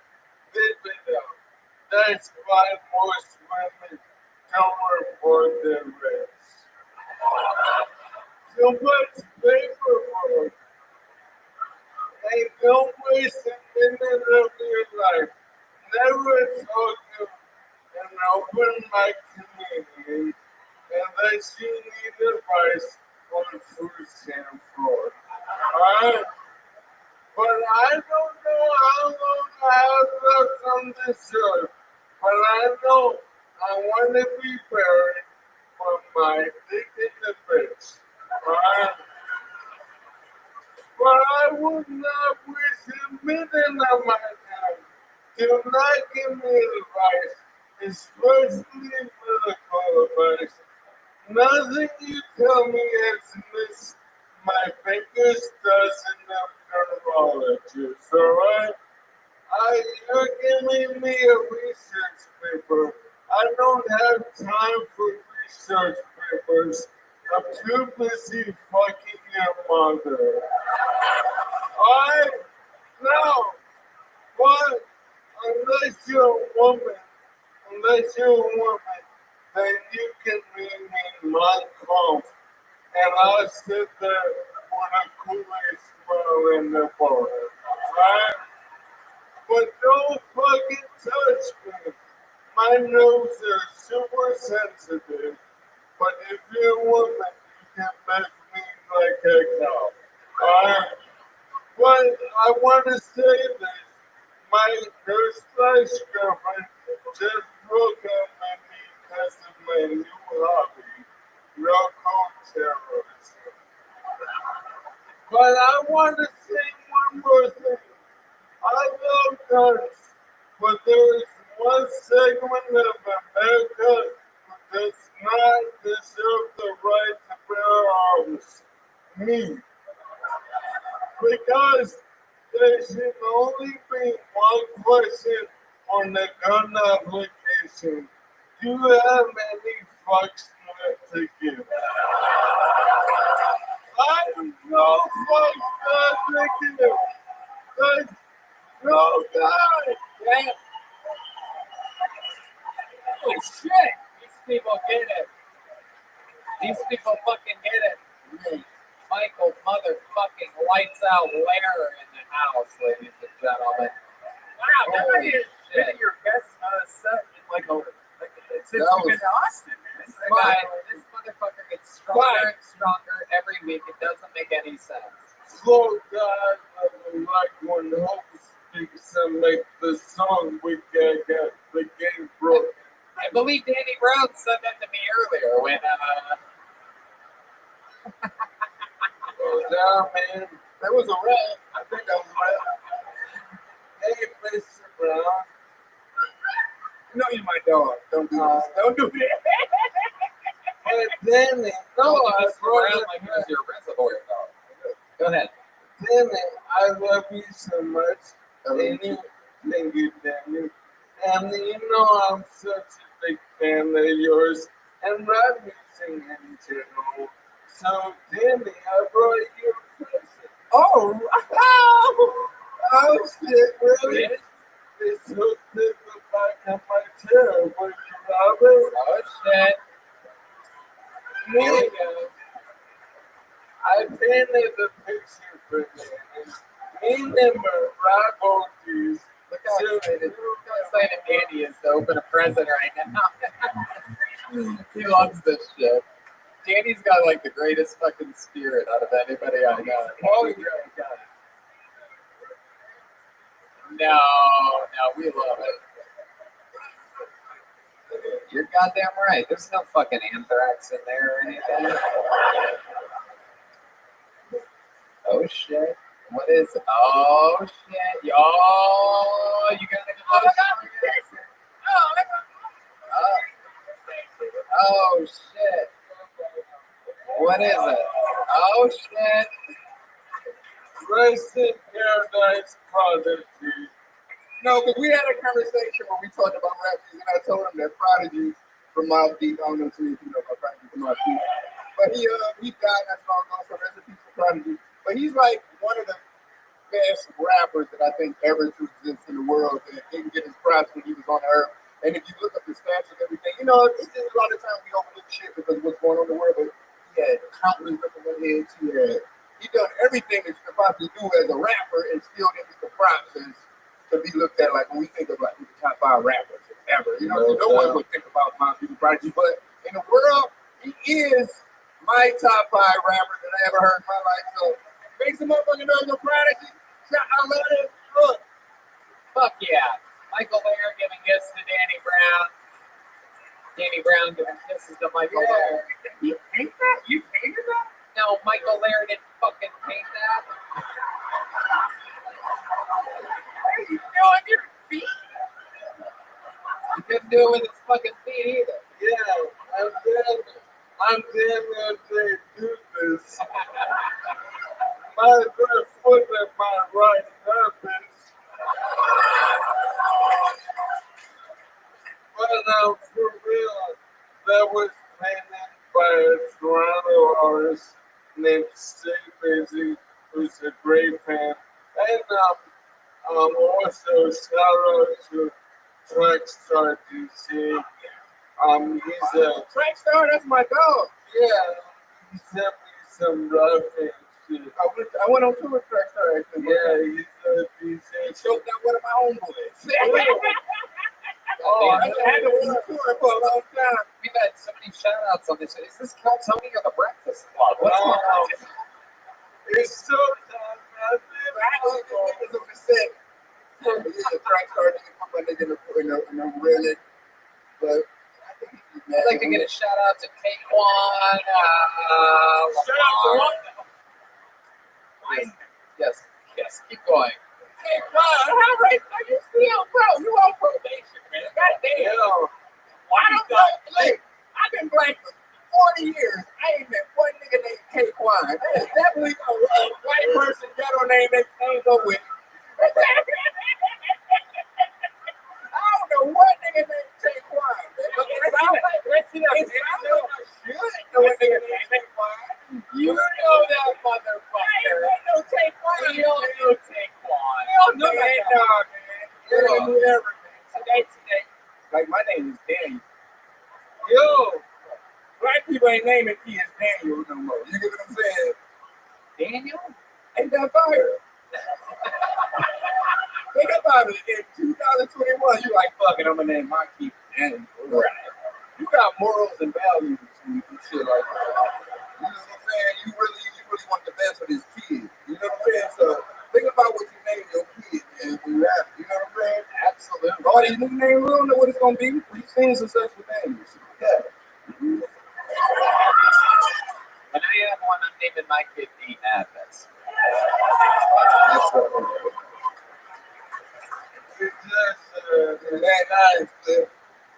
D Madness and Schwa. I mean, if you figure out, like, you know, black people, you can put like a French asterisk on top of it, like just spell it out like crazy. Like, you know what I'm saying? And where people look at it like, and we get caught in class with attendance, and like, these movies? Michael, what else has been going on this week? I got physically assaulted at the container bar. You did on Rainy Street at the container bar? Wow, you got physically assaulted. The stuff there is great. I love those people. And I like to go to bars like that because I can't dance anymore. I like to sing. Wait, you can't dance anymore? You can't do the fucking... I know that. He hit me up. My nigga Mike hit me up like, what's up? I'm at this reggae club. I'm like, oh shit. He got bitches whining on him. I swear to God, Michael Lair goes out more than I do. I don't know if I can pull up on this function. He said he couldn't do everything. I was like, you know what? He was literally at that bar the other night, and I was texting him. I'm like, hey, what are you up to? You know, I had the night off. He said, what's going on? And it's right across the street from, you know, we live right next to, we live in the same area. And I go outside and I'm smoking a cigarette, and I look at the place that he's at. The line is like a football field long. Music's bumping. Everybody's just wall to wall. I'm like, what the fuck is he doing in there? You know he's in the middle of the dance floor, and everybody holding him up like fucking. Yeah. You gotta call him and get in. This guy's out here fucking crowd surfing in a 100-pound wheelchair. Never a good time. People are like, this is much heavier than it looks. Go that way. Ow. I love it. Michael, anything else we need to talk about before we move on? Man, I want to get drunk. All right, great. Let's do it. Let's all do it together. That's still Tony! Guys, our guest tonight, catch him on twitch.com/xDannyBrownX. He's twitching all the time. How loud can this place get for one of the greatest rappers of all time, Danny Brown? Don't play no games. My man got me a motherfucking air fryer for my birthday. One of my longtime friends, the great Danny Brown. If you just use the vegetables, I just won with that. I love you, man. How about a big hand for Michael Lair, everybody? MichaelLairComedy.com. The yellow rose and the red rose makes it all possible. Shout outs to CM Smokehouse at Golden Acres. Shout out to our friend Yoni at Best Barbecue Show. Make sure you follow him. Some delicious Crown Royal up here tonight. I'm going to hand for the staff here at Vulcan Gas Company. Also, Adrian Cavazos at Boneseye on social media. Check out these books that are happening. Let's check this Ryan and email drawing out. Oh my God. Look at this.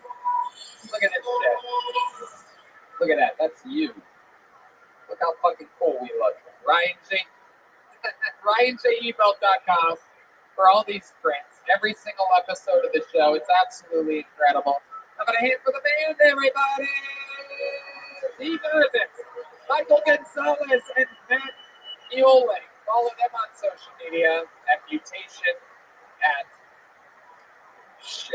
Mike Angons 13 and Lorenzo Jackson something. We're gonna figure that out for next week. All right, on to the next one we go. We'll see you next week. We do this every Monday now. Hey, Vulcan, Thursday, 8 o'clock. We have a secret show. As you can see, a lot of people are from this are going to be on the show. Also got a bunch of Saturday Night Live people in this episode.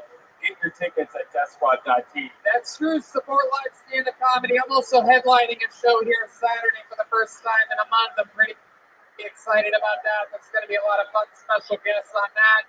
Some brand new material from me, thanks to our little friend from Dallas that changed my life. So I have something fun to talk about. I love you guys so much. Every single one of these episodes, we feel at home here in Austin, Texas. We love you guys. Thank you. Good night, everybody.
Hey,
this is Rabbi coming to you live from the world famous Vulcan Gas Company in Austin, Texas, for a brand new episode of Kill Tony. Get up for Tony. It's back.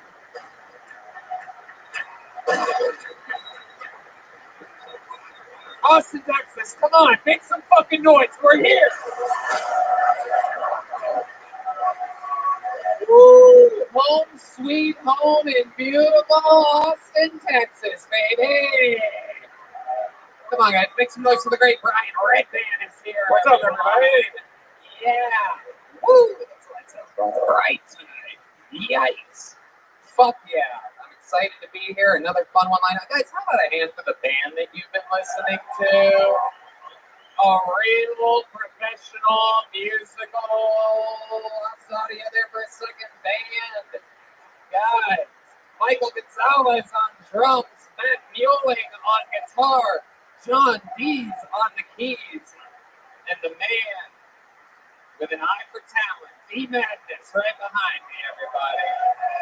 We're going to be rocking and rolling with them all night. Shout outs to CM Smokehouse at CM_Smokehouse for filling us up with delicious food. Thanks to our friend Yoni, who can be found at Best Barbecue, a barbecue connoisseur here in Austin, Texas, and a hell of a friend.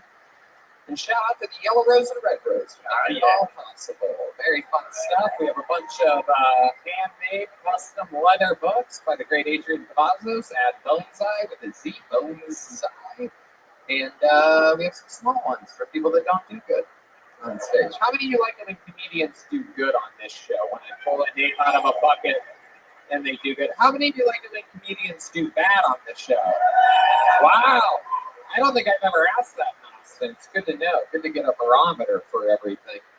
I mean, these episodes have been absolutely crazy, especially since the big move from our former hub of entertainment to here, the Vulcan Gas Company. I'm going to hand for the staff here. An amazing crew.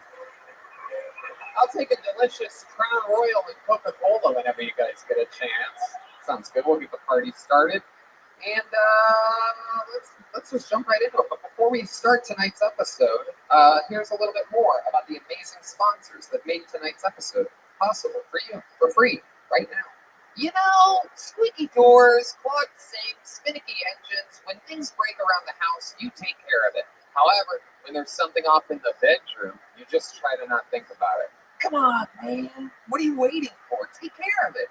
Go to GetRoman.com/Tony now. You know about this, Red Band. Oh, do I ever. With Roman, you can get a free online evaluation and ongoing care for ED.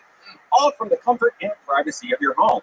A U.S. licensed healthcare professional will work with you to find the best treatment plan. And if medication is appropriate, it ships to you with free 2-day shipping. The whole process is straightforward and discreet. Yeah. Getting Getting started is simple. Just go to getroaming.com/Tony and complete an online visit. Take care of your ED without leaving your home.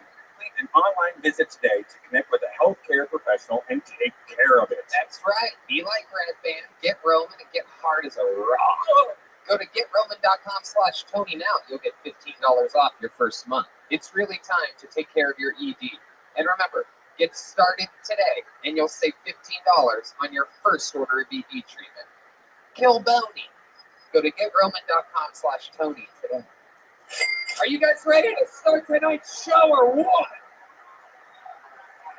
Ladies and gentlemen, you know, one of the things about this show is that we never promote who the guest is going to be. It's always a very exciting. I'm a fan of old school pro wrestling. I like surprising the people. And every single week, somehow in Austin, Texas, we're able to snag cooler guests than we even were in the big city of Los Angeles, California. This week is no different. This is the man that convinced me to move to Austin, Texas. This is one of the greatest comedians of all time. Your guest tonight is Ron White,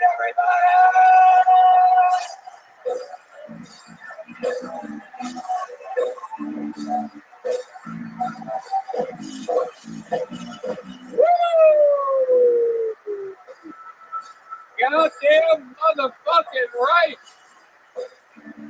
The Golden Goat! Ron White is here!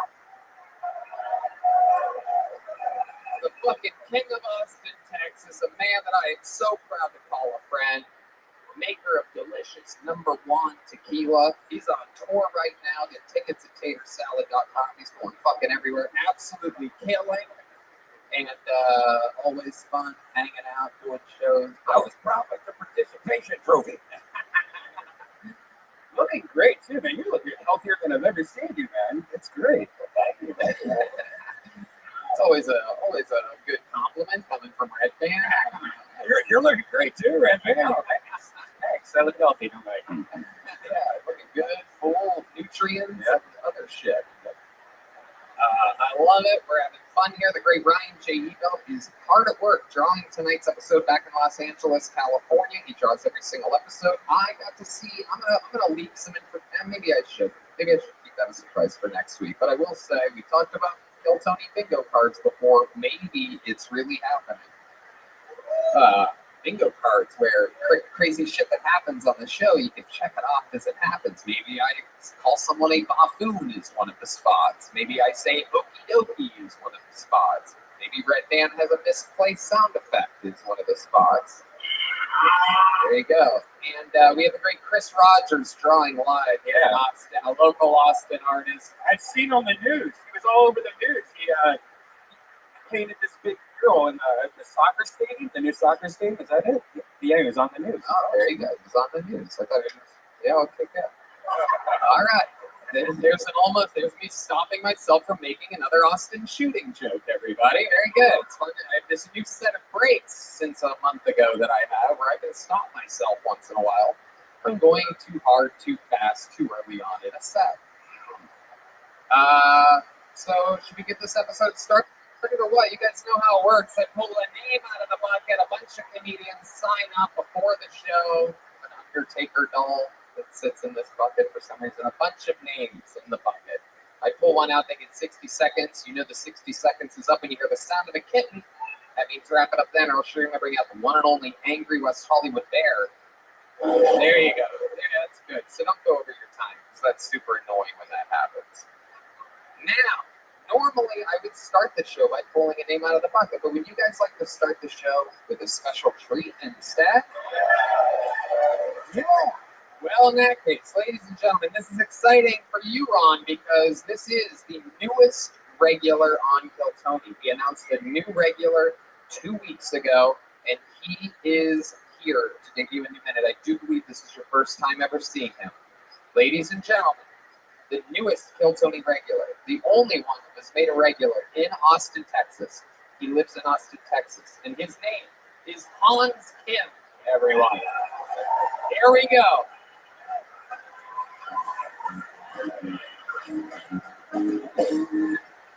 Hey, what's up, guys? Good to be here. My name is Hans, and I know what I look like, but I was like this before the vaccine, too. So, I got the vaccine, or as I like to call it, Western acupuncture. Only one needle. It sucks being autistic because it's the only disease that you can diagnose in a bar. No one's ever like, hey, this guy says he has non-Hodgkin's lymphoma. Let's see, Jaeger bombs with this guy, he has cancer. It's just with autism. But I saw a dude at a supermarket take off his mask to cough, which I thought was the wrong way to do that. And I wonder how this guy has sex. Oh, I'm about to come. Let me take my condom off real quick. I almost got semen in my condom. That would have been disgusting. There's a theory that the coronavirus was leaked from a lab, which I think is hilarious. It's so Asian to take your work home with you. All right, there you guys. On Tim, everybody.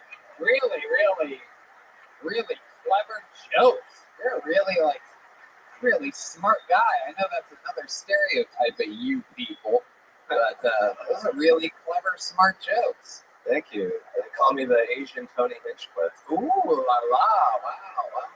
I wish there were more Asian Tony Hinchcliffes. Seems like there definitely aren't many out there, according to my Twitter feed. Seem to be quite the opposite. Hans Kim, how's life going? We haven't seen you for a week. It's always good. You're constantly smiling. You can't even help yourself. You literally have a smile stuck on your face. Your smile is as wide as your eyes are. I absolutely love it. Hey, look at that. Whoa, now you really are the Asian Tony Hinchcliffe. Look at that. Hi, everybody. It's me. Move your mouth. Hi, everybody. It's me, the Asian Tony Hinchcliffe. Welcome to another show. Make some fucking noise, everybody. Hi. There you go. We're pretty good at this. We're like a little ventriloquist doll made in China. Hans Kim, you're an absolute killer. Ron White, this is your first time seeing Hans. This was a brilliant move on my part, making him a regular 2 weeks ago. Yeah, I wonder how that happened. I don't know. Yeah, that's amazing.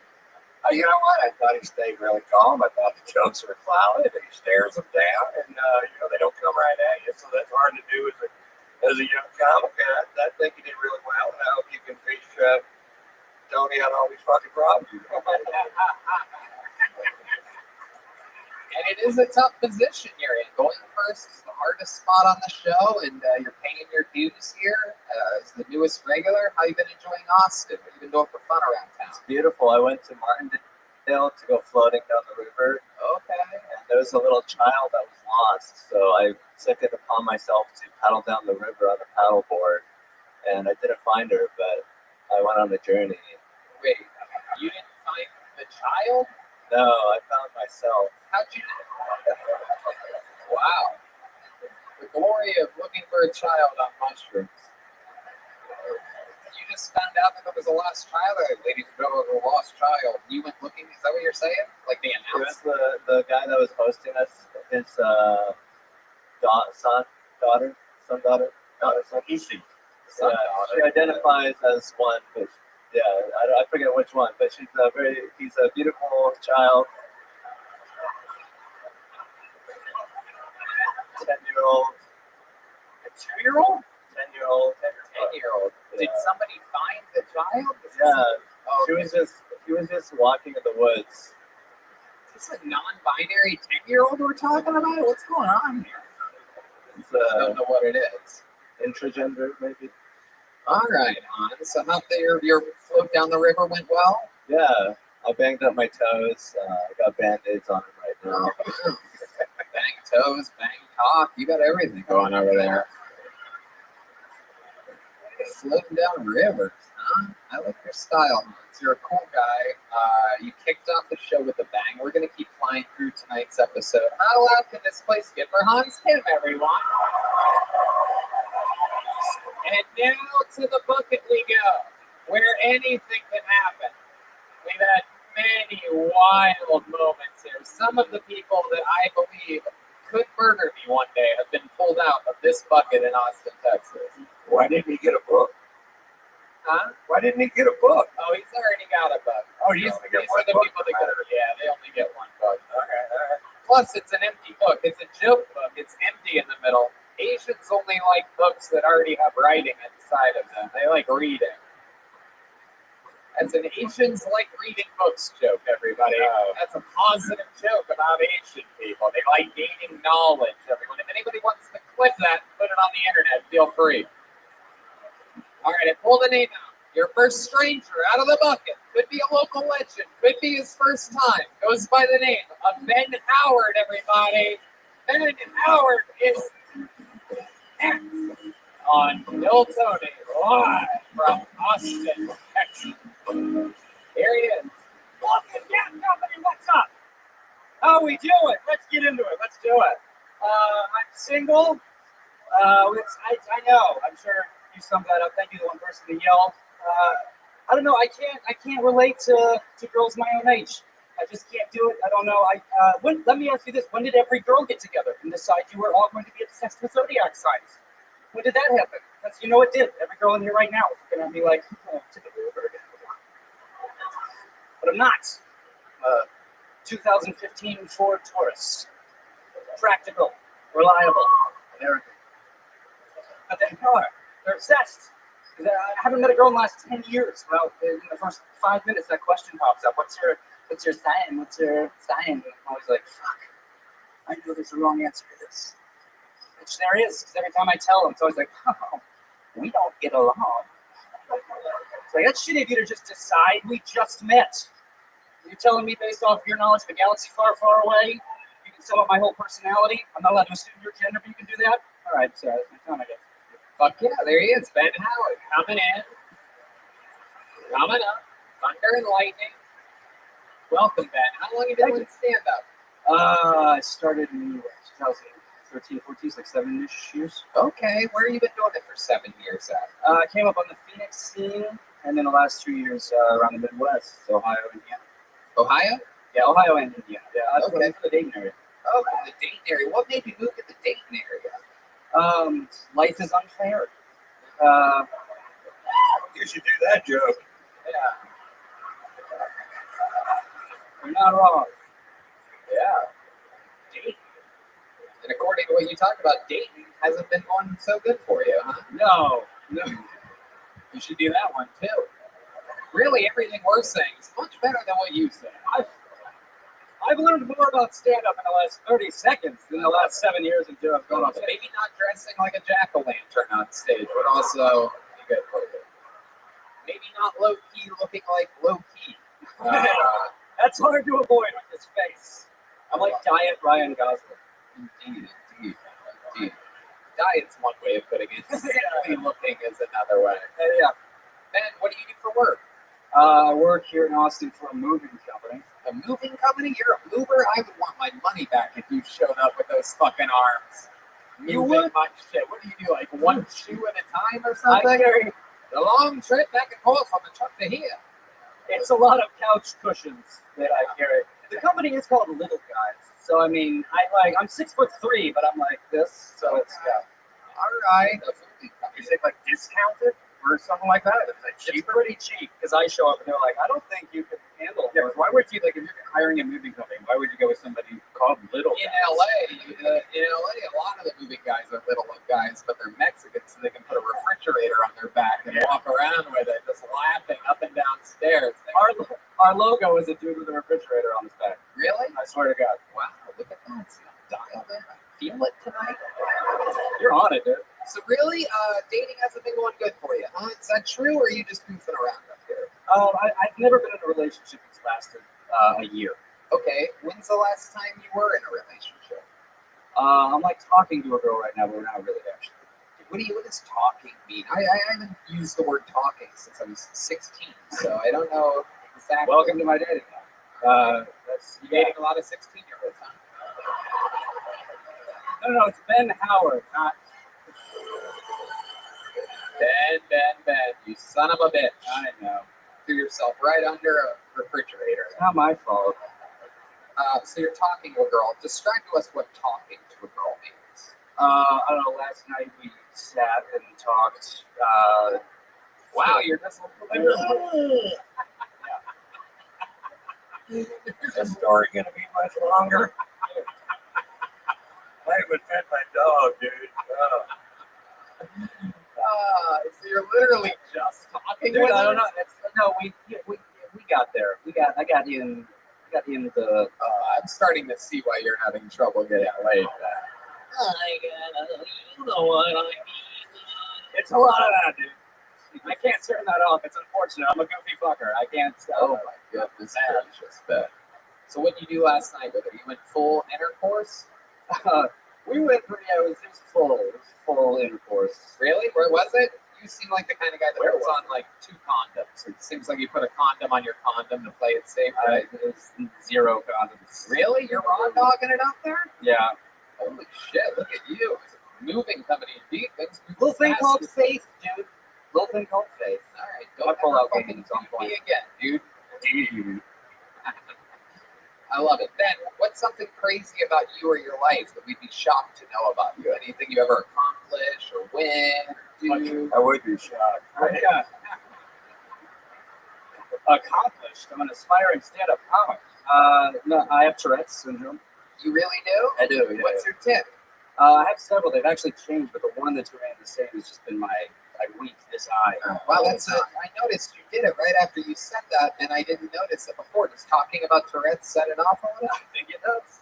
No, it's when I'm on stage or like on cameras, man. I'm zoned in, so I guess I've been told that at least. It doesn't really come out when I'm performing, but day to day, I'm just winking at everything.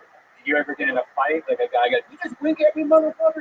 No, but my other one, I have to extend my middle finger, and like I swear to God, that started in like junior high. And I just the first time it ever got, I was just driving down the street, my hand is like on top of my car, and this dude was like, "Why are you flipping me off, dude?" I'm like, I'm not, I can't. We're going 75 miles an hour. I'm not like, I'm sorry, I have a condition. Like, it's not. So he just thought, You should do this on stage, dude. You got some stuff, man. Once you stop doing stand-up, you're not bad. That's good to know. You're the roofer. Oh yeah, fucking Jack the Ripper over here. I love it. All right, Ben. Well, you were fun. You know, you're talking about being sick. It felt like something was off. You know, you're like a good-looking young buck. You should be. What else do you joke about other than being single? oh, I don't What know. are just premises? Don't do a joke. I'm not Love gonna of do a God, joke. don't do another joke. But just asking, what types of things you like to talk about? I don't know. I talk about people who vape. I talk about tornadoes. I gotta know what you say about tornadoes. I have to fucking know what you fucking say about tornadoes. I think it's time we started naming them because we name hurricanes and I feel like they do a similar amount of damage. You told me not to do a joke, and now I'm doing No, a I joke. know. Don't. But especially if you could go back in time, I would tell you whatever you do. Don't say that I told you not to do a joke while you're in the middle of a joke. So let's fast forward now. Now you're back. We could name hurricanes. We should name tornadoes. Yeah, because they do a similar amount of damage. Like when you watch news coverage of a hurricane, you know who did it. They're always just like thousands of homes destroyed, millions of people displaced because of Hurricane Katrina, and everyone's like, who the fuck is this Katrina bitch? I just, it would be nice to have a name to throw the blame on to bring us together with the tornado. Like, what happened to your house, dude? Fucking Doug. That's good. That's good. You can lose about 20 seconds off the front of it. We name hurricanes. We should name tornadoes. Blah blah blah blah. I know. Doug. Yeah, Doug Bill. Exactly. Ron and I see You got the Doug part right because Doug is funny. You know, all by itself. It's funny. It's one syllable. Doug. You know? It's good. I like that. Just got to trim the front of it a little bit. You know, it's a long setup. You sort of dug yourself into a little hole there. You know what I mean? Ben, fun times. Thanks for getting the show. Thank you so much. Started. Hey, Ben, check this out, dude. Look what you got. You got a Kill Tony book coming your way. Make some noise for Ben Howard, everybody. Come on. On to the next one we go. You guys having fun out there? Hell yeah. Goddamn right. All right. I like the name. Let's see what happens here. Make some noise for Tony Arabolo, everybody. Tony. Can I get a Crown and Diet? Oh, look who just started his diet, everybody. And they're rocking a Texas Select. Yeah, another beer for Ron White. Here comes Tony Arabalo, everyone. One more time for Tony. What's up, crowd? How y'all doing tonight? So why is it that girlfriends who haven't wanted to have sex with you in literally like 5 months suddenly decide that they want to bone as soon as the first episode, as soon as you start watching the first episode of Kill Tony, that brand new episode of Kill Tony that comes out?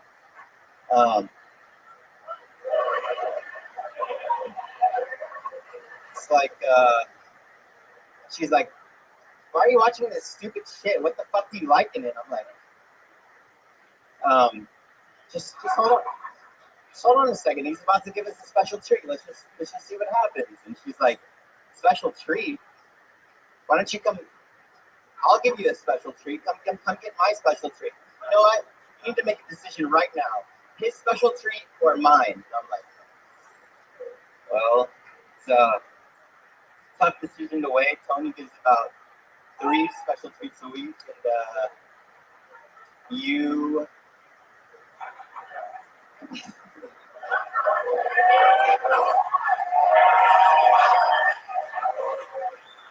There you go, Tony Arabalo. Getting love for the audience for some reason. Not exactly sure why. Tony. Very rarely is there a Tony that struggles in life, but here we go. We found one. I have been, yeah. Look at you. You are absolutely adorable. The first thing I said when I saw you, I don't know if Red Band even heard me, but I put my mic down, I said it out loud, I go, this guy's going to kill it. And boy, was I wrong. Very rarely are my instincts that off. I thought by your look alone, I wrote this on the bus nothing over. you could do to possibly fuck up.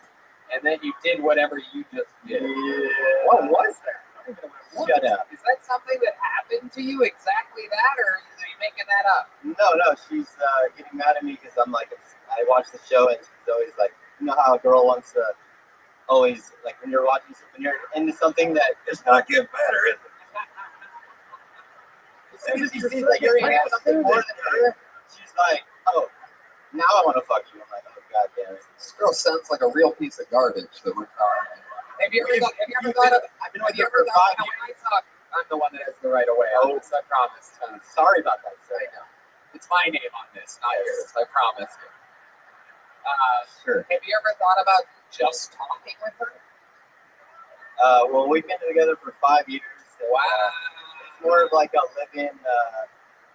She's also been cheating on me for 5 years. Okay. I fucking love where this is going all of a sudden.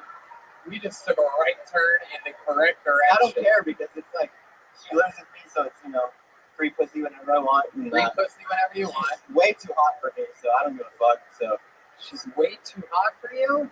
Yeah, basically. I mean, she was one of those borderline Hooters calendar girls. She didn't make the calendar, but she almost got there, And wait a second. She's like a Hooters calendar girl. But she didn't get on the calendar. She almost made it there. So that means you're just a normal Hooters girl. Yeah. Did she make it on another calendar? No, not a normal Hooters. Normal Hooters girls. She didn't even get the calendar. The worst these days. Like, Jesus. Wait, what? I'm sorry. Yeah, I know because you keep talking like people much more professional than you were talking. You're on a podcast now. Sure. 60 seconds uninterrupted has ended, Tony Arabalo. Yes, sir. Tony, what do you do for work? I actually just got a job recently. I'm Mexican. Take a wild guess. What you might moving company? Why don't you answer the question, Tony? That's like big black and white men. No, Mexicans either work on roofs, landscape, or construction. Which one do you do, Tony? Number 3. I just got the job like a week ago. Okay, construction. Okay. Yes, sir. Some people are clapping for that for another very weird reason. I'm not exactly sure why. A lot of fans of construction in the audience here. Yeah, I don't like the construction, but build everything. What exactly do you do for construction? Install fire alarm, electrical systems into schools and whatnot. Wow, you're allowed that close to schools? That's what I said. So Tony, your girl's been. How do you know she's been cheating on you? Well, she cheated on me within like the first, like she moved into my apartment. Like we've lived together for 5 years, but she cheated on me within the first week. But I didn't care at that because I didn't even know we were really together. And so I kind of just kept her around because she's super hot. I didn't really care because I mean, it was fun. I mean, it's fun, and I know I'm not going to marry her. Like it's not like an end game for me. It's just like a. She's not changing anything, is she? She's what? She's not changing anything, is she? Not all the time. You're just keeping her alive so you can fuck her. Is that what's going on here? When I do discover that she's cheating, that's like a fucking get out of break free card. Like I can just. What? Wow, that makes sense. Go ahead. You can't rape your own girlfriend. Like that's not possible. Can you? Tony. Oh my god. This is the motherfucker that's gonna actually get me canceled. Yeah. D-Madness is standing up. Fuck yeah. You know how crazy shit has to get for the blind man to try to leave the stage? He thinks he's at Antone's right now still. He's gonna walk off the stage for Hunter.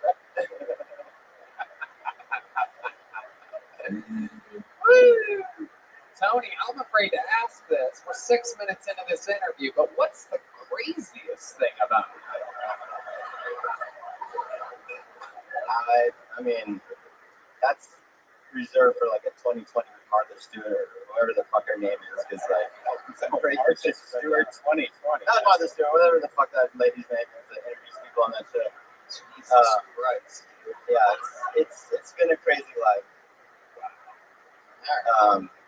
Name it. Tony, you seem like you can do better than a chick you're locked up with that cheats on you. Take your hat off for a second. Let's see what he looks like. I don't want to. Let's see what he looks like with the hat on. Oh, look at the audience. Show them your beautiful.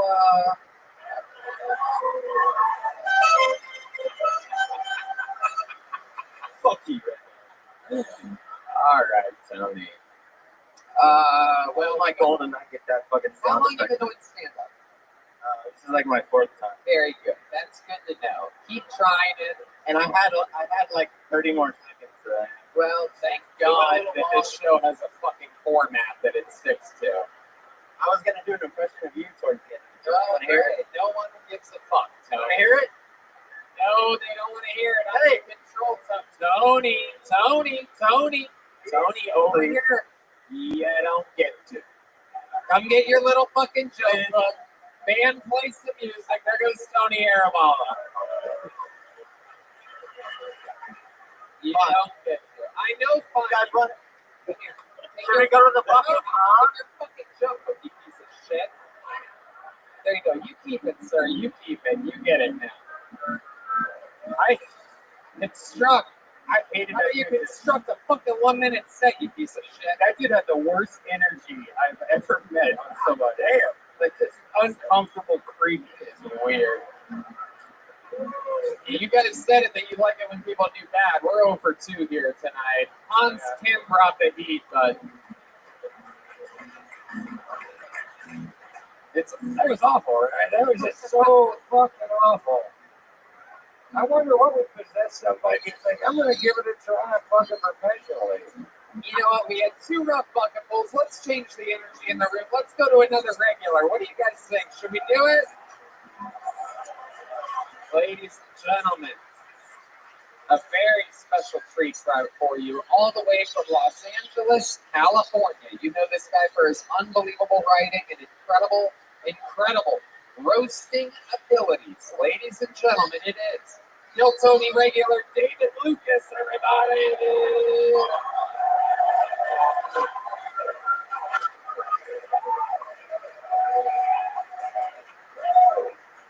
Yeah.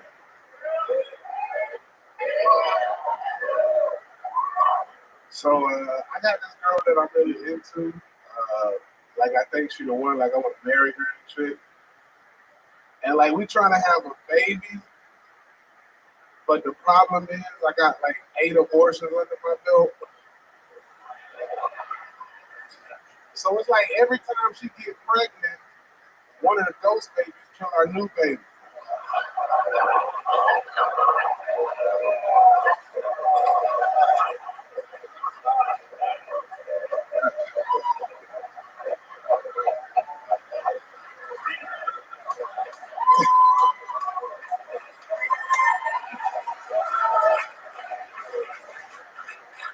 We got 4 miscarriages. I figure we got 4 more to go to be equal with God.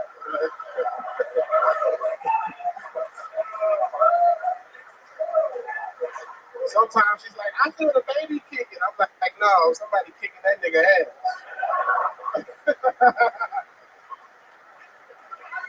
All right, thank you, guys. Yes. This could be one of those nights. It could just be the Kill Tony regulars fucking hitting grand slams while these bucket fools are out here just fucking writing manifestos. David Lucas coming in and absolutely fucking smashing. Yeah, Tony, you got on a gay scuba diver shirt. Well, it looks great. Looks like I could dive right into you because you're dressed like the fucking ocean tonight. 8 abortions ain't the only thing you got under your belt. You look like a 1980s gay condom, nigga. I look like a gay condom? You look like I got bad news for you. Gay people didn't use condoms in the 80s, my friend.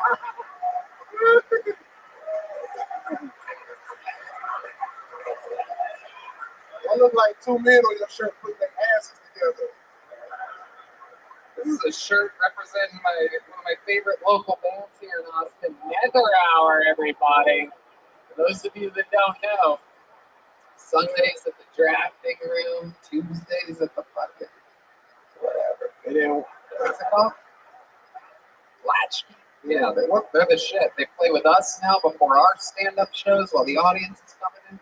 Nether Hour's the shit. Why you got that shirt on? What the fuck are you talking about, dude? He's talking about the white undershirt. The white undershirt, bro. That shit make you look like you about to get on a bicycle with no seat.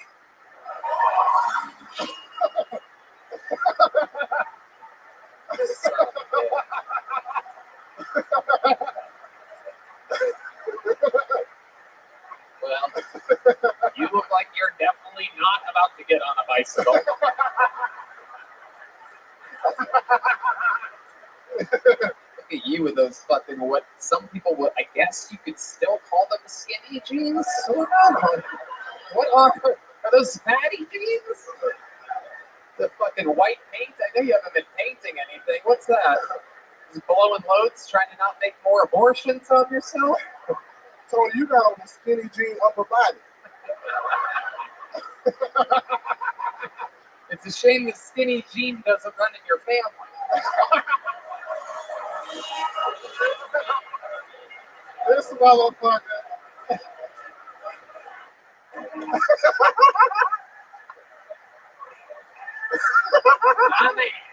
Yeah, boy, you look like a gay tube sock.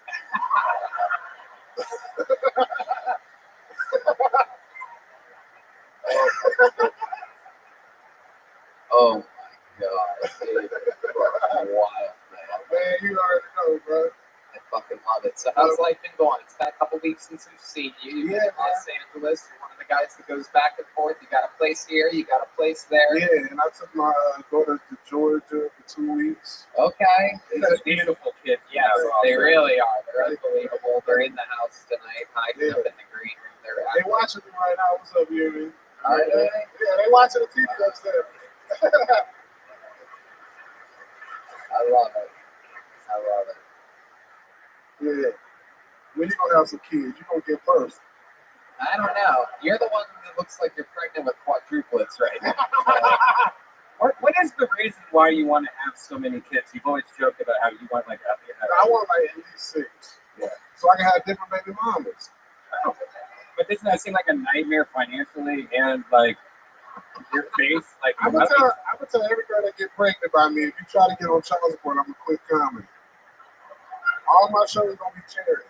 All of them will be. Yeah, but you're still going to owe them money. They can't take nothing from nothing. Nothing from nothing. Things like that. Hey, That's why I'm not emotional. They can't take nothing from nothing, bro. I got it on lock. I'm gonna get bitches pregnant in other countries. Oh my God! Really?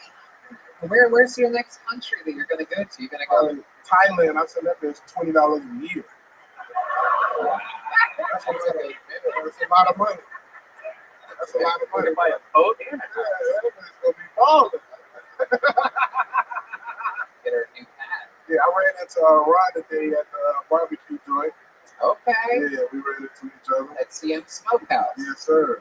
Amazing. Our favorite place. I go there fucking at least twice a week. Always schedule a nap after. Damn right. You got to. Boy, you eat that motherfucking brisket.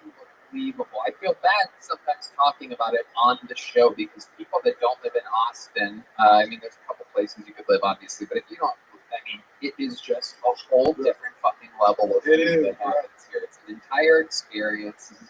By far one of the greatest food cities I've ever been to. Not to mention, LA food ain't got shit on Austin food. It's crazy. Food in LA is trash compared to Austin. Yeah, I think just like everyone in LA, I think the food's also fake. Everyone's saying how great it is out there.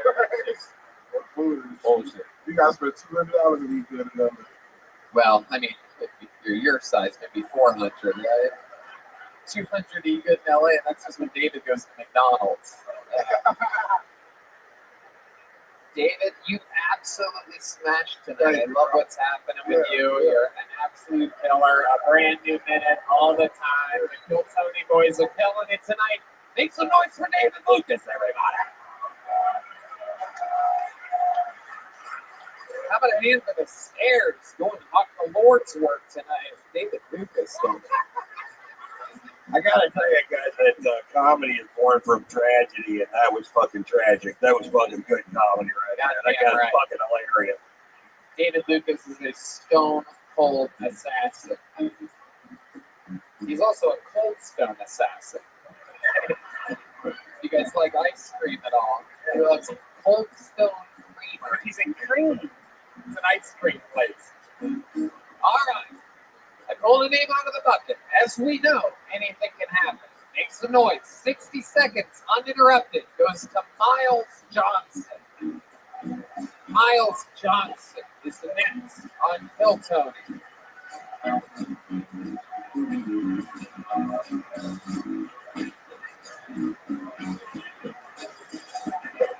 Come on, one more time for Miles Johnson, everybody. Thank you. I met a guy the other day. He told me he was translingual. Apparently that means you just feel like you should be able to speak Spanish. Yeah, he just walks around doing like George Lopez show, basically. It's mostly English, but then it goes in a one of those. His pronouns are vosotros. That's pretty nice. That's very good. Good for him. He's a good guy. Learn to be better. I talked to my brother the other day. He's a gay man. He says, Miles, being black and gay, that's the hardest life. I said, yeah, you know, you're right, but I don't know about the hardest. Try being black and unironically into Lincoln Park. It's a little bit harder. Thank you. Fuck yeah, Miles Johnson. Welcome, sir. This is your first time on Kill Tony? Yeah. Very likable man. How are you, Miles? How long have you been on stand-up? I'm good. I've been doing stand-up like, I don't know, like a year and a half, something like that. All of it here in Austin? Yeah. Is this where you're originally from? Like born or? Sure, any of it, yeah. I was born in Temple, Texas, and I moved here for school, and I've kind of been just hanging. Okay, you went to Texas? Yeah, UT. Yep. What did you study there? Economics. Okay. Did you graduate? Yeah. What year? 2018. Okay. Do you use that degree for anything? No. What do you do for work?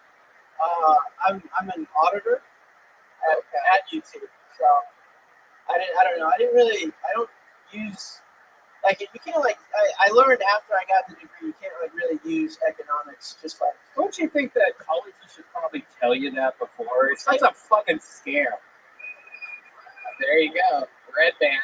There's so many people I know that have degrees. I was like, yeah, I was too far into it, and then I realized I can't do shit with this. Well, why don't you have that career, or that diploma? It's absolutely true. I was going to make a joke, but I completely. If there's a 17-year-old listening to this, stop your plans. Don't listen to your parents. Get good at something and go do that for a living. It's ridiculous.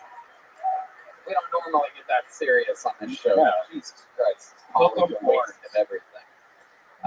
So here you are, Miles. You're doing it. Ron disagreed with our don't go to college advice. I just don't know why we this fucking buzzkill, dude. What kind of we're trying to have a good time over here. We don't care that much about him. I mean, really, why are we acting like we give a fuck about him? You know, As if you're I'm doing. But I will tell you this. I really like your demeanor on stage, and I think you have a good presence on stage. I think you're good with the microphone. You're very clear when you talk, and I think that makes you a good platform to do stand-up comedy from. So I think in the last year and a half, you made quite a bit of progress towards becoming a decent comic. So good on you, man. Absolutely. 100%. So let me talk with you here a little bit, Miles. What do you do for fun? This guy, like, you're like, what, 24, 25? Yeah. What do I do for fun? It's kind of black, basketball. Mostly. Wow. I love it. You had to say kind of black before that. I wish I got to say that of all the kind of black things that I'm into. But if I said that, people would be like, well, what the fuck did you say before you said that? But that makes sense. What's the whitest thing about you? If that's the black thing about you, what's a white thing that you're into? I have an Asian girlfriend. Whoa! Wow. Very rare, the Asian girlfriend. You must destroy that little pussy. Oh my God, Red Band. Red Band is not. His comments do not. Not responsible. Kill Tony. Whatever. Do you destroy that little Asian pussy? Or I bet that thing's got some miles on it. If you know what I'm talking about, Miles. You know what I'm saying? Hell yeah, dude. You're fucking turning that thing. All right, go ahead. How long have you been dating this Asian girl? What kind of Asian is she, first of all? The $1 million question here, because I'll tell you, I have my favorites and my least favorites. I'm really pulling for Filipino right now. Oh, South Korean, Japanese. It's fine. No, she's a little hot piece of chicken tikka, if you know what I'm talking about. I don't. I'm really trying my brains. I took my alpha brain today. I'm filled with vitamins, but I have no idea. Chicken tikka masala. She's Indian. She's Indian? Indian. She's Indian. Yeah. She's Indian? Yeah. Oh, you're calling an Indian an Asian? I did not like that. I'm sorry, but it's true. Yeah, you know it's true, but you could also have just said I'm dating an Indian girl. Yeah. Everyone knows Asians, mostly the Asian. Koreans, China. I was going to invite you guys to sushi, but that would have been better. Okay, how long have you been with this Indian girl? About a year. Okay, where'd you meet her at? Tinder, actually. Oh, wow. All right. Okay. My goodness. Was there something different than being with an Indian girl that's different than being with other races that you've been with? I've never been with an Indian girl, so I'm actually Great tech supported. Yeah. Everyone knows Red Band's a worldly sex addict.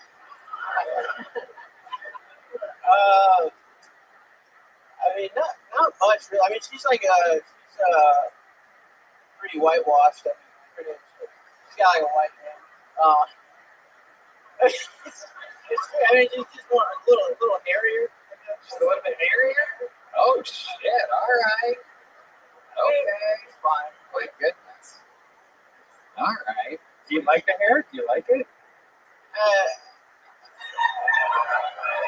It depends where, but I don't mind too much. What does she do for work? Disgusting guy.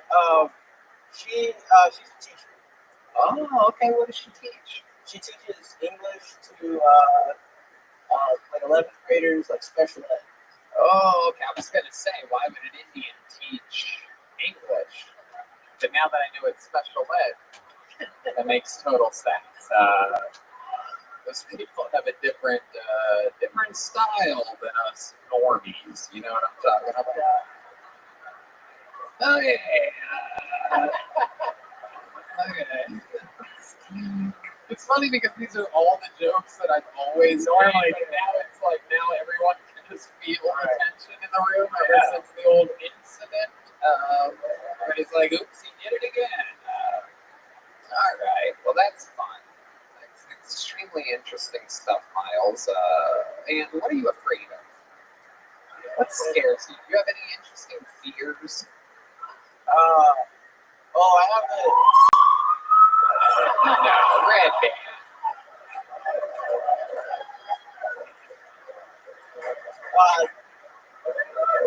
police.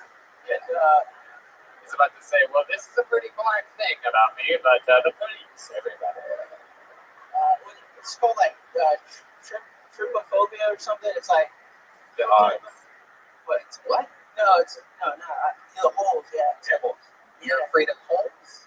Like when there's a bunch of holes together, like an iPhone camera, like he probably hates this right now, looking at the 3 holes.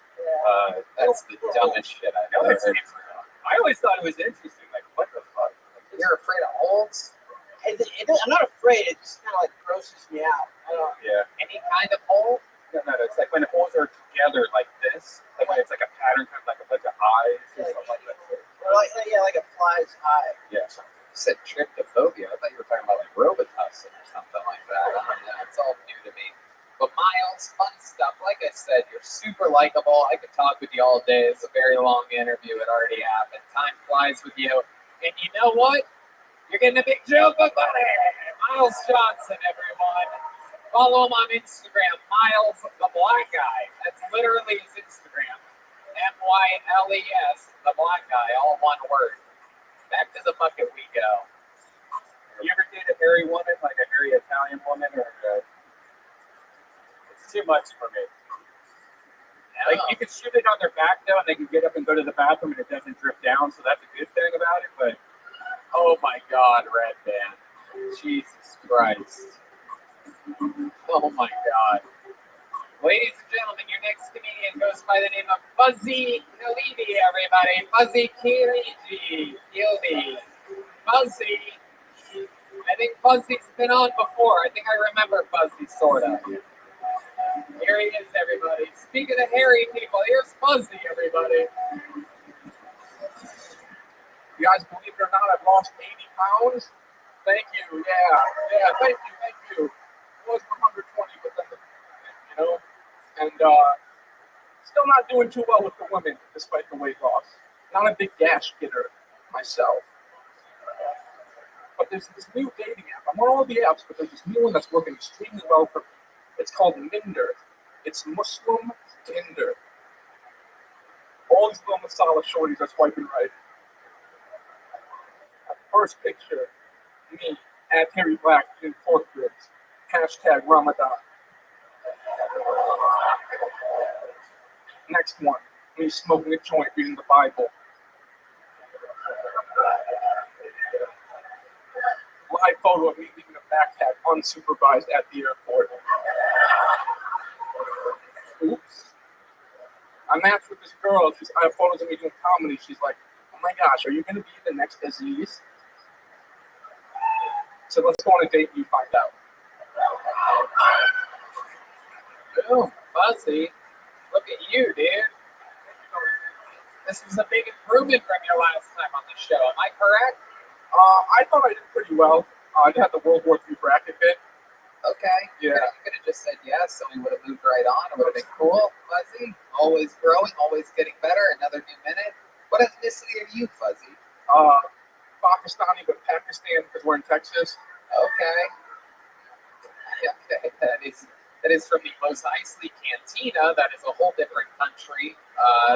Literally in a different galaxy far, far away. But I just got him. I've been doing it for over a year now. Fuzzy, welcome to the show. That was a good set. So you said that you are on a dating site. What's it called? It's called Minder, but it's like it got sued by Tinder, and now it's called Salons. Jesus Christ. I'm not actually on it anymore, but I have it. Okay. You got a girlfriend? No. You're single. Yeah. All right. When's the last time you went on a date? Oh, it's been a long time. How long? Over a year. Like, wow. Yeah. Yeah. Ron, what do you My round of applause. How many of you girls would fuck this guy in these circumstances? There's your girl right there, buddy. Let's go. I just fixed this for you. Thank you, buddy. You're a nice looking guy. I thought you did a pretty good job. But I think you really look like a comedian. I mean, you look like you ought to do stand-up comedy. I bet people tell you that all the time, right? Yeah. You look like a comedian. So Yeah, I've gotten it a few times growing up and things like that, but that means a lot of thinking. yeah. But being a comic really doesn't matter if you don't get your pussy. Because that's what pushed me over the line to really do the hard fucking work was Honestly, the second time I ever did an open mic, I got fucking laid afterwards. Really? Second time ever, and it's not happened since. By another comedian or by an Just a girl at an open mic watching. here in Austin? No, in Milwaukee. Oh, Milwaukee. Yeah. Some of those brewers out there. Some of those fucking Burner sure. Yeah. Some fucking Milwaukee fucking. All right. So how about here in Texas? What's your stats like? And it's been over a year since you got laid, right? Yeah. That was a year since the date. How about since you got laid here in Austin? No, I haven't, honestly. You haven't? Have you kissed a girl here in Austin? Yeah, I kissed a girl I made out. Where Got at? some touchy feeling, like the library or whatever. No, The library? It's a name of a bar on 6th Street. Excuse me. It's the what? It's a name of a bar on 6th Street. Oh, library. okay. Fuck yeah. That's why you're not getting laid. Say, I thought only Hans Kim made it out with girls at libraries. Very Asian thing. Pakistanis. You guys are fucking. No, you yeah. guys make out like on front of airplanes before crashing into towers and things like that, right? No, what I usually do is I've made friends with this Amish guy, and Wingman. yeah, me and him exactly. That's a sick, huh? Me and him hit 6th Street, and then I go up to girls. I'm like, "This is my friend. He's on Rumspringer," and it never works. But so much fun every time. Right. Is he really on this and on Rumspringer? Right? Yeah, he's been on the show actually, Rich Hirschberger. We know Rich. Oh, What do you do for work, Fuzzy? I was working at a call center. I actually got rid of that job. I got my job back that I had pre-pandemic now, which is like a coordinating producer for a sports league. Okay. What do your Pakistani parents think about you doing stand-up? They haven't seen much. My dad loved the Kill Tony that came out just with Louis J. Gomez. He thought it was hilarious. I haven't really talked to my mom about it because she's probably going to be like, you know how they get. Yeah. But your dad loved it. My dad loves it. Yeah. That's okay. What does your dad do? He's used to be a police officer, private detective now. Wow. Yeah. Damn, a Pakistani detective. Yeah. Yeah. Getting under all the hairy situations. Well, we found some DNA on the seat. Wait a second. It's mine. Black curly hairs everywhere. I love it. Fuzzy, how long have you been doing stand-up? A little over a year. A little over a year. Like 13 months, yeah. Okay. What's your favorite joke you ever wrote? Shortest favorite joke. Have you already done it on the show? I really like the World War III bracket. When I have a short one, I can do, yeah. Yeah. Yeah. What's one that you haven't done on the show? I think Jesus was gay. Right? The Last Supper. Jesus, you want to roll to Bethlehem and get some bitches? No, let's just get the boys together, drink some wine. Can you imagine Jesus and the disciples getting blasted the night just before just knowing the impending doom? Smoking joints, taking shots. That's what I call cross-faded. Wow. That's incredible. Yeah, for sure. He was definitely gay. That guy loved getting nailed. Add that to it. Thank you. That's a gift from me to you. Thank you. I mean, he did come out of the cage. Right there. Don't do that part. Don't do that. He's on Instagram at Fuzzy Kill. Did you get a big joke book last time? I didn't actually. All right, well, you got one this time. There goes Fuzzy, everybody. Fuzzy Wuzzy. At Bonsai on Instagram with a ZBONEZEYE. He's a taxidermist turned guy that makes leather books out of things. It is absolutely incredible.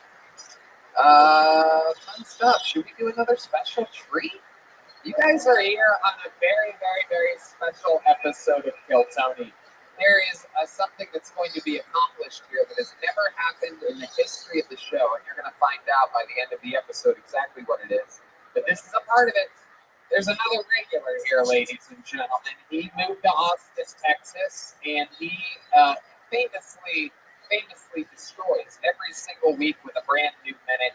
Ladies and gentlemen, the big red machine himself, William Montgomery.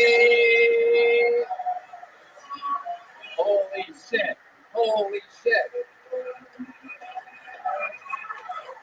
Make some noise, people. It's the real William Montgomery.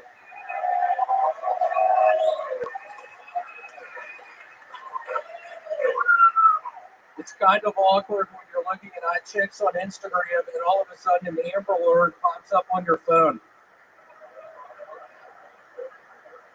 A true marketing genius would sell ads on Amber Alerts. Kaylee Henson, 8 years old, Plano, Texas. 2-for-1 margaritas tonight at Chili's nationwide. Ashlyn Parker, 11 years old, Fort Worth, Texas. Last seen in a black Chevy Cruze. Check out David Buster's new Eat and Play menu for a limited time only. Miguel Rojas, 10 years old, Round Rock, Texas. Currently wearing a blue cap and khaki shorts. 0 down, 0% APR financing on all Toyota trucks during Toyotathon.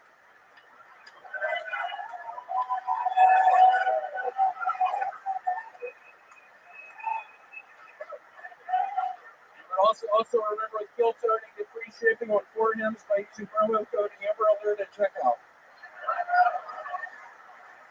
Wow. I mean, just set it on your clock. William Montgomery is here to take over, everybody. Another brand new minute of stand-up comedy that is absolutely destructive. You are loved on this show. I just spent an entire week. We've been doing shows. It's fun. You know, I used to open up for Joe Rogan. Now I go up in the middle. William goes up first on these Joe Rogan shows and absolutely destroys for 15 minutes every single time. What a great combo that is. It's unbelievable. I feel like such a proud papa every time he brings me on stage. And I just have to remember my jokes. I've been reading them on that. It's bad. But you know what, man? You have such a weird, different style. If it was anybody else, I would say, you know, you should stop reading your jokes. But look, you read those, you fucking killed. I mean, when the killing stops, then we'll worry about what you're looking at or what you're reading or whatever. But in the meanwhile, yeah. Yeah, well, you were really bummed the other night. Like we hung out with you after a Rogan show, and you tried to not read from your joke thing for a while. We peer pressured William. We wanted to see what it would be like if he didn't read. So like, and I couldn't do it. Joe bullied him into not reading his jokes, and it turns out it is. You're just different, not reading. Yeah, I couldn't do it. It was horrible. In a I straight, felt awful That's afterwards. because it's way fucking harder, dude. It is. It takes hours of fucking practice. I know. Shit. Right. You're a genius. It's so funny. I'm 31 days sober now. 31 days 31. sober. Wow. I still have a bunch of cocaine in one of my jacket pockets back in the apartment that I'm waiting to do that on a special day. You found some cocaine? No, I just had a bunch. And then the night I went crazy, I stashed it away, so I still have some. Oh, wow. Yeah. Look at you, you little coke chipmunk. Incredible. And have there been any close calls or temptations or anything? This stuff's so interesting to me because William was this guy would wake up and he would walk to go buy his first 12-pack of the day. Yeah. I don't know. Be careful, my parents watch this. Don't say that. No, like we would say, we used to do a podcast together, and it would sometimes get at noon, and you'd come with like a 6-pack, and 2 of them already drank, and I'm just like, dude, it's noon right now. Like, you don't have any. Yeah, that's a long way of putting what we were already talking about. But yeah, your girlfriend still drinks, so there has to be temptation. Yeah, I don't know. We just found out that there is a ghost inside of our apartment, so that has. No, seriously, the fucking bathroom door was shut the other night. Nobody shut it. It's really scary. William's girlfriend called him when he was doing shows with Rogan and and she called him freaking out that honey, I wasn't even in the bathroom, and all of a sudden the door was closed, and I walked in, and the shower curtain, right? The shower curtain falling. The ghost got the shower curtain. By the way, she still drinks. Yeah. The long and short of that story is that she definitely just wanted William back home. She didn't want him hanging out, getting his fucking little red dick sucked after a Rogan show. She's like, baby, there's a ghost. Hurry home, I swear. She got me, I believed it. It scared me to death. I was standing up in that bathroom with goosebumps on my arms. I was like, oh my God. Wow. Horrible. Goosebumps on your arms. Oh my God, it's unbelievable. Did you see a ghost? Did you feel any presence or anything like that? No. Nothing. No? Nothing at all. Do you think that there was a ghost there? What do you think happened there? Do you think your girlfriend maybe just wanted you to come home a little bit? I don't know. That might be it. You said that, and that might have made a little sense. I don't know. I was literally just scared of a ghost. Yeah. I told you, I go, William, never in the history of life has there ever been a proven ghost ever anywhere of all time. And then you said, are you sure about that? You could probably find Bigfoot before you find a ghost, William. Yeah, I don't know. We'll see. I don't know. Well, what else is going on? What else is happening in life? Anything else? Got a lot still watching. I don't know what season it is. We're still exclusively watching Survivor. I love that show. It's not a joke. I literally just cannot stop watching it. You're just watching old episodes of Survivor? Yes. You're binge watching them? I am binge watching Survivor. Okay. All right. Pretty exciting stuff now that we're not fucking drinking and doing cocaine all the time. It's boring as shit. I hate it. Have you been eating a lot? Rumor on the streets is that you have filled your drinking and cocaine habits with a huge addiction to food. Is there any truth to this? Yes. Yeah? What have you been eating? Eggo waffles with a bunch of butter and syrup. I'll eat 4 of those stacked up. You gotta fill every bowl, right? How many Eggo waffles? What? How many Eggo waffles are we talking about, William? 4 at a time. 4 at a time, maybe that 2 times. So 8 in all.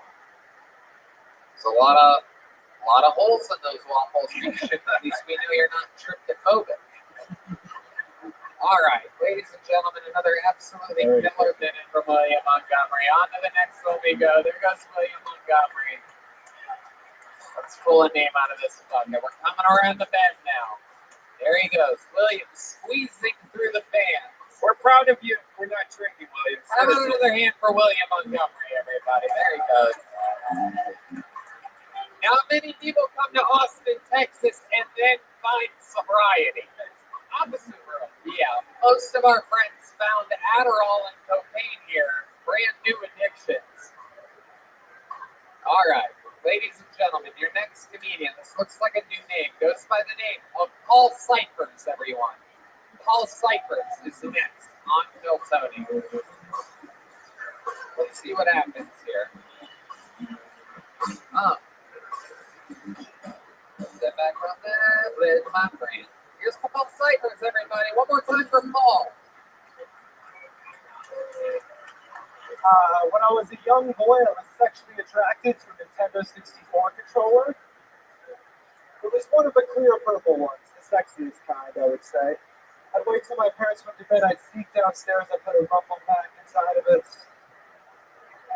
and then I would shove it into my ass, everybody. I'm sure some people play the game Tony Hawk's Pro Skater, right? I beat the game Tony Hawk's Pro Skater without using my hands, ladies and gentlemen. So I used to play with my brother. He had pink eye for 3 years. So one of my favorite games is Mortal Kombat. It's a very progressive game. Featured the first disabled African American in a fighting game, which is Jax. Also featured the first Jewish character in a fighting game, which is Reptile. Everybody. So.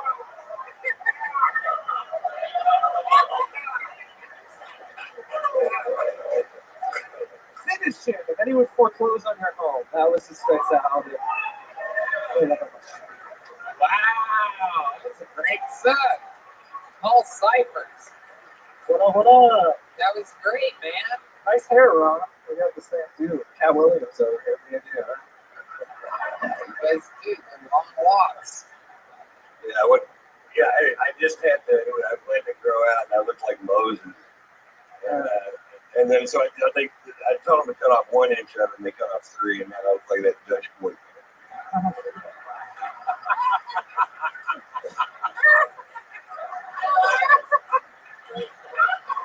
Heck yeah. And Paul Cyphers looks like Miles' Indian girlfriend right now. Facial hair. So welcome, Paul. N64 controller. Is that true? No, it was just like it's shaped like something you would put in your ass. So that's an old I joke. think it's shaped like something you would put in your ass, my friend. Nintendo 69. I love it. Playing a little Mario fart, huh? You know what I mean? Putting that Tony Hawk Pro Skater right up your half pipe. You know what I'm talking about?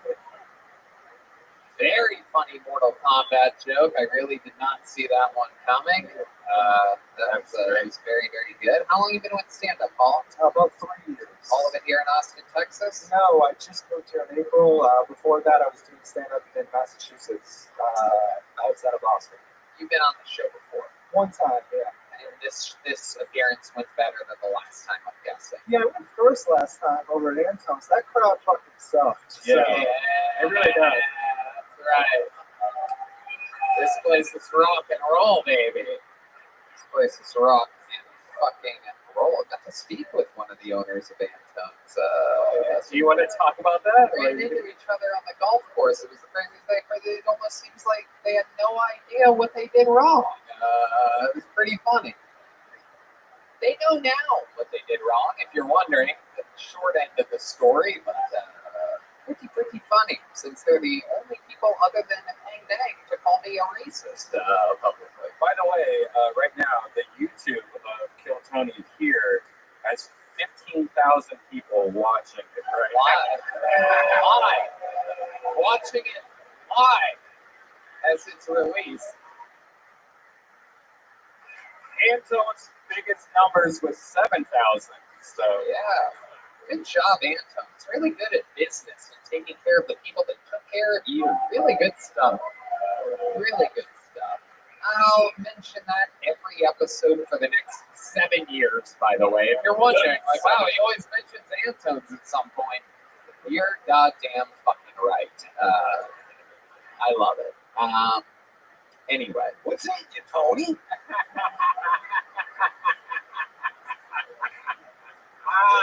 I love all your video game jokes. Do you have do you Twitch stream? Are you a video gamer? Are you? Before I did stand up, I played the game Super Smash Bros. At tournaments. So I was making money doing that. Who was your character? in King Deity. He's a fat penguin. I'll play anybody for money. If anyone wants to do a best of 3 set, $1,000, I'll play you tonight. I'll get drunk beforehand. I'll fucking. Do you ever go to a strip club? No. Have you ever gotten a lap dance before?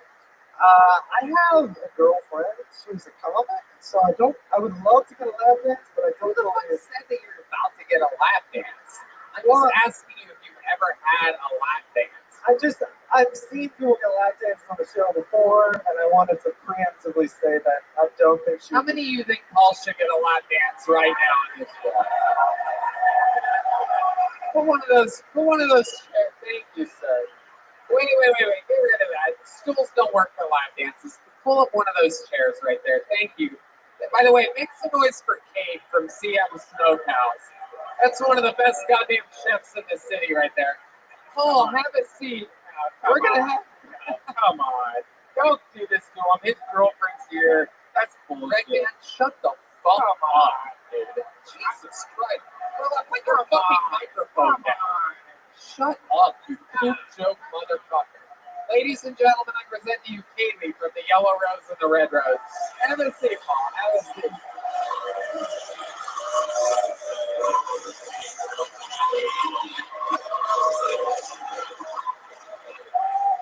Keep playing it, Red.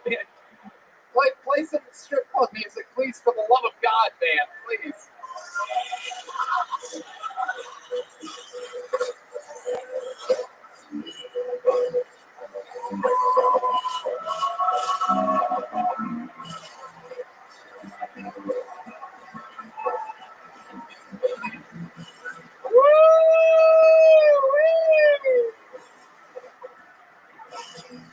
Look at her, Paul.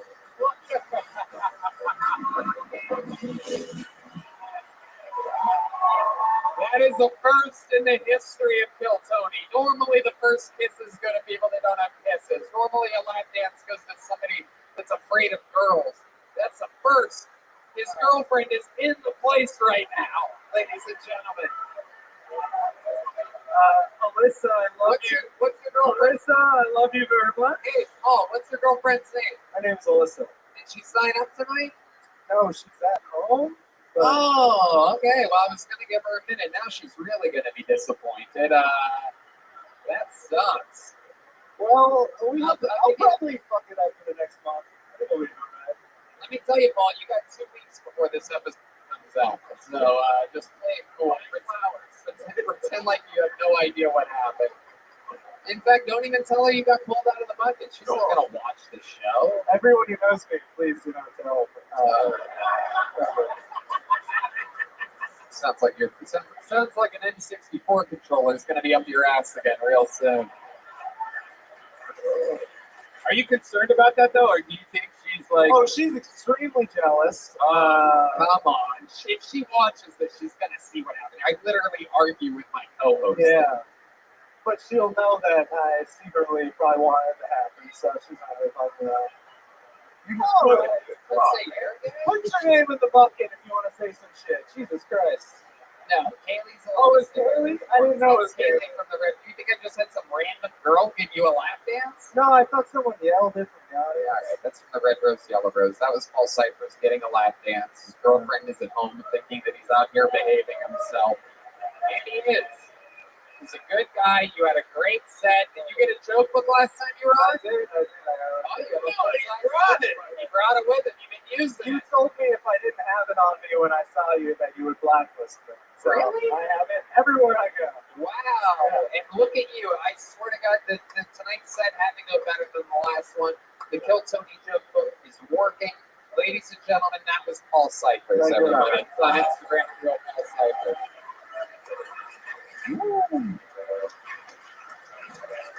Yeah. Let's go back to the bucket. We couldn't get Alyssa here. She's at home. You guys think we should get a lady up here, huh? Look at that. Look at that. This happens every time. Ladies and gentlemen, your next comedian goes by the name of Mary Bryant, everyone. Mary, the first lady of the night here on Kill Tony. We support female comedians all the way. Our first 4 regulars, all females. Actually, our first 5 regulars. Sarah Weinshank. Yeah, he used to be a thing. He used to want to be like Kill Bill and have women as assassins. Allie Makovsky, who now opens for Rogan all around the world. And up next is Mary Bryant. Mary. Uh-oh. We don't see no movement from Mary. Uh-oh. This is why women only don't get paid the same amount as men.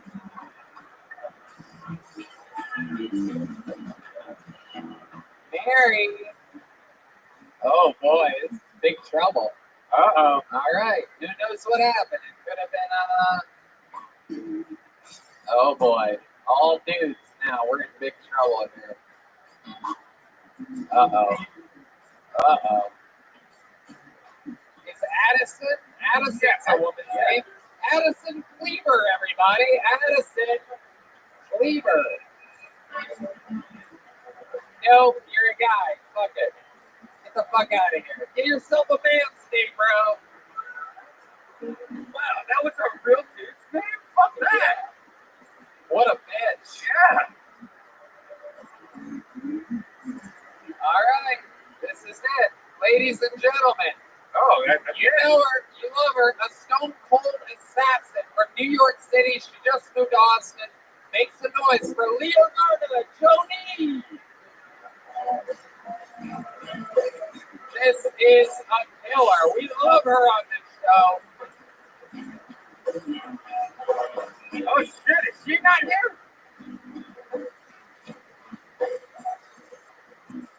Man, all these women are giving blowjobs in the bathroom. They need to stop. Red Band. That is so stupid. Whatever you're saying, stop saying it. I'm starting to sense a real tension between you two kids. We have a case of the old Pink Floyds. We don't really love. By the way, give it up for Tony, who was on the premiere of Rick and Morty last night. All right. I don't know what the fuck that is. Another Red Band joke you'll have to look up on the internet to find out what it meant. Okie dokie, we're literally pulling every name out of the bucket. If anybody's friends with any females in Austin, you can tell them that they should start stand-up comedy. There's literally a shortage. Oh my god, this is crazy. We're running out of names. Okay, here we go. Ladies and gentlemen, Holly Johnston is next on Tell Tony. Holly's gotta be here. It's gotta happen. Here we go, baby. Come on.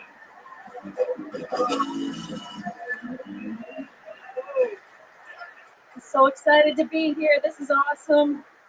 I'm 23 and I still live with my parents. Yeah, it's really hard having a relationship when you live at home. My mom's always like, he has to sleep on the couch. And I'm like, well, where's Dad gonna sleep?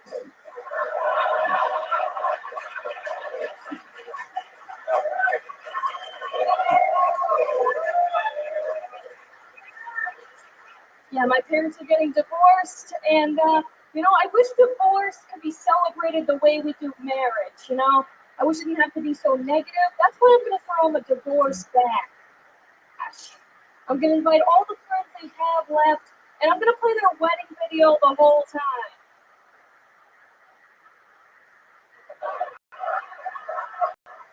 But it's gonna be on rewind. Because if you think about it, your wedding video on rewind is a divorce. You're pulling away. Oh, okay. You're pulling away from the kiss. You're taking off the rings, and the bride is being dragged back down the aisle by her father. Wow. Holly Johnston. Her first ever Kill Tony appearance. Absolutely incredible. Thank you. Look at that. Right place, right time. Holly Johnston, the third. You were in position. The third lady pulled out of a bucket tonight. You were actually here. You got called up. You're really 23? You really live with your parents? Well, not anymore. I just moved to Austin. Oh, that's cool. You can keep doing the joke though. Yeah, totally. Thanks. Where'd you move from? Massachusetts. Wow, another Massachusetts move. Very, very interesting. 23, so this is your first time living by yourself? No. Okay. I don't know. I studied abroad. That kind of counts, right? Okay. Where? Australia. Oh, awesome. Where at in Australia? Queensland. Okay. Awesome. Love Australia. We just did a bunch of Kiltonies there before there was a global pandemic. How long were you there for? 3 months. Okay. What do you love about Australia? Just everything. I got my scuba diving license there. That was pretty cool. Okay. Did a lot of exploring. Did some skydiving. Okay. Awesome. Look at you. Living your best life out in Australia. How long have you been on stand-up? 2 years. 2 years. And you did most of that in Massachusetts. Yep. How long have you lived in Austin? This is the second week. Wow. Awesome. Awesome stuff. I absolutely love it. You have a job yet? What are you doing for work? I start tomorrow, actually. Wow. What job do you start tomorrow? I'm going to be working at Opal Divines. Everyone come get some brunch. Okay. Opal Divines. That's a restaurant. You're waiting tables there? Yep. Awesome. That's cool. What did you do before waiting tables? I was working as a research assistant for a neurology place. Okay. I got promoted. What do you like to do for fun, Hall? What do you like to do for fun? Any hobbies or special skills or talents? I like to work out. I like to write. I like to draw. Okay. What type of what did you say before working out? That was the first thing I said. That wasn't Working out, writing, and drawing. What kind of drawing do you do? I like to do. I like to make people cards. I like making funny cards. So I like, draw either like them or something they like and put like a funny caption. That's awesome. Yeah. Did you leave a boyfriend back in Massachusetts? So he left me. Whoa! What happened there? What a loser this guy is. Yeah. What happened? We just broke up. What is a round of applause. How many guys here tonight we fuck her? We do.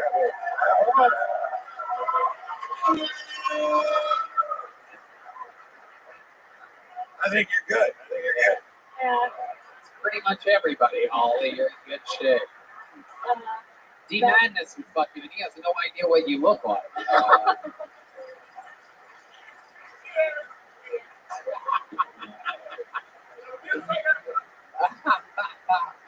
I love it. Holly, have you ever been to the Black Man before? I've not. You have not? Oh my goodness. Well.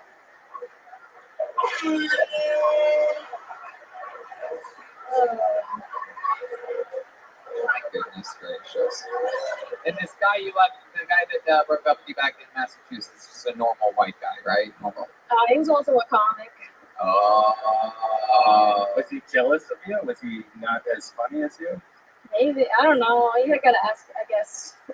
Well, why don't we call him I'm trying and not ask to him real touch quick? No, I'm kidding. We're not going to. We're not going to call this guy. We still follow each other, and I really want to post this. So. Oh, yeah. It's going to be great. He's in Massachusetts doing nothing. The lockdown restrictions there are crazy, right? They're That's why like I came here. yeah, absolutely. A smart move. What do you love about Austin? You've only been here a couple weeks. Is there something that you already are into? Or?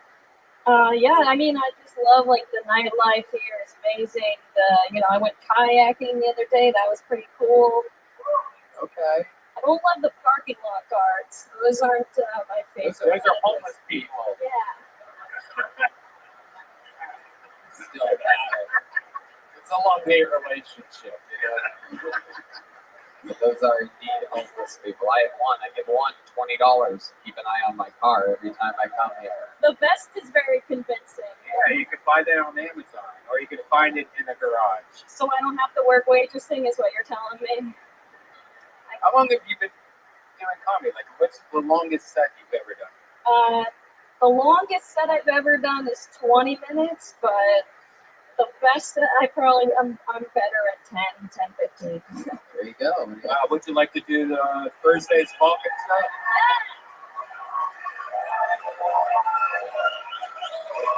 You just got booked on a real show, Holly. Thank you so much. Are you working Thursday night? I can arrange that. There you go. Switch some shifts around. And, Let me know. If not, then next week. he's going to be hitting you up on, I'm not kidding, he's going to be hitting you up on Instagram to follow up. I think he'll understand. I think. He's going to slide her right into your DM. Holly, an unbelievable performance. Thank you so much. Great minute. Holly Johnson, everybody.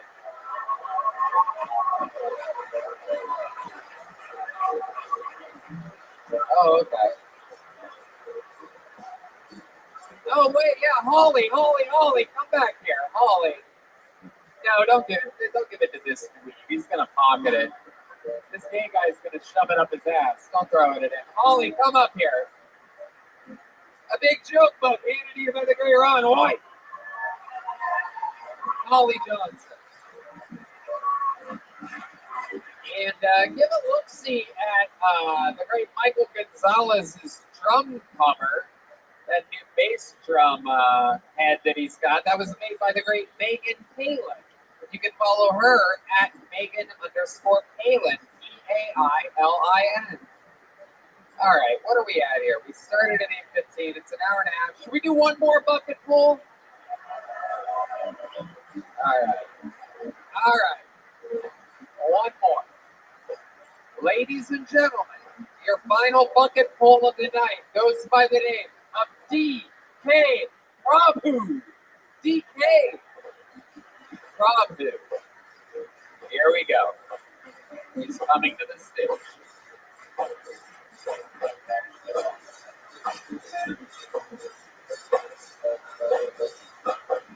One more time for DK Prabhu.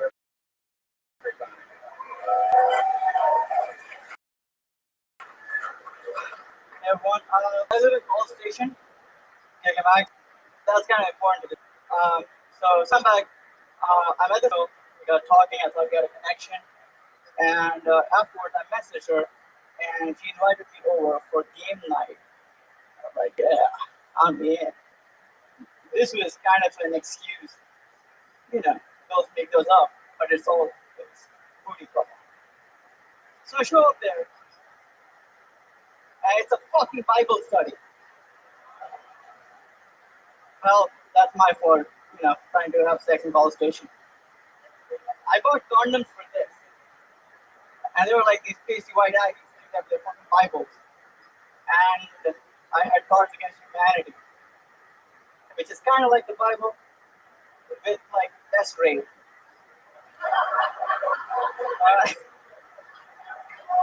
Okay, that's all I'm gonna say. DK Prabhu. I missed it. I'm going to be honest with you. I missed it. What was the thing that got a laugh there at the end? I'd given up on you in 57 seconds. So I wasn't listening either. That's fine. It's tough. What happened there at the end? Well, I just said that, I had Cards Against Humanity, which is kind of like the Bible, with less rape. Okay. All right, DK. Sorry. Okay. Welcome. That was it? You guys are very generous with your laugh. This is a very giving audience tonight. That's a good quality. Give yourselves a hand for being a sweet audience tonight. DK Prabhu, welcome to the show. This is your first time here, even though I'm pretty sure you're two of the comedians who went on earlier mushed together. I believe you're Tony and Fuzzy, a hybrid, if you will. You're absolutely adorable. What ethnicity are you? I'm from India. You're what? Indian. Oh, okay. You're not going to call yourself Asian first? No, I'm not. It gets confusing. So, yeah, I'm going to go with Indian. Straight up Indian. Absolutely. I love it. What do you do for work? I'm a software engineer. Yeah, absolutely. That confirms it. A true Indian, everybody.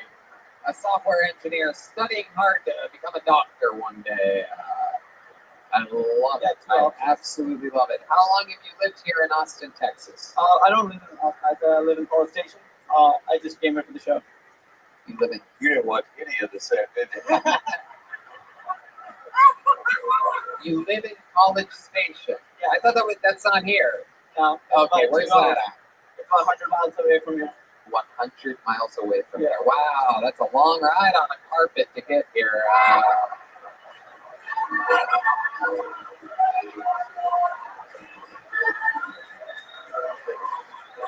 So stupid. I love it though. You shave your eyebrow and everything. You really, really good. I love it, DK. So you drove 100 miles by yourself? Yeah. Okay. What kind of car are you driving? Nissan Sentra. Nissan Sentra. Yeah. Okay. I like it. I like it. Yeah, all immigrants drive those. Like immigrants drive like 6 cars. A Sentra, Altima, Corolla, Camry. That's all we hear, DK. That's all we hear here in Austin, Texas. That's all. I love it. You are the capital of Texas, my little friend.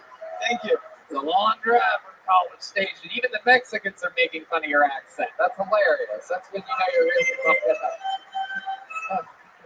We only have so many cars. I love it. So DK, let's talk about what do you like to do for fun? You seem like the kind of guy that likes to fucking have a good old time. You know what I mean? I bet you have some deep, dark secrets. I don't have any deep dark secrets. This is fun. This is a hobby. I don't do this for a living. So it's just a hobby. Yeah, that's probably good. I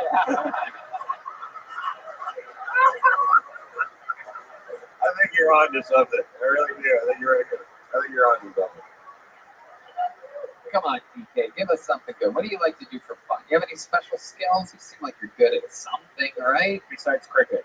Besides cricket, I did used to dance back in the day, but I don't do anything. You son of a bitch. You know for a fact.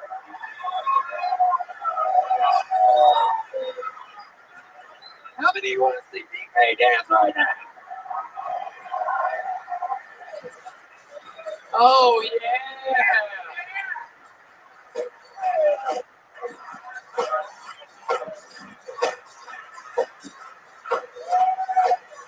Come on! You can do better than that. Fucking let it rip. Do you want to be TikTok famous?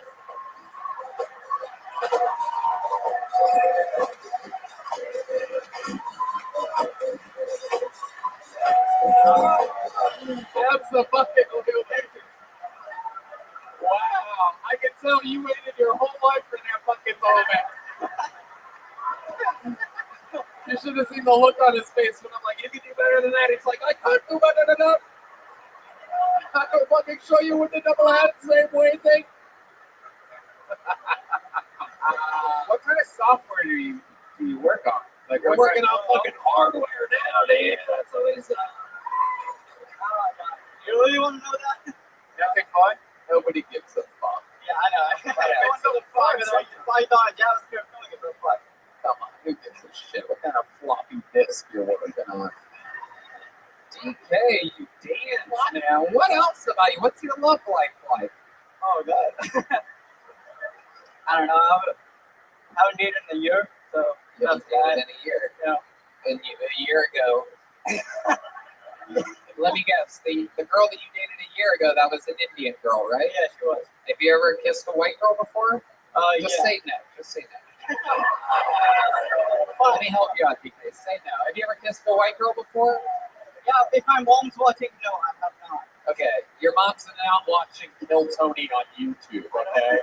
And last week's guest was Danny Brown. The week before that was Alex Jones, okay? Your mom's not watching. All right. So you've never kissed a white girl before? No. Is there a little Texan girl that would be willing to come up here? Get deep name Rabu.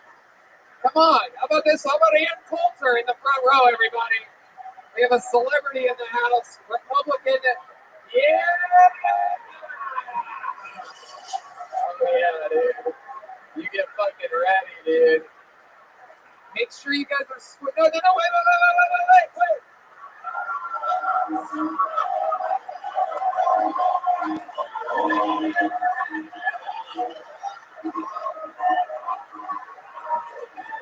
was a fucking good one. Hell yeah. You got a good husband. Right? God damn. You're a bad bitch, lady. Woo! You get free tickets to the Secret Show Thursday. Oh my God. Wow, look at that. She went fucking, that was awesome, right? Nothing but tiki marsala flavor in that one. Fuck. Yeah. One in the curry, two in the scurry. You know what I'm saying?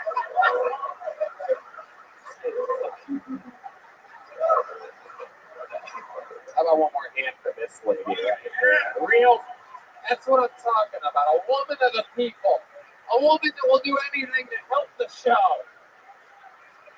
Goddamn live comedy in Austin, Texas. This is what it's all about. DK, love the dance, love the kiss, love the set. You got through it. Ladies and gentlemen, that is the Kill Tony debut of DK Prabhu, everybody.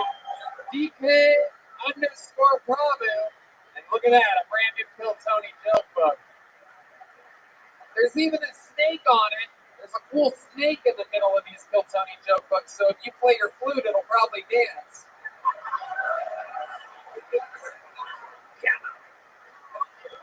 Ladies and gentlemen, even though that was chaos and it was unbelievable, that is not how we end shows here at Kill Tony. This is, like I said, a very special episode because this is the first episode in the history of Kill Tony in which there are 4 regulars performing tonight on it.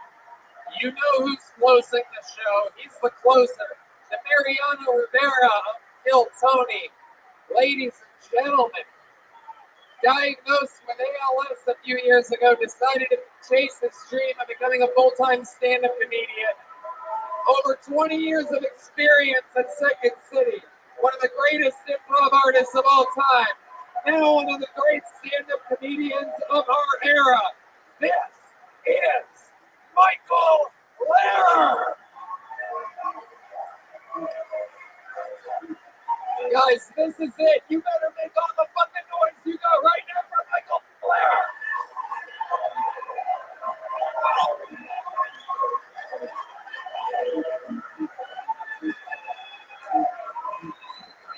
Shut the fuck up.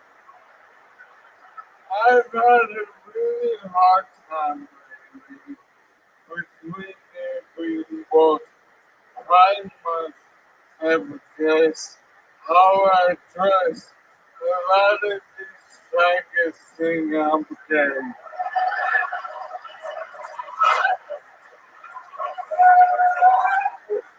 Words make people so angry. Why can't you say the C word and not the N word? I say, have you seen the size of some of these N words? They're gigantic. I'm not gonna say it. I have a 22-year-old son I did not raise, but because I'm super sick, local now.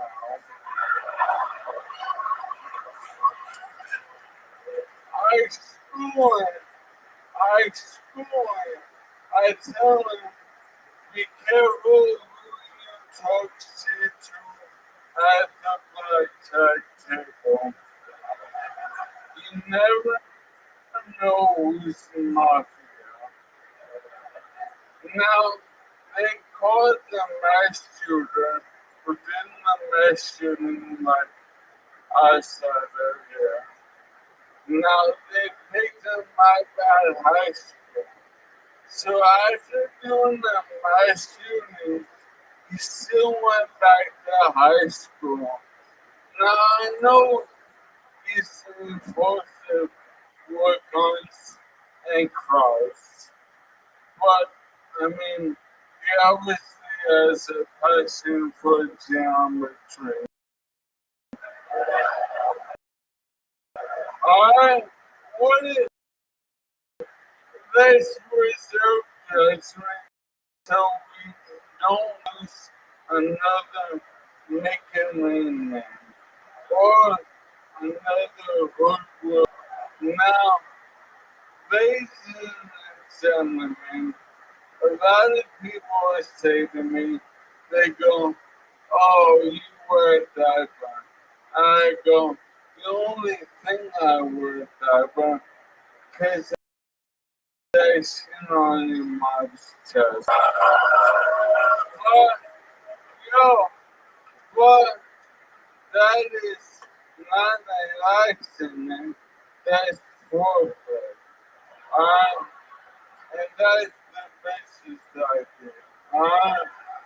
Now, we should all be happy You came back and told me that the first food chain has the first survive the commercials.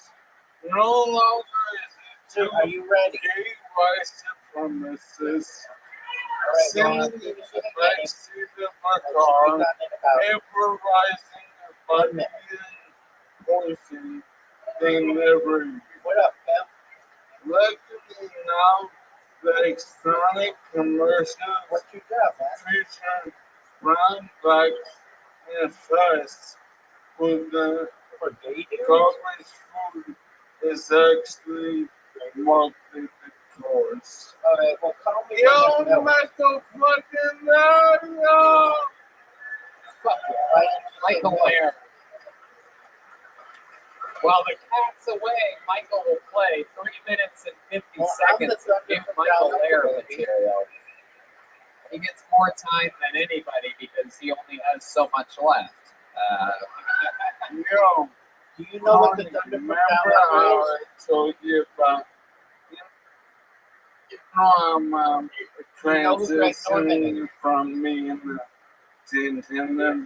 community to the camera? Yeah, this is true. Michael Lair, if you're following him on social media, he's become addicted to playing Texas Hold'em here in Austin, Texas. He's found that.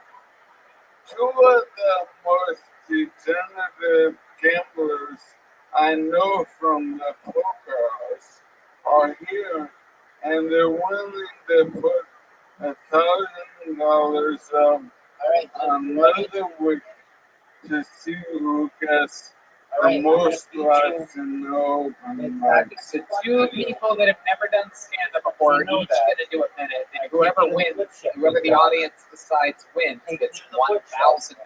Sasha,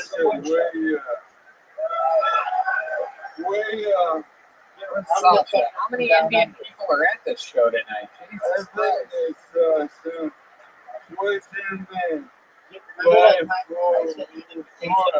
And you accepted it? What the fuck? He's up there. He's on the balcony. Like, Dude. I sent you an invitation. Do You remember What that kind of time? debt do you have right now? Do you owe a lot of money to a lot of people right now? What's going on here? Dude, I don't want to play with you. let's talk about two degenerate gamblers that want to bet each other $1,000 that they're the funnier one, and I think that'd be fun on this show, right?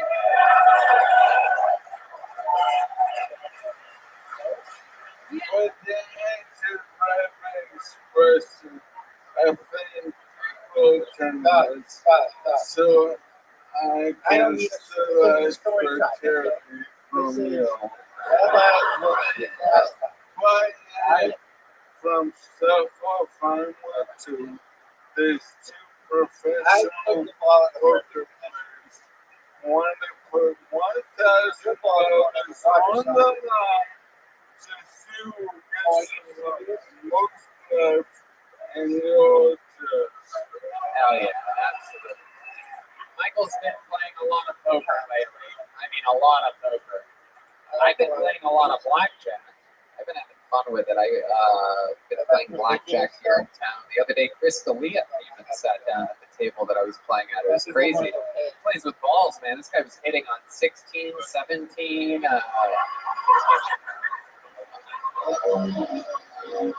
was busted everywhere, busted all over the place. Luckily, no matter How far you for? You always send 21. For those of you that can decipher the code that you also get $1,000. Those of you listening at home, I just like to say, it's an engineer because do it. because That's a little bit of a I'm I want to say the first three, but it is true. Ron, you've seen Michael before. Tell him how great he is. The first time I saw you, you were fucked up. Yeah. Ron saw Michael. Fucked up. And it was across the street, fucking cancel culture, fucking shack. Yeah. And, Rocky Five. so I didn't get it. Because I couldn't understand a word you were saying. But since then, I've got to see you. And I mean, you just don't show up the same exact way every night. I thought, but every time you do it, if I can understand it, it's fucking hilarious. And you're a great writer. And so, and now you're a fucking character that the world worshiping. That's what it should be. That's very cool. I think it's so good. Godfather 2, you see, is almost better than the I fight to keep my voice happy for you. So I cry every day. Godfather 3. Michael Lair dropping a brand new minute of thunder and lightning. We did it again, everybody! Yo, Tony, nobody has more fun on Mondays than us. Wow, look at this awesome drawing from Ryan J. Ebel. Absolutely incredible. Check that out, Ron. Ryan J. Ebel drew that while watching tonight's stream in Los Angeles, California. Cool as fuck. Every print of every episode available at RyanJabel.com. Ladies and gentlemen, go to tatersalad.com, those of you watching around the world right now, because Ron White is here coming to a town near you, the owner of Number One Tequila and a guest of Hill Tony, a royalty. Come on, people! Make some noise for Ron White! I didn't think that. One of the greatest to ever do it. And I'm telling you, we've been doing shows all week. This guy's stronger than ever. Absolutely murdering. I saw it. MichaelLairComedy.com for everything. Michael Lair. How about one more hand for the band, everybody? Shout out to the Yellow Rose and the Red Rose, the best strip clubs in all of Austin, Texas. We absolutely love them. The great Kaylee was here. Let's check out tonight's drawing from Chris Rogers. People loved it. Ooh. We have Blade, everybody.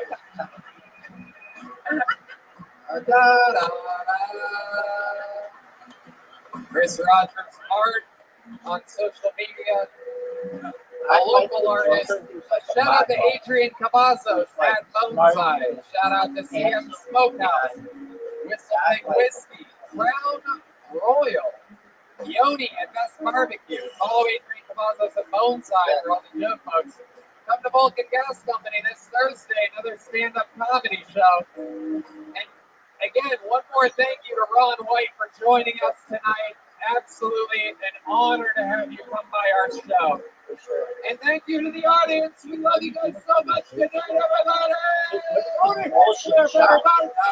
What is your bullshit shot? Are you fucking serious? Dude, you might beat me.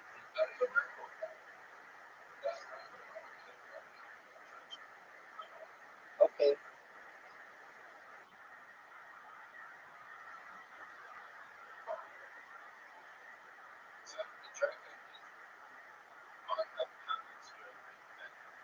Dude, that's just his voice. So, it's fucking ridiculous. You wouldn't even know that it's Mark Hamill if he wasn't in Star Wars. Are you going to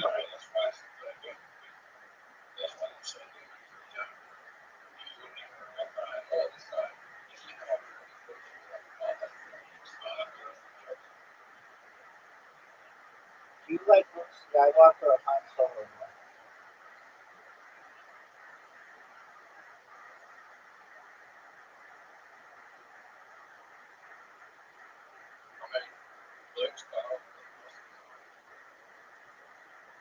Yeah, but not solo is like frozen and hard enough. Yeah, but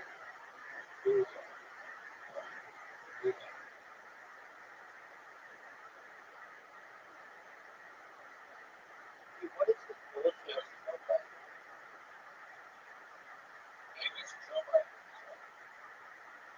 Yeah. Oh. When was that? Nobody pays attention to that.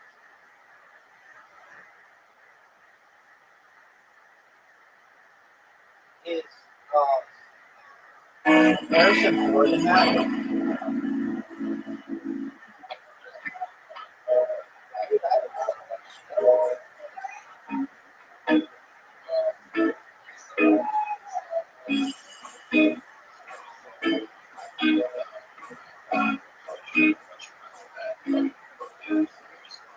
To be honest with you, I've never really seen all the Star Wars movies. I've watched all this. It's just like I know the story pretty well. It's just kind of boring. It's like I don't know. I didn't fall in love with it when I was a little kid. I had friends of mine who really interested. I had a friend of mine really into Star Wars stories. I don't know. I like movies. I like funny movies. I like I just watch it. I have friends who like it was a weekly event. It was like but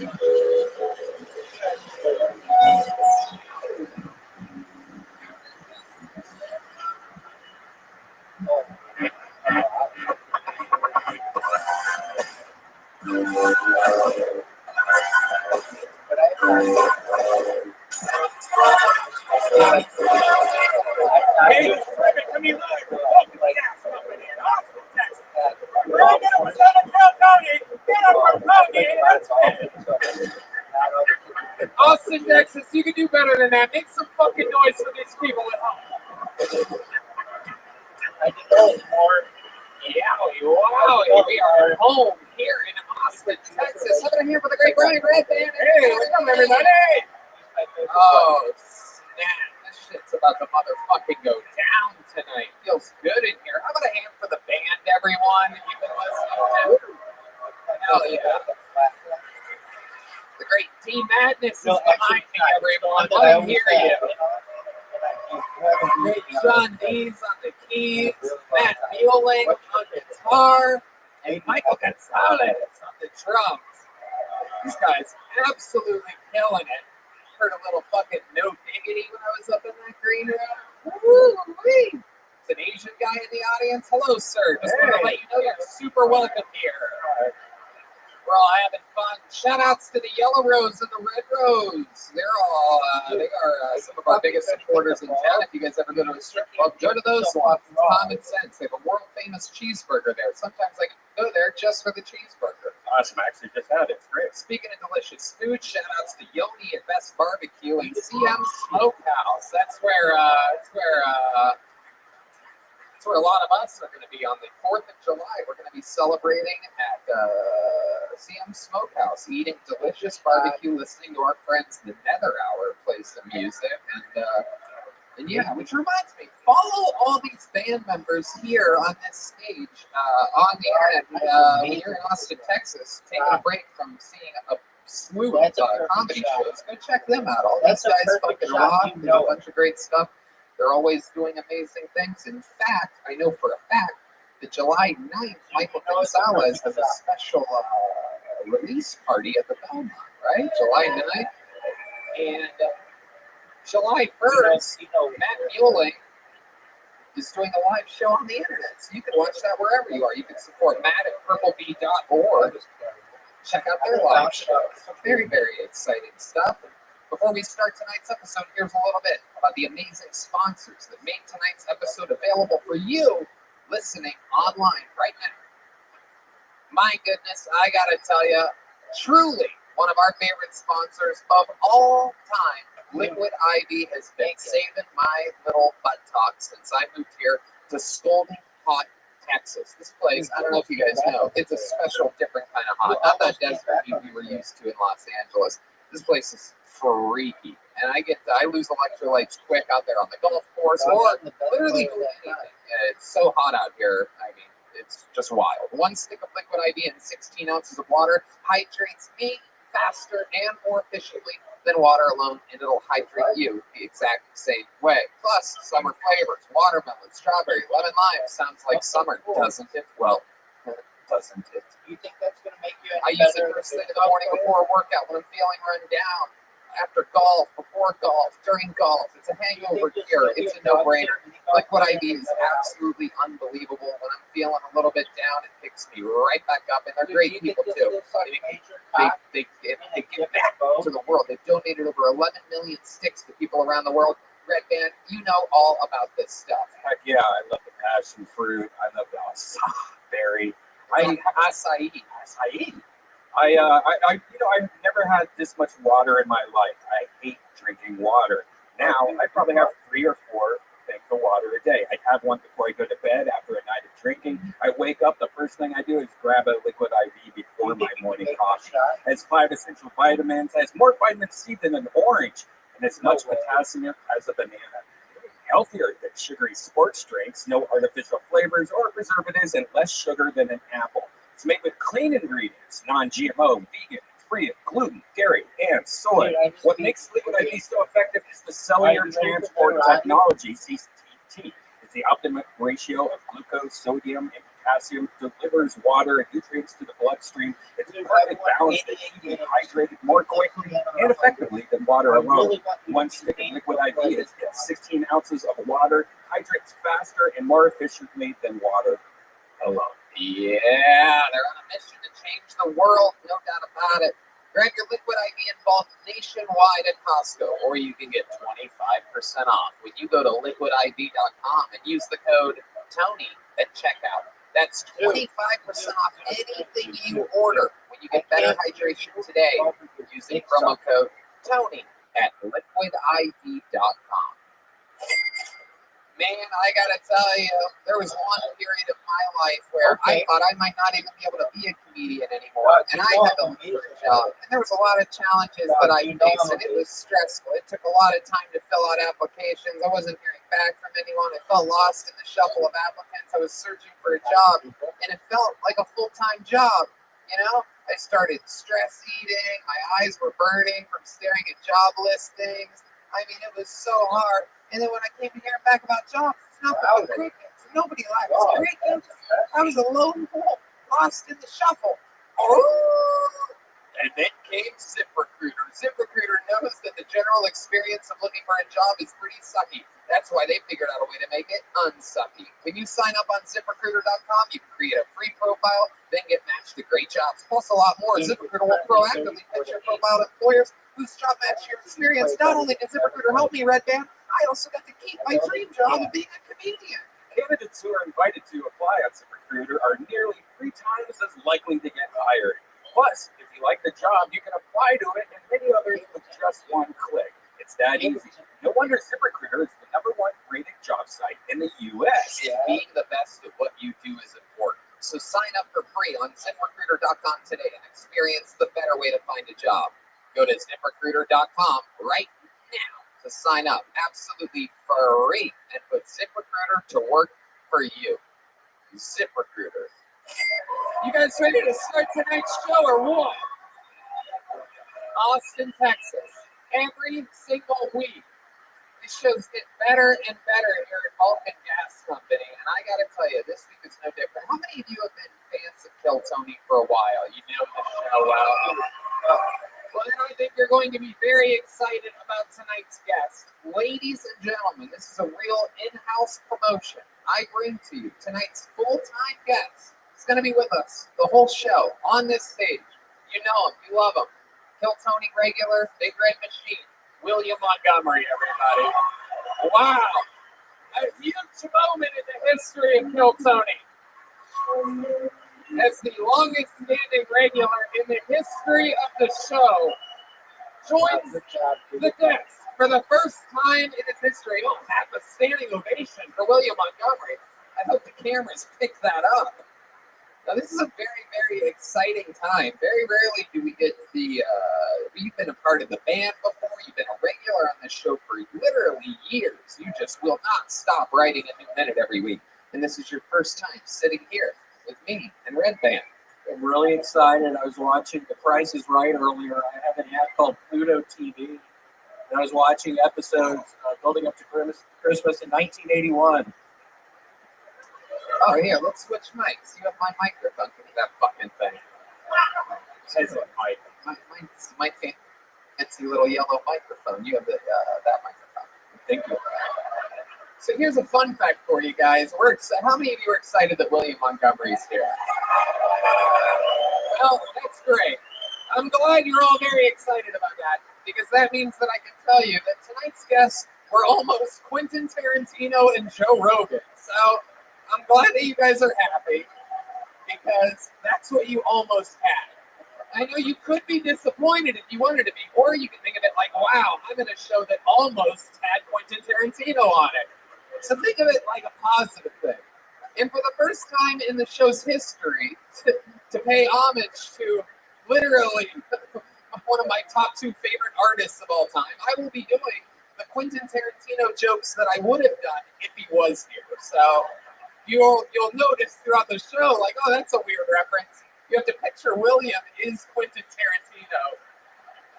It's going to be fun. So we're going to be doing that throughout the show. You'll notice when it happens. It's going to be very awkward. Get your shit together. But yeah, we got William Montgomery. Who cares? You know what I mean? I wasn't even that excited about Quentin Tarantino. You know what I mean? It's like, what?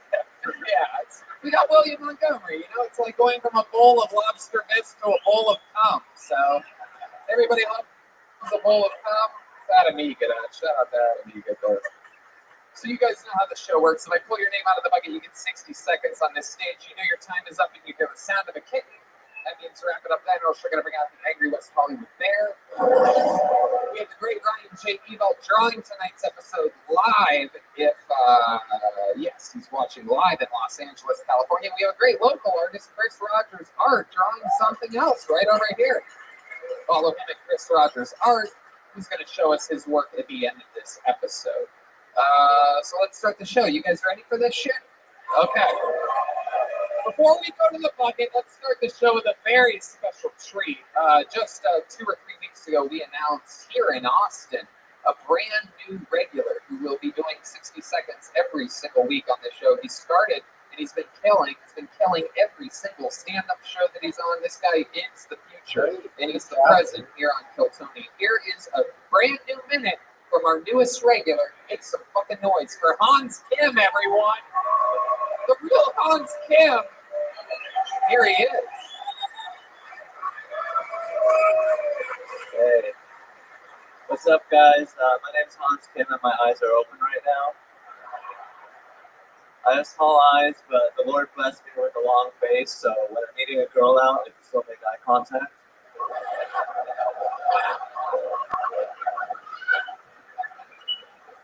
A lot of people think Asian men are small dicks, and even if that was true, and it's not, it's pretty big. Even if it was, it's not like we'd hear that and be like, oh, we got small dicks, okay, we'll go find a new hobby. Sorry to bother you.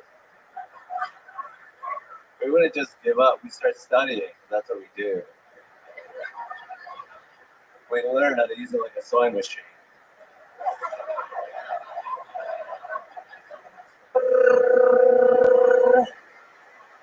Today's stage show. I'm a sapiosexual. That means I'm looking for a girlfriend who's intellectually stimulated by the mental exercise of finding me attractive. Like a woman is into puzzles. Thank you. Hans Kim doing it again. No surprises here. What a great way to get the show started. Fuck yeah, Hans. Welcome back. How are you, buddy? I'm good. Thank you for having me. It's good to be here with Martin Tarantino. Yeah. It is. It is good to be here with him. I mean, Quentin here, just hanging out with all of us. I love it. So let's talk about this set, Hans. This was a good set. Another stellar performance. I have a question for you. You said your dick is pretty big. What do you mean exactly? How big is it? Like, I mean, like, are we talking like in conversion rate, like Asian to white? Like, I heard Deep Madness crack up when you said you had a big dick. Baby. Not only does he have a black dick, he also has a blind dick. So that's extra power. It's like having a retard strength cock. Dude, I just want It's to got see its you. own pair of I just want to sunglasses. see I don't you know if you win. know that.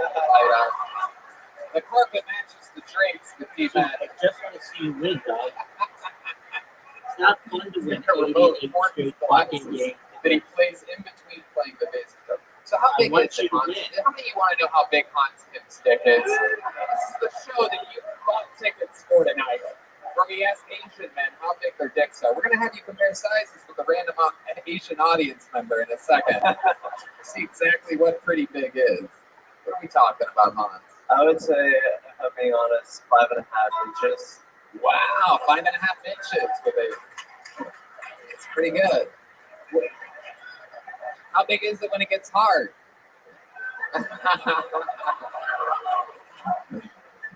I'm a grower. So. I bet you are. Hell yeah.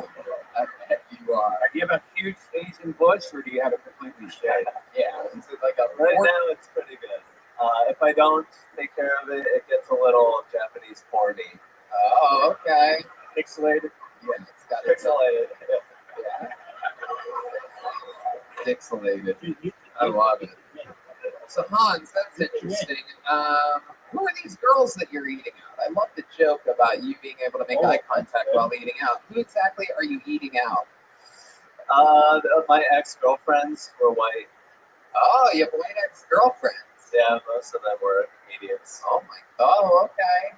What's the longest relationship you've been in? 6 months. Oh, 6 months. That's it. Yeah. Wow. Looks like you never found true romance. That was one of my best movies. Thank you, Quentin. You wrote that. You didn't direct it. But Yeah, I wrote that. that's the beginning of me doing misplaced Quentin Tarantino jokes. So you really have to. I noticed there was a little delay there. You really have to be waiting for them to work. Hell yeah. Hans, what else has been going on in your world this week since the last time we saw you? Also, if you're wondering, I'll always hit William when I do one. So, what else has been going on this week, Hans Kim? I've just been chilling with the boys, playing a lot of Settlers of Catan. What? It sounded like such a prepared response. Well, Tony, I've just been chilling with the boys. Playing what? Settlers of Catan. What is that? It's a board game, turn-based strategy game. It's like Monopoly and Risk. Jesus Christ.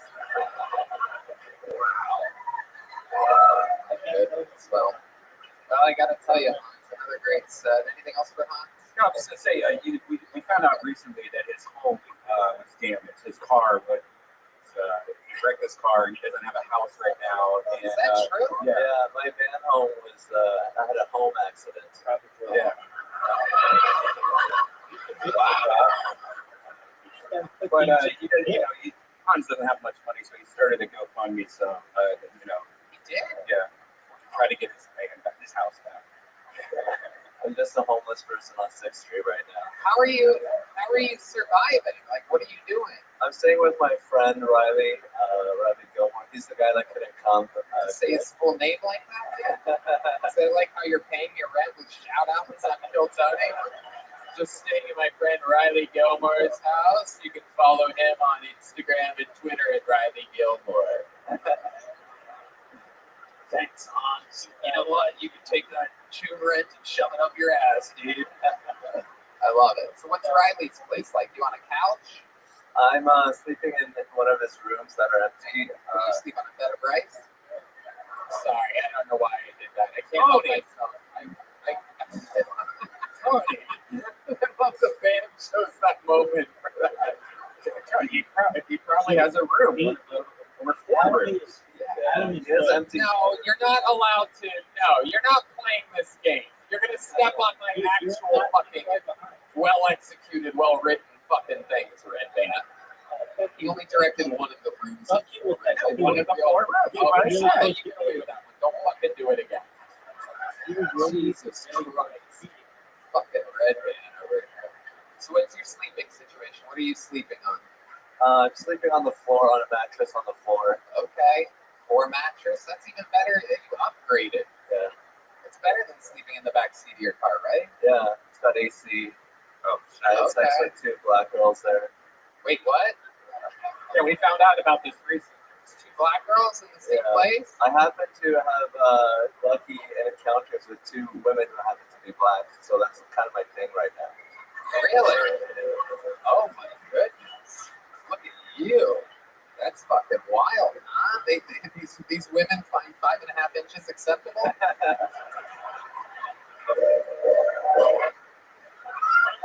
I had to extend it with chopsticks. Oh, you son of a bitch.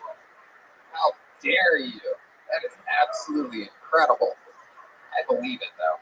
All right, Hans, I got to tell you, every single week you come out with a brand new minute. I love your style. I'm so glad you're a regular on the show. You are, without a doubt, a natural born killer. So, am I right? That's one of my best movies. So there he goes, Hans Tim, everybody. Hans Tim. And the show has begun. 4 rooms. You son of a bitch. I would like to have seen Quentin Tarantino here. You say, Wait a second. Hold on. Is that the bad guy from the Terminator? Stand up and wave to the people, sir. Stand up. It's the bad guy from Terminator, everybody. You see this fucking guy? Holy shit. That is absolutely incredible. What a star-studded audience we have here. Wow. That is amazing. All right. You guys ready for this bucket? This is where shit gets crazy. Anything can happen. Your first comedian goes by the name of Jesse Burlingame, everyone. Here we go with Jesse Burlingame. Hey, you know what? Can I have a delicious Crown Royal and Coca-Cola whenever you get a chance? I'll have one also. Oh, we love Crown Royal and Coca-Cola on this show. Can I have a seltzer water with lime, please? A seltzer water with lime. Hey, everybody, make some noise. It's Jesse Burlingame, everyone. What's up, guys? Yes, this is the haircut that I asked for. Thank you. Fuck you for using it. Told my barber, can you make me look like I sell bad weed but have good coke?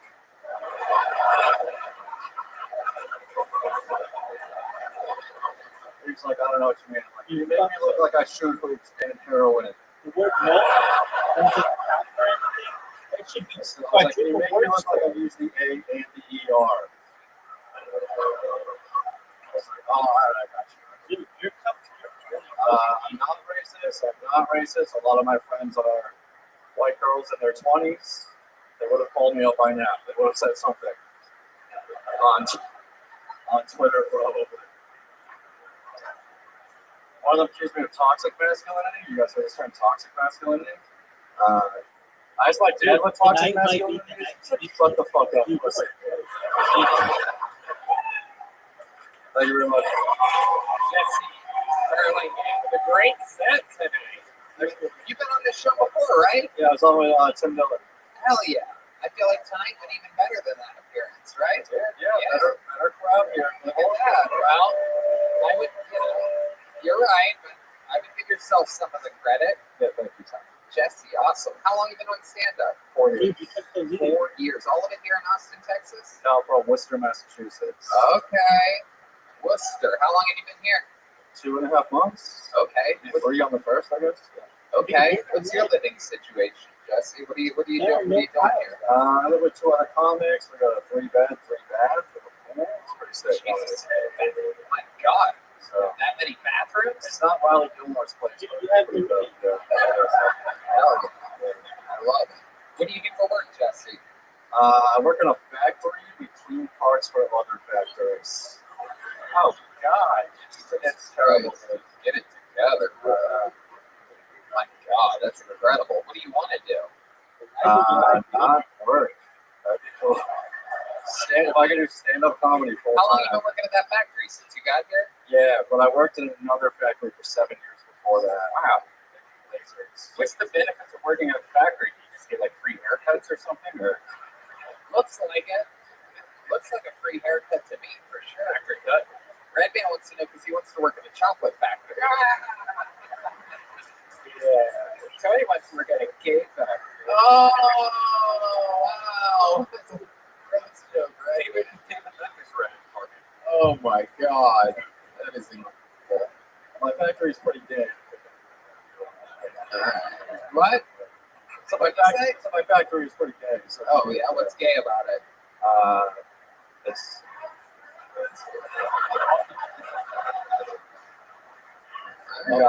fucking that goes on. Okay, Red Band, relax. Why don't we load up a sound effect for this interview or something? I love it. Jesse, what's your love life like? Single. I've gotten laid in like 2 months. Really? Why is that? I don't know, dude. Have you gotten laid here in Austin, Texas? The first weekend I was here. How did you do that? How were you able to lock that down? Hinge. Okay. And what happened? You met the girl where at? Her place? Rainy Street. She was with a bunch of friends. I brought my 2 comic friends. We hung out all day. And then I just ended up at her place. Okay. Yeah.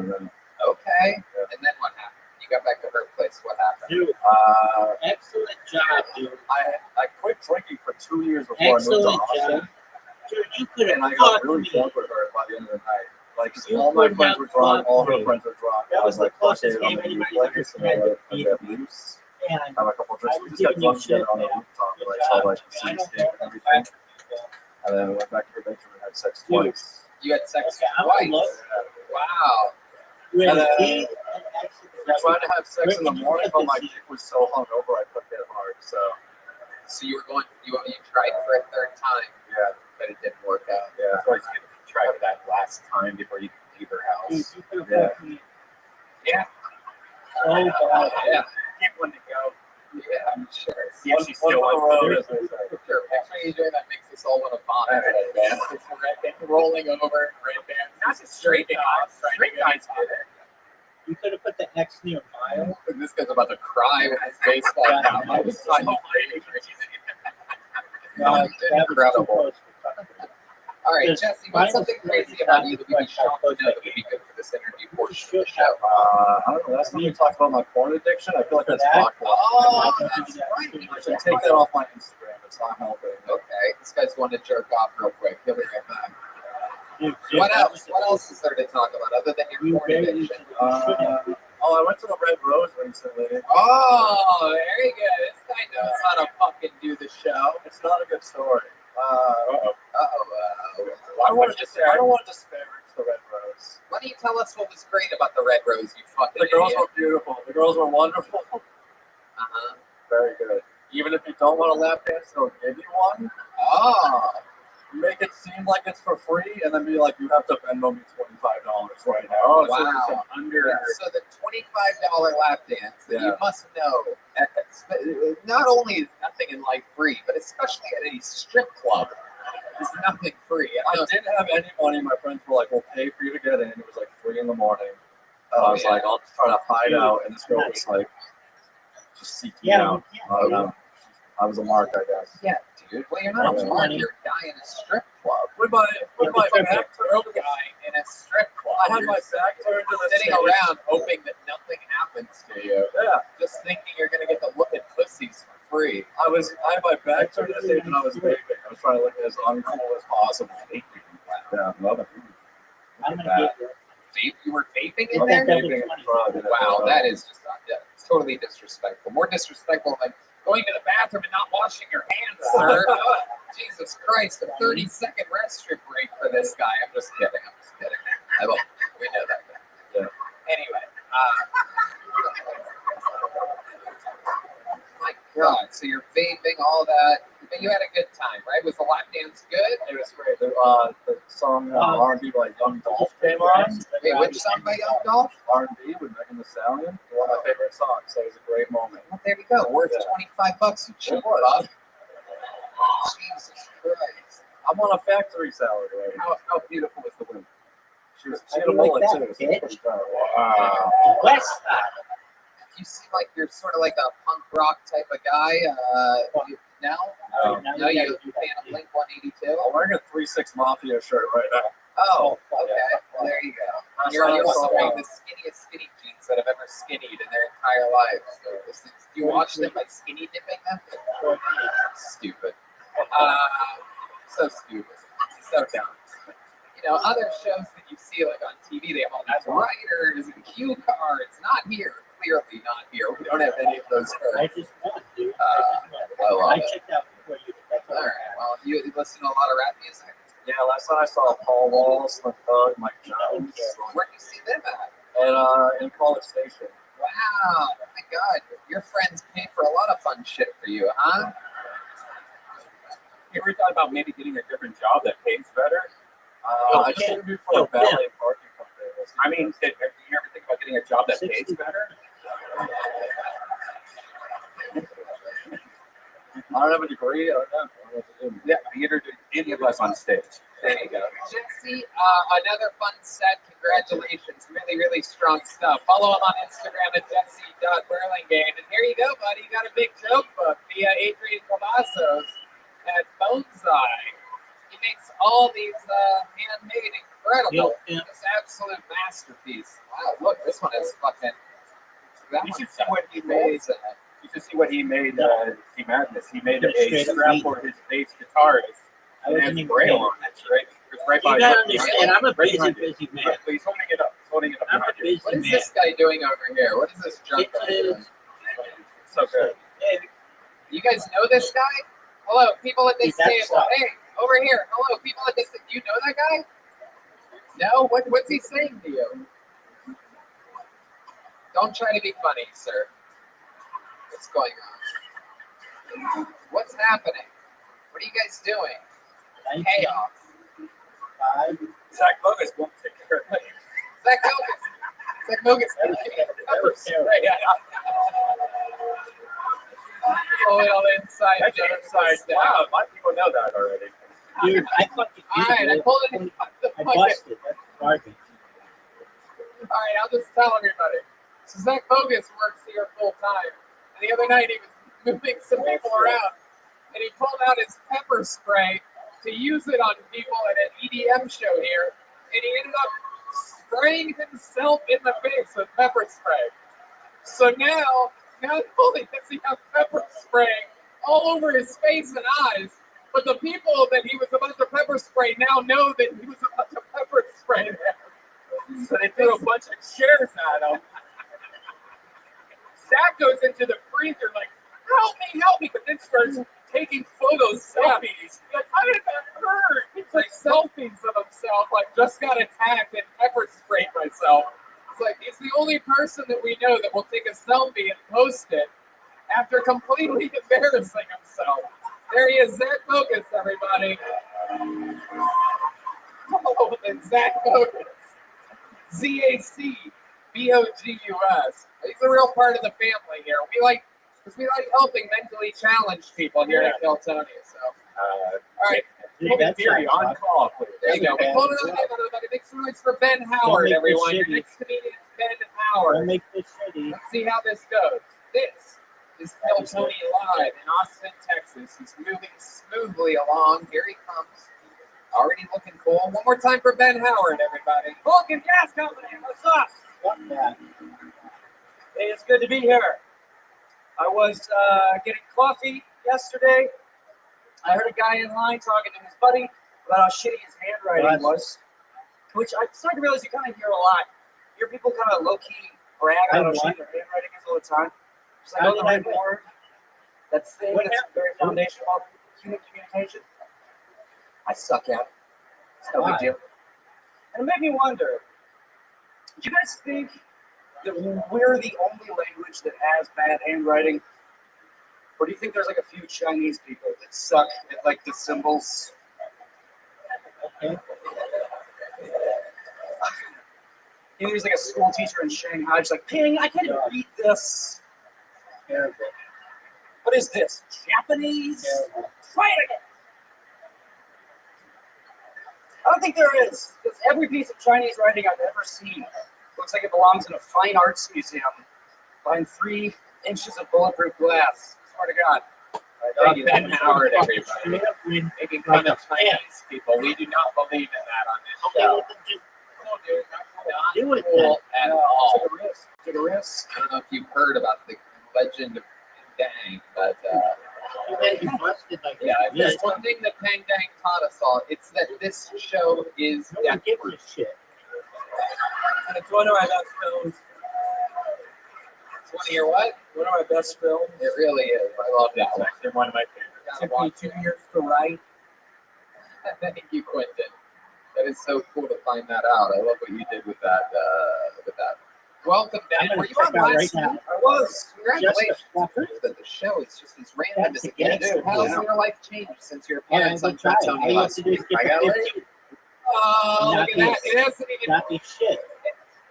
It hasn't even aired yet. All right, here we That's how go. powerful this show is. You got You your get paid wish. for getting your name pulled out of a bucket. Absolutely incredible. How? From an audience member or comment? No, myself. No, it's 31. No, it's by the girl I was talking to. Oh, that's right. We found out about this girl you were talking to. Yes. Did you tell her that we interviewed about? Yes. And Good then job. she's sort of like, "Fuck, I have to give it up." Yeah, well, no, she'd already given it up. We were fucking. It was just, yeah, I don't know why I said we're talking. Because I thought she'd watch it. And I'd be like, Yeah, yeah, I'm I'm not dating even this woman. talking. She's like, yeah, I didn't say dating. And I didn't want to throw labels on a fucking national song. Christ, what an answer, bro. I know. Okay. Sorry. I was gonna fuck you, but now I don't want to anymore. Dude, where aren't you gonna fucking Well, Ben, Except what the else? fucking- What did we not find out about you? Did you think about that interview last week and think about some stuff that we could have I talked know I'm about? sending you. Dude, it was a fucking blur, man. I was nervous You as mean shit. it- I made the mistake of looking Ron White in the eyes. Yeah, you don't do that, dude. But then you should say different game, not another game. Yeah. Do you have any questions for Another Quentin game means Tarantino? that was- Dude, that was don't good. look me in the fucking eyes either. Yeah, thank you. My God. Ben, do you have any special skills or talents? Are you good at anything at all? Yeah. I mean, besides killing and stand up, I do. This guy's cracking up at that joke. I want to throw an axe at your skull right now, just to let you know where I stand on people that laugh that hard at dumb shit. My fucking phone's Go still. ahead, tell us what you're good at, Ben. No, shut up. My phone's still. Right. I do My like phone's voices, accents. Oh, great. Let's hear some voices. What voices do you do? This is not the direction. Ben, shut the fuck up, dude. This is not the direction. This guy's telling me what direction we're going to go with. The only other thing I'm You're a fucking, you're a tourist on a boat. I'm the captain here, all right? Right? I'm the captain now? Yeah, that's one of my best films. All right. What kind of voices do you do? I do a spattering of impressions. Like what? Three. Explain to me what the fuck a What's your spattering best one? is. What's your best one? Thank you, Brent. I don't know. I'm never going to get a You damn answer. know about the dragon attack? I do like. How about your worst one, you motherfucker? You're on a show right now. No, I An do. audience in front of you. What types of voices do you do? Like Cleveland from Family Guy's laugh. All right, let's hear it. All right, what's another? That's good. You see what having talents gets you. Ben, what else? What other voices do you do? Come on. No, I do accents. I do a lot of accents. Shit. What kind of accents do you do? Different variations of British. The different the northern to Scotland, Christ, London. dude. I can do Australian and New Zealand. All right, let me hear your Australian. Well, Australian spicy just go like slang breed. It's Okay, well, what's New Zealand? New Zealand, the accent becomes a bit sharper, more pinch. They say things like "yes." I tell you, I hate you. I know, dude. I hate my fucking self right now, dude. I mean, I hate a lot of people, but it's very rare that I mention it. That's why I don't do that shit in my acts. But why did you bring it up? Because I asked you what you're good at. You're like, I do a spattering of voices. It's a real spattering. Because in that moment, I could not think of anything else I was good at. It made me sad a little bit. How about the rest of your life? Like, when you were younger, were you good at anything? You used to be a billiard player or something. Billiard player? I played pool, not younger. I played pool like every day for like a few years at a pool hall in Phoenix where I grew up. How many of you want to slit this guy's throat right now? All right. Ben, you got on last week. We're going to do an extra quick interview with you. There he goes, Ben Howard, everybody. There he goes. We're going to keep it moving along. We're going to keep it moving along here tonight. Once I hate you, that's it. Yeah. All right, this looks like a brand new name. I'm excited about this. Make some noise for Christian Copeland, everyone. Let's see what happens here. By the way, if you sign up for this show, maybe think of a couple of things to talk about before you get on stage, right? Like, Yeah, for sure. Come on, here he is. One more time for Christian Copeland, everyone. Thank you. Appreciate it. I just moved to Austin. I did not move by myself. I actually moved with my best friend and his boyfriend. So I split an apartment with two gay guys, no homeowner. I realized that Austin's a pretty political place. I'm not a very political guy. Last thing I heard was that we don't have to wear masks anymore. I think it's going to be interesting in schools because, like, one of my little brother's in high school, and he said that all the COVID cases are spiking because none of the kids are wearing masks. He also said that they don't have a school bell at the end of the day anymore. They just fire off a cannon and say how many kids died, like in the Hunger Games. What else, you guys? I'm a big hockey fan, and I like hockey. Hockey's my favorite sport for one reason and one reason only. And that's because if you lose in hockey, you're still ice skating. Like, it's not that bad. It's still a pretty good time. Like, it's hard to be sad and also be ice skating. I dare you to try it. All right, thank you guys very much. Fuck yeah, Christian Copeland. Welcome, sir. Awesome. that was great. You just moved here to Austin, Texas. How recent was that? About a month. About a month. And where'd you move from? A small town about 4 hours away. It's close to Beaumont, Texas. That's the closest, like, big city. Oh, okay. Like Fredericksburg? No, it's close to Louisiana. I don't know what Fredericksburg is.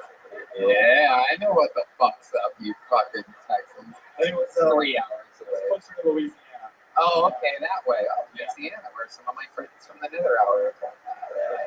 The Bayou Bay. Bayou. All right, so what was the place where you grew up in? It's called Lumberton. Lumberton, okay. What was that like? It was white. Oh. Fairly Gee, white. sounds like heaven It's to hard me. to believe looking at me. Okay, so it's white. What else? What's it poor- known for? A lot of poor white people. Yeah, what did Small your parents do for work? My mom was a lab tech, so she worked in a nurse's office in Beaumont, and my dad worked for the city of Lumberton Municipal Utility District. Wow, incredible. They have like a thick country accent on them. Cajun accent, my grandparents. My parents don't really have much of an accent, my grandparents have a Cajun accent. Mostly everybody in that area is kind of influenced by Louisiana. Were you ridiculed a lot because they was all white people and you're the only redhead? Yeah, dude, it really was. I really was. I was the only redhead. I have a twin brother, too, who looks nothing like me. Well, I don't know if you know this, but Quentin Tarantino also has red hair. William looks like my reflection in a spoon. Very good. Very good, Christian Copeland. That is very good. Very good. That is absolutely right. Who the fuck does that mean? Who the fuck does that mean? I don't even get that. I don't even get it. Not that you don't use spoons quite frequently, okay? Jesus Christ. You need a spoon when you have a trunk, right, William? Jesus. Oh, I didn't realize if there was like a heroin joke or just eating too much joke. No, it sounds like a reflection joke. Reflection because you're wider and not as pretty. So, Christian, you've lived here a month. What are your favorite things about Austin, Texas? That I can get up and do stand-up every night, to be honest with you. I haven't done anything else other than stand-up since I've been here, so. You just started stand-up a month ago? For a while, I was driving to Houston to do stand-up, so I would only do it about once a week. Drove 2 hours to Houston, 2 Where hours in Houston?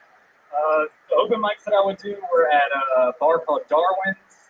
No one gives a shit where in Houston you were doing open. Well, no, it's not many comedy clubs in Houston. I know. I never got up at the improv, so I just do like local shows at bars. How about for fun? What do you do for fun? No one cares about where the fuck you were performing in Houston. Sorry. What do you do for fun in What did you do for fun in Lumberton your whole life? I grew up playing sports. What kind of sports? Mainly soccer and basketball. Oh my God, really? Yep, They have soccer there? They do. Are there Mexicans there?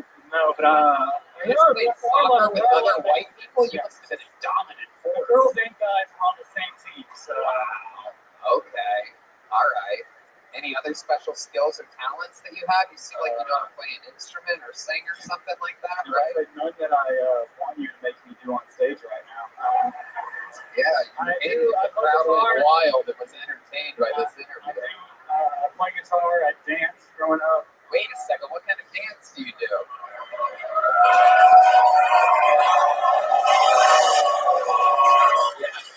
Yeah, you're goddamn motherfucking right. This is what you people pay $30 a ticket for, is moments like this. It was like, it's like a sub-genre of hip-hop called animation. It's like waving and popping and stuff. Wait, what kind of music? What would be a perfect song for you to dance to if you could have any song in the world? No songs. I'll do one small wave right now, but that's about all I'm doing. Well, we'll see exactly how much you're going to do. But share it. What type of music would be the best song to dance to?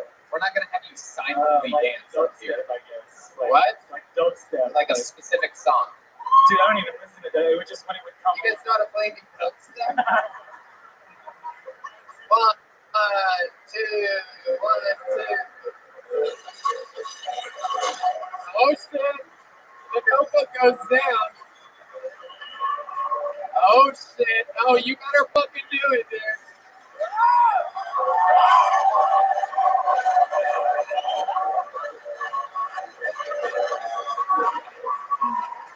Wow! My God! Yep. That is literally the whitest thing I've ever seen in my entire life. Why would you say you dance to that? Like anyone in this audience could do the exact same shit. Right there, you do it. Come on. Here we go.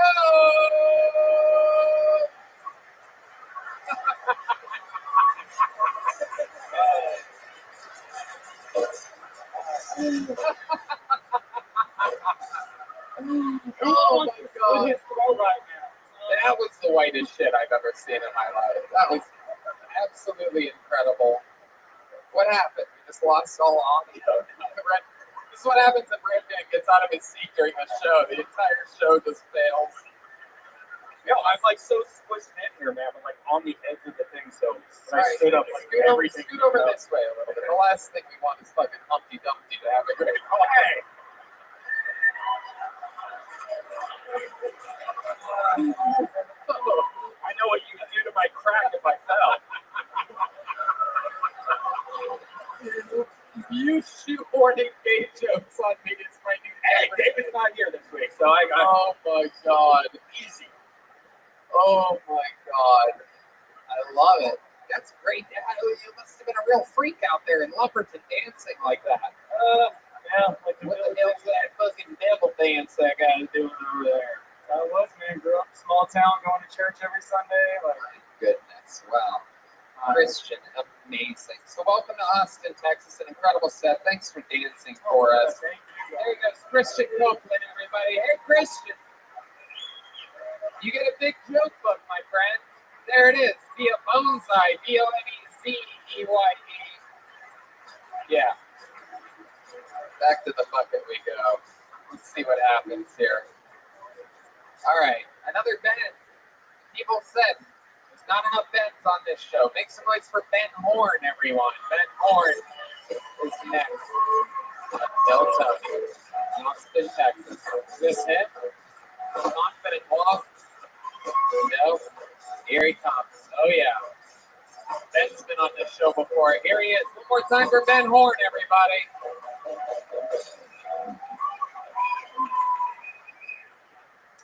So my roommate says he won't do anal sex. Won't do it. You know why? He says it's gay. Yeah. He said if you'll fuck a girl in the ass, then you would fuck a guy in the ass. And to that I say this. The only thing gayer than fucking a girl in the ass, ladies and gentlemen, is not fucking a girl in the ass, okay? Let me tell you something. If she gives you the thumbs up on the dump truck, you butt fuck till the sun's up.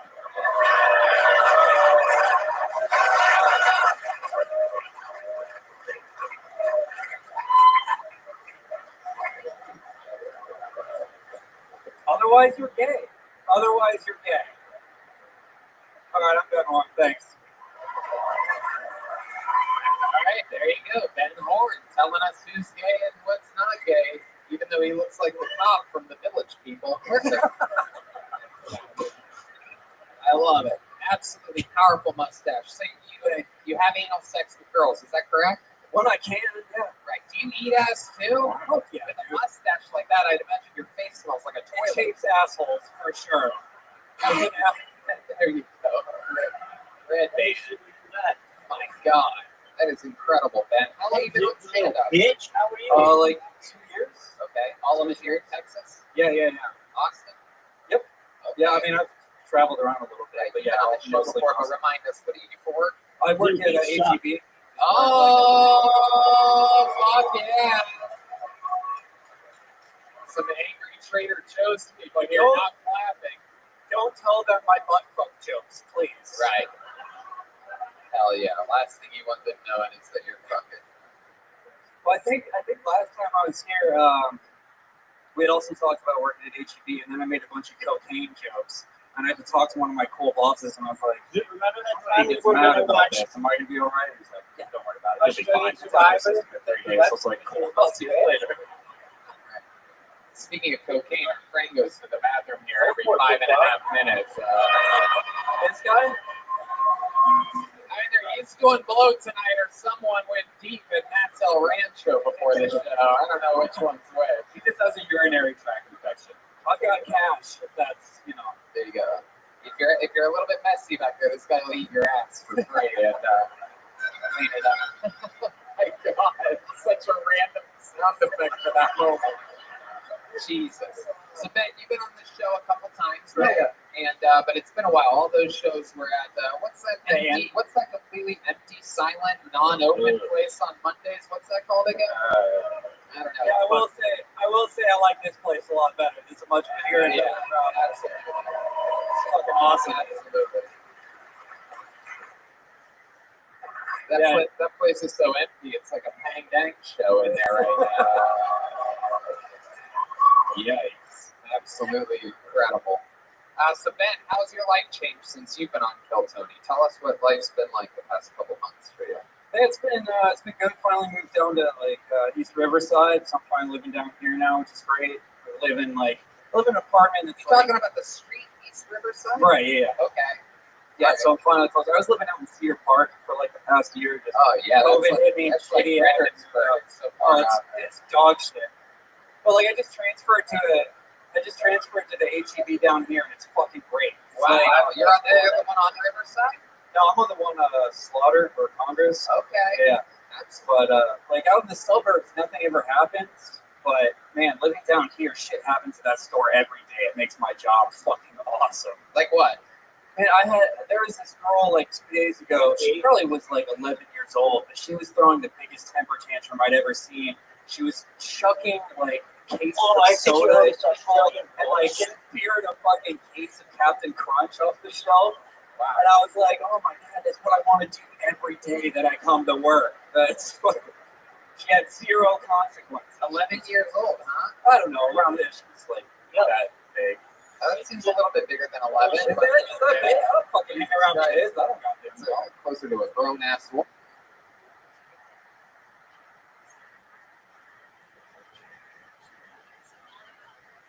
Dude, I have to keep on something in the background, or I'll get nailed at the copyright strike. So if you want me right there. I'll put this down. You're If I watch that without any sound in the background, I'll get hit with the copyright strike. So I have to play something at the same time. So 11. She's a little 11. God bless her. God bless her. She's helping her. Especially on something There you like go. Yeah, Survivor. Great time. I love it. Mark All Burnett right, doesn't man. Well, what else? What else has been going on? You're working at HEB. What have you been doing for fun? Been going out at night? Mustache like that seems like you know how to have a good fucking time, right? I do, yeah. I've been trying to date again. I haven't dated in a while. I had a date last night that was fucking atrocious. Yeah, how bad was it? Tell us about it. How did it start? Where did you meet this girl? So I met her on Hinge or Bumble or something like that. But so we went to go see a movie, and it was one of those theaters where they have the huge reclining chairs and shit. And she cuddled up to me and put her head on my shoulders. I put my hand on her lap. We got to eat afterwards. She's like, just so you know, putting your hand on my lap, that's sexual assault. And I was like, oh, Jesus Christ. serious? No, Swear to wait God. a second. Swear to Hold on, fucking stop, hold on a second, because, hold on, because that might be, I think a lot of guys don't even know where I'm going with this. I think she's saying that's sexual assault to get you to be like, oh yeah, I'll show you sexual assault. Right? Like they sort of do that on dates? I don't think so. I don't even know if normal is a thing. I mean, what? I don't think that's like some hot shit girls, like woke girls. And if she puts her head on your shoulder first, then she started it, dude. If a girl puts her head on my shoulder, that means you get at least 3 fingers coming your way. That's just like, that's basically like, I'll go to third base with you. That's what that means. Yeah, it was weird. And then at one point we were talking, and like she was already just annoying the fuck out of me, to be honest. And like, and then at one point she's was asking me what other stuff she did. She's like, I'm a medium, and I was like, On oh, what? fuck. Oh, a Great. psychic medium? I thought you were talking about her size. Like, why is she talking about?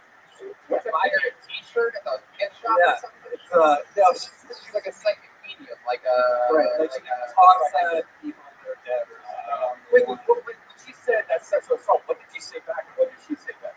I just shrugged it off. Like I wasn't even sure how to say it. Shoved it inside. I didn't know what to say. I was just sort of like, all right, let's move on from this before I get even more annoyed. Like I had even like we'd ordered food and it hadn't even come yet. And like, what's it, 24 diner? I don't know if you what that means. Oh, real fans. That's fucking good. Real good. So I was like, I'm not eating before I eat.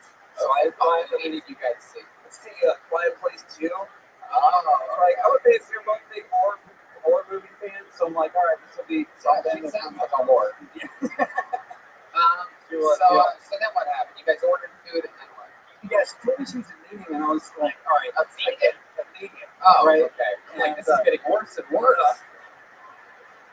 And I was like, into your chest and run for your life.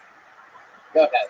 Again, I'm just like trying to think, all right, I got to just get through this. So I'm trying to be somewhat pleasant, and I'm like, all right, well, how do you know you're a medium or something like that? And she's like, I've never done it. I just know I could, and I'm like, holy fuck. Like, yeah, I'm a shortstop for the Chicago Cubs. I've never done it, but I feel like I could. Right. So then what happened? How did this thing end? Were you driving her around? No, so I drove her to the diner from the movie theater, and then she You have like a motorcycle? You have a mustache like you have a motorcycle? No, I drive a cheap Wrangler, actually. Okay. I'm a cheap guy. Alright. Oh, yeah. But we finished dinner. She smoked a bunch of weed in my Jeep on the way back, and then I dropped her off. I was like, all right, good talking to you. And I was like, text me when we get home. So I'm just like, it's just like politeness. And You dropped her off and then said, text me when you get home? Right, yeah. I dropped her off in the car. I was like, all right, just let me know you got home safe or whatever. Like, wow, she's covering all bases for touching her leg the whole time. The whole time you're like, please don't fucking call the police. But then that was it. She texted me and wanted me to go and have so much fun. And I was like, I don't know. Okay. The whole thing was, the second she started talking, it was kind of obnoxious.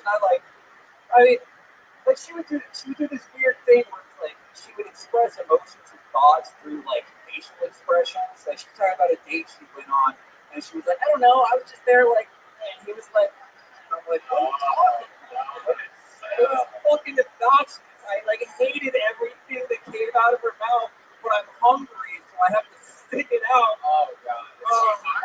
Oh, it's so hot. My phone's locked up. She was hot, yeah. She was very good looking. Oh, okay. Maybe if he gives us the name and then we beep it out, bring the actual Instagram or anything? I can, but I'm not going to do that. No, only just for us to look, not for the camera. Yeah, fuck it. Yeah. So just type it in. Let's see. On a scale from 1 to 10. Yeah, I'm guessing she's like pretty hot, but got that weird chin. I bet she has a weak chin. You gotta become a guess at what it's going to be. No. What the fuck is wrong with you, dude? Oh my god. Yes, sir. Oh my god. Oh no. It's like cross-eyed. Yeah. Medium. She seems more like a large to me. Oh, her butt's out of it. gosh. One of her photos is her naked yelling at a dog in the snow. Yeah. Like, But, on her it's Instagram. not a reservoir dog. That's one of my- Wait, everyone, we gotta hear what Mr. Lawrence is saying. Yeah, it was one of my favorite movies. We made it in Sacramento. It took us 3 years. Really exciting stuff. We shot most of it in a warehouse. That's true. That's absolutely true. All right, Ben. Well, I mean, did you at least get a kiss from this girl? Yeah. That's good. There Yeah. you go. All right. Well, that's It wasn't a total waste. I got to see the movie I wanted to see and have food, but yeah, I'm not talking about her after this. right. But Now the whole thing. I'm gonna send her the link to this for sure. But after that, All right. Well, there you go. It's Ben Horn, everybody. Ben, have you gotten a joke book from us before? Ben, you ever get a joke book on the show? Look at that. A big, fancy leather Kill Tony joke book. Fill it up with your best material ever. Follow Ben at the Ben Horn. Yeah. Let's do a special treat. You guys want another special treat?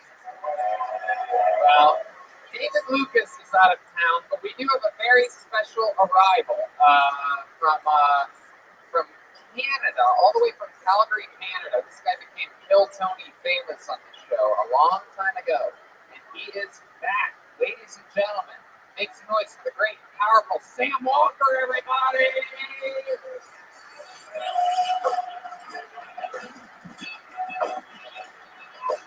Here he is, everyone, make some noise for Sam Walker!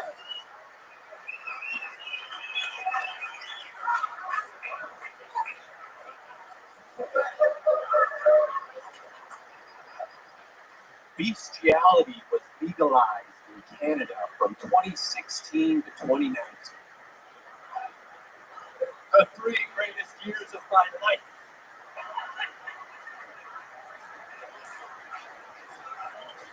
It was legal, but it wasn't 100% legal. See, it broke down like this. You get a jar of peanut butter. And well, that was the long weekend, Daddy. But there are rules, such as no penetration. Scouts honor, Your Honor. It's a seeing eye dog, not a telling secrets eye dog.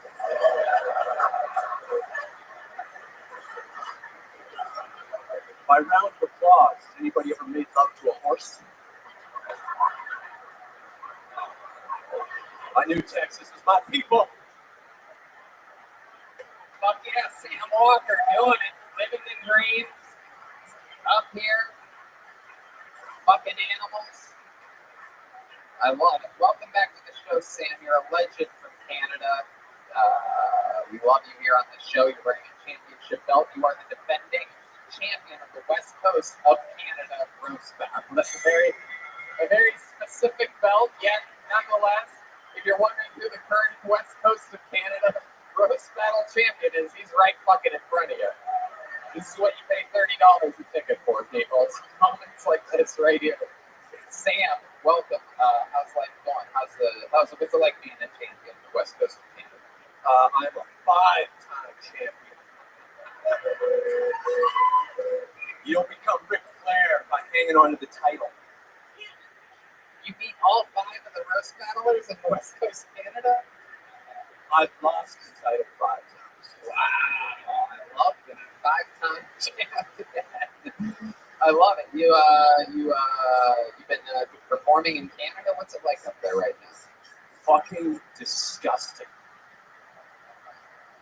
You people would not believe it. It is a desolate wasteland. What I do right now is illegal. I tell outlawed jokes on outlawed mics. In Canada, because it's so locked up, you have to do illegal mics just to do comedy on it. Yeah, man. Performing in front of a bunch of snowmen. You're in Calgary, right? Tundra. Yeah, I travel around them. I've been doing a lot of bachelor parties and birthdays and private shows and speakeasies. Get around a lot. You do a lot of hitchhiking. No way, Daddy. I'm a fucking road warrior. Hell yeah. William, what do you think? I'm just so curious. Are you being serious or is this a character? I'm trying to figure this one out. William, Is this real? Is this real? No, we've never met. I can't tell. I hope it's real. I just can't tell. It's ridiculous. Doesn't look like a character. He's not smiling. Look at him. This is the Is he real gonna thing. roast me now? He's gonna roast you now. What would you say to William if you were gonna roast him? Well, what I'd say is, William takes horrible care of himself.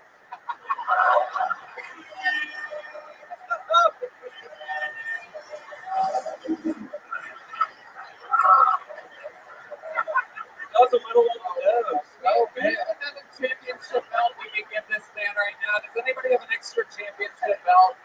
William, you have a response to this roast? Yeah, William, try to get it back. Sorry, that wasn't good. Oh, wow, that's great. You could tell that he doesn't take care of himself by looking at his fingernails. There's enough DNA under there to clone a junior high school. Oh my goodness. I don't understand that. What does that mean? Your dirty little. It's under my fingernail. All right, William, what do you have with you? Yeah, William, get it back. We're the non-roast champion. This is a guy that famously has never roasted anything other than his breakfast potatoes. William Montgomery is going to roast Sam Walker back. You look like a painter that just got laid off. Oh shit! I like this. You know, this is more fun than me and David Lucas. It's adorable. It's like junior varsity roast battle.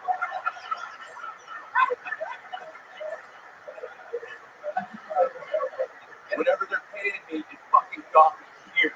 Yeah, absolutely, 100%. I fucking love it. What else has been going on, Sam Walker? Anything else interesting in your life? How you been passing the time up in closed-ass Canada? A lot of you might not know Canada has become extremely liberal, and they are handling this. It's beyond pandemic shockingly poorly. Before I get blasted on the internet, according to all my Canadian friends, I have to say that part, or else the internet will go crazy. We have the best. You're an idiot. We're living in Texas. We are being led by a part-time drama teacher who likes to play Mr. Dresser. And he has enacted laws that passed in the dead of night at 1:30 a.m. by phone vote by our parliament to stifle free speech and criminalize thoughts and social media posts. Wow. He's trying to fuck up free speech. Yeah. What a cunt. See, I could say that. But if you said that, you'd get in trouble when you went back home. You'd be grounded, dude. Which, by the way, you're going to be anyway, because they make you self-isolate for 2 weeks when you go back to Canada, right? Yeah, you're literally not allowed to do anything. Is that correct? We'll fucking see about that. But don't they make you go to a hotel room or something? Plastic all over the hotel. Yeah, they do. Well, one thing about this world, Tony, is you need to know your rights. And what they've done up there are mandates. I follow laws, not rules. I don't know. I love going on mandates. I don't know what the problem is with mandates. See, I got myself with a good day joke there. Sometimes you have to blow up the building yourself, like 9/11. You know what I mean? Oh, Stop it! Then you just gotta press the button. You know what I'm talking about?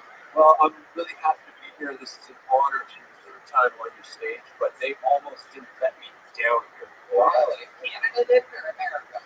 When I went through American Customs in Canada. Oh yeah, those guys are tough. It held me for more than an hour in secondary.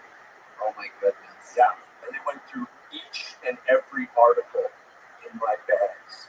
Wow. So you were there a long time, like from dusk till dawn. I was there for probably. and is one of my only horror movies. It features a bunch of vampires. You were just in it. It was a rubber. No, but yeah, I told him that I'm a huge comedy fan, and I was fucking coming to Texas, to see this fucking show. You're goddamn right. Absolutely.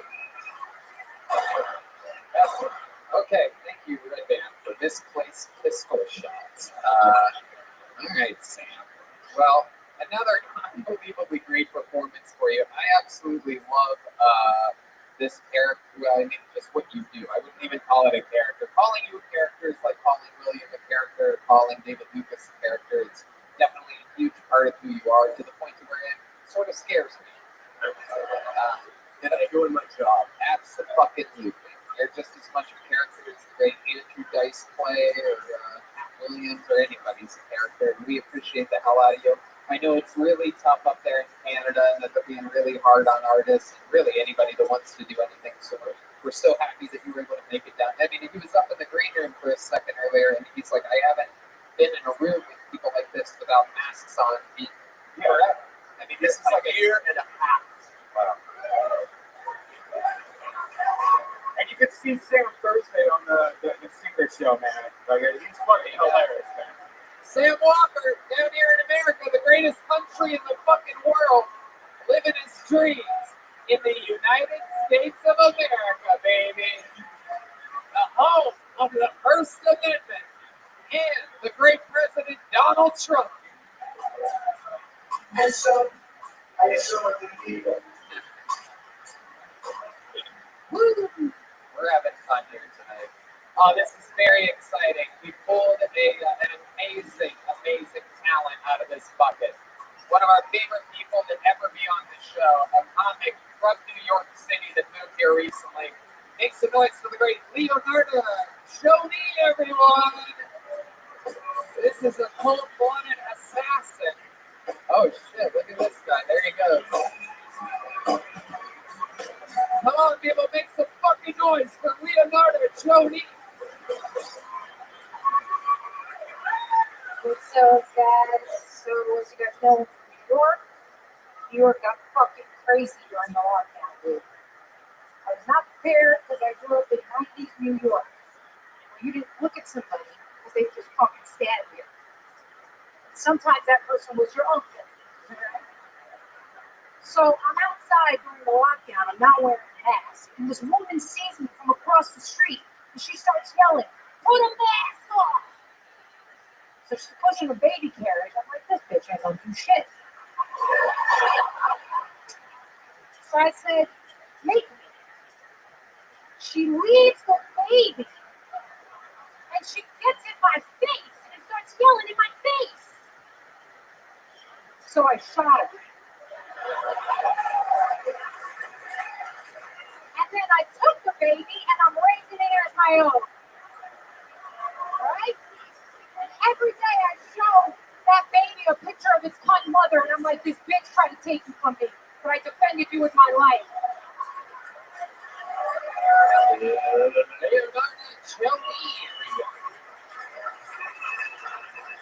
Cold-blooded assassin. Always an amazing performance on the show. How's life been going, Leonardo? Well, it's better without people yelling at me over there. Yeah, absolutely, right? Yes. You've been performing a lot in town. You just moved here recently to Austin from New York. From New York. Yeah, I'm getting put to under. It's really nice. It's like really great. Yeah, definitely. You are incredibly funny. What are you doing with this baby that you have now? I'm trying to dye it like half black so me and my boyfriend can attend a calories. Ooh, half black. Half black. So you mean sort of like a shade of like Jackie Brown? That was probably my hardest movie to make. Yeah, that probably was. Robert De Niro was really hard to work with. Quentin, I can't believe you're breaking this news on this show. Yeah. It was really hard to work with Robert De Niro and Jackie Brown. It was really difficult to work with. All right, well, that's fun. I love how William has seen zero prison. Yeah, exactly. So Leonardo, what have you been doing lately? What's been going on? Tell us something good that we haven't talked about with you before. I met your band yesterday. Oh yeah, We had a good time with a little improv. you did a show here at Yeah. Hook. Yeah. Hell yeah. It was Neil David Pitt. David Lucas, absolutely. So that was fun. These guys are fun. David Lucas slept through his flight today. Yeah. For those of you that wonder what it's like having sleep apnea, that's what it's like. By the way, everyone tagged David Lucas and go, man, Quentin Tarantino was there tonight giving out. Yeah, we're still messing with. We're gonna mess with David Lucas. He doesn't know this episode doesn't come out for 2 weeks, but we're gonna mess with him real good and tell him. Make sure you tag him and go. I can't believe you missed the episode. Yeah, we're gonna fuck with him. We're gonna Photoshop a picture of Quentin Tarantino or William. He said like he hired William for the next role for a movie or something like that. Yeah. William's gonna play a slave in the Django Unchained Part 2.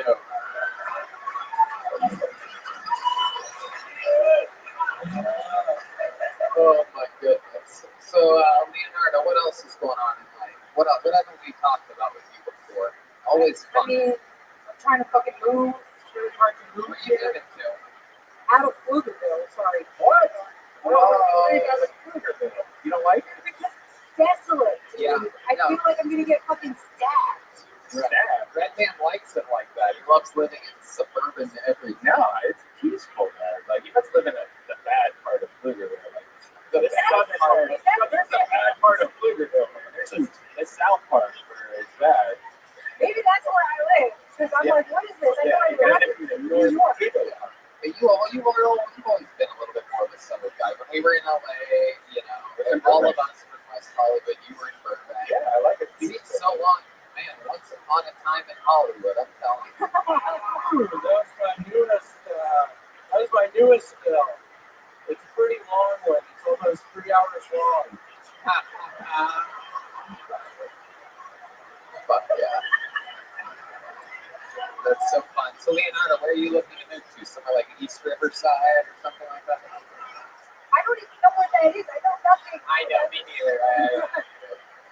I know absolutely nothing. Right. I keep trying to find Harlem in Austin. Oh, yeah. Well, you're actually, you make a hard left right around this corner.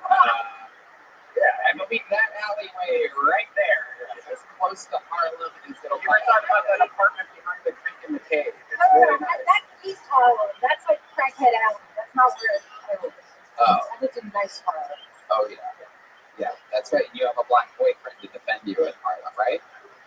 No, that's true. She actually does. She has a black boyfriend. Yes. Great to talk. He is a great dog. Yeah, one of the good ones. Just kidding. Team Madness is laughing. That means you white people should be laughing. You understand? If John D's and Team Madness are laughing, that means it's all good. Maybe they're laughing because they're nervous. Yeah, they're so nervous. Yeah, they're so nervous. Me. So Leonardo, so much fun. You've been performing. Has anything gone poorly for you on stage? Even me, with 14 years of experience and paid regular in the Comedy Store for 10 years, even I got into a little bit of trouble a couple months ago here in Austin, Texas. Have you had any of these wild liberals snap back at you here? I had to do a performance for a bunch of like rich liberals, which is the worst. Oh God, the And worst. I just pointed out that there was a black girl in the audience. Oh no. And it was over. Oh. So they refused to laugh at anything. So at the end of it, I go, you know what? I actually feel sorry for you guys. Because I only had to spend 15 minutes with you. So you guys spend the rest of your lives on my sentence. I love that. And then I just said, fuck you. I love that. I love that. Trust me, I've had days in the office just like that. Absolutely, that shit happens. There's nothing worse than this new plethora of woke audiences that have been happening. I don't know how this all started, but I know someone who never has to deal with a woke audience, a guy with his own fan base. I've been watching you for the last couple of weeks. Thank you, Mr. President. Okay. It took me a while to respond there, but okay. Leonardo, so much fun. You're so fucking funny. Have I given you a Kill Tony joke book before? Yes. Okay. Yes, well, thank you. There you go. You're all good. You're an keep signing up and debuting minutes on the show. Follow her on social media at Leonarda is funny, all one word. Leonarda is funny. Speaking of one of the most lucky people to be on stage, she was called last week. She wasn't even here, and she's been on like a lot. Really? Yeah. Okay. It's like her fourth time. Wow, ladies and gentlemen, you're not gonna believe this. Every once in a while, you strike gold pulling names out of a random bucket. You know this guy, even though we don't know this guy. Make some noise for Riley Gilmore, everybody. Holy shit. Holy shit.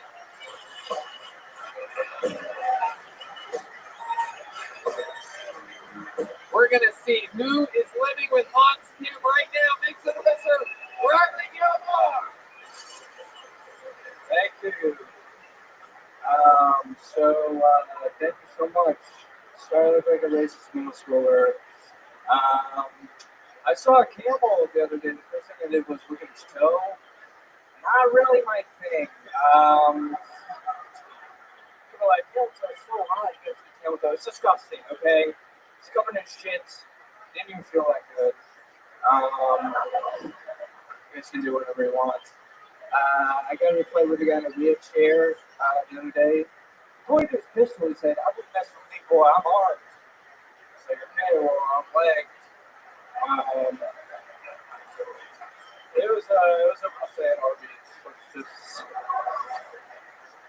I don't get people into astrology. It's just like, they don't feel accepting, like, hey, I don't care what race or gender you are, but if you're born in December, fuck you.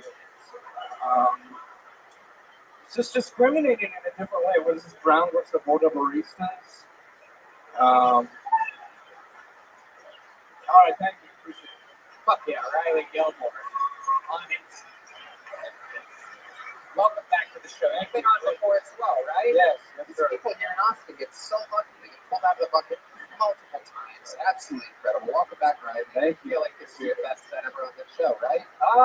Thank you. Yeah, sure. Yeah, okay. Thank you. Yeah, Absolutely. Yeah. There you go. Definitely. Riley, you've been on before. What did we talk about? Remind us of the highlights of your interviews. So various intimacy issues. Like what? Coming, the fun with coming. Yeah, he doesn't come during sex. That's right. You have to jerk off separately to come, and you can't even do that in front of a girl, right? I know. It's more of a machine than man.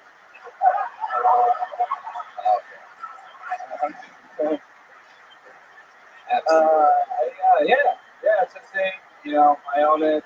It's mine. Whatever. Have you had sexual relations with a girl lately? Since the last time you were on? Virtually, yeah. What's virtually mean? You know, porn? Oh wow! So you're just doing it online. So you can jerk off there, and it makes more sense. Yeah, I mean it's kind of like I'll make jerk off sessions you've been doing with girls. It's $4.95 on Wednesdays. Wow. No, not recently. You know, I'm gonna take a breather.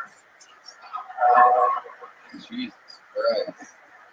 My God. So you've only been hanging out with girls virtually? Not necessarily. I have some friends who are girls, and they.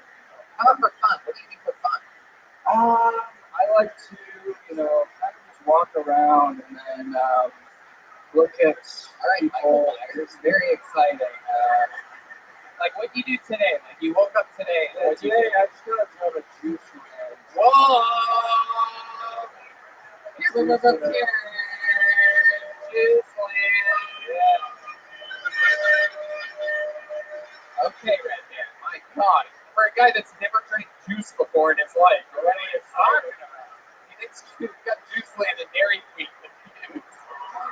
He's just hitting every button on his soundboard. What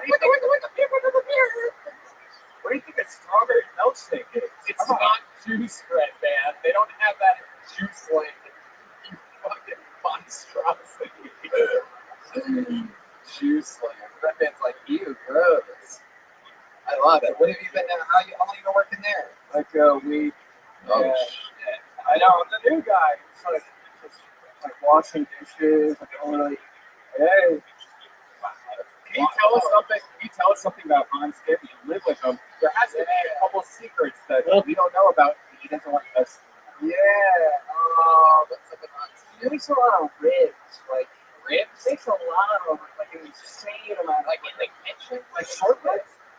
Yeah. I'm not sure this size.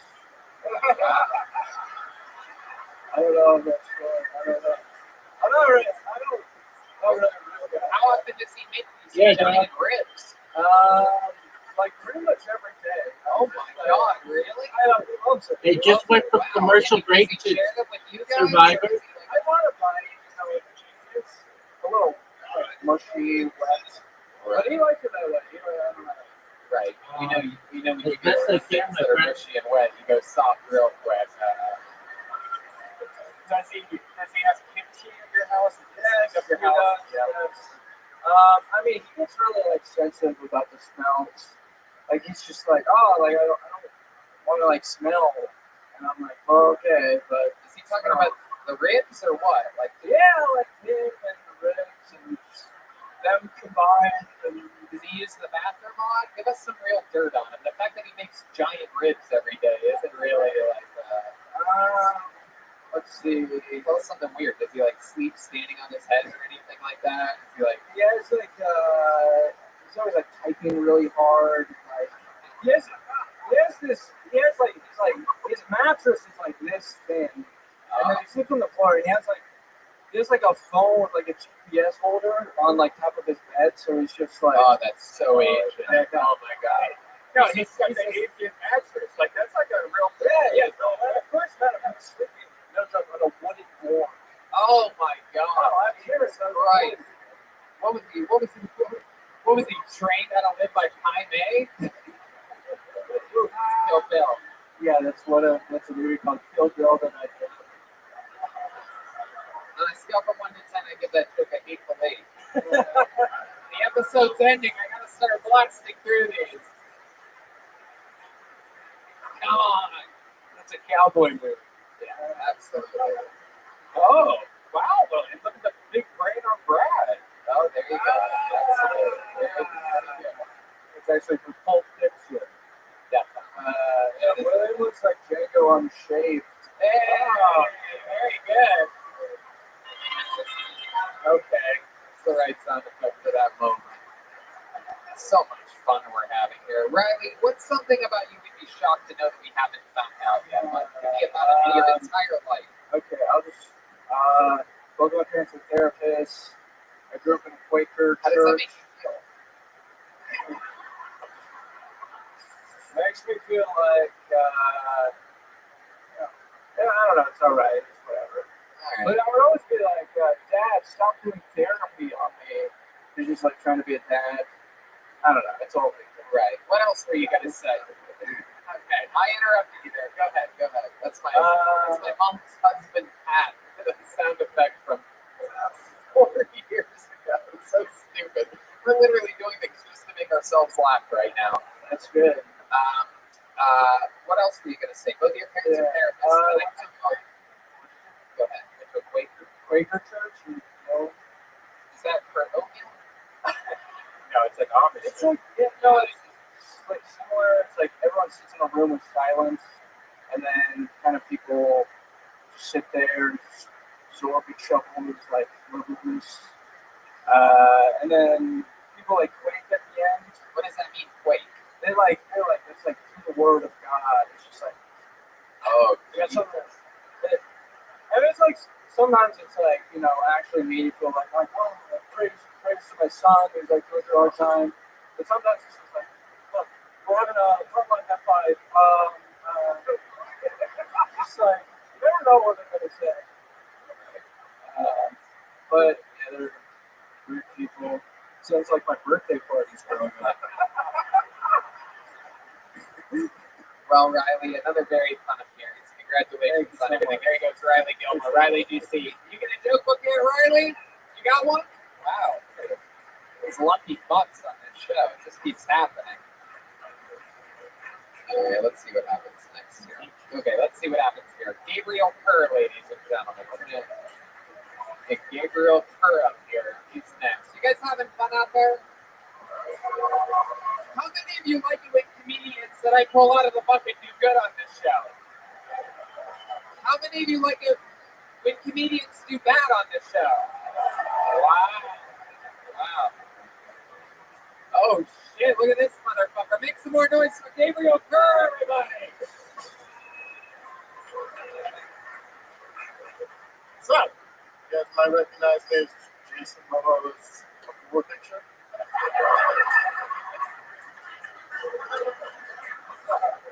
Don't like when that joke comes up.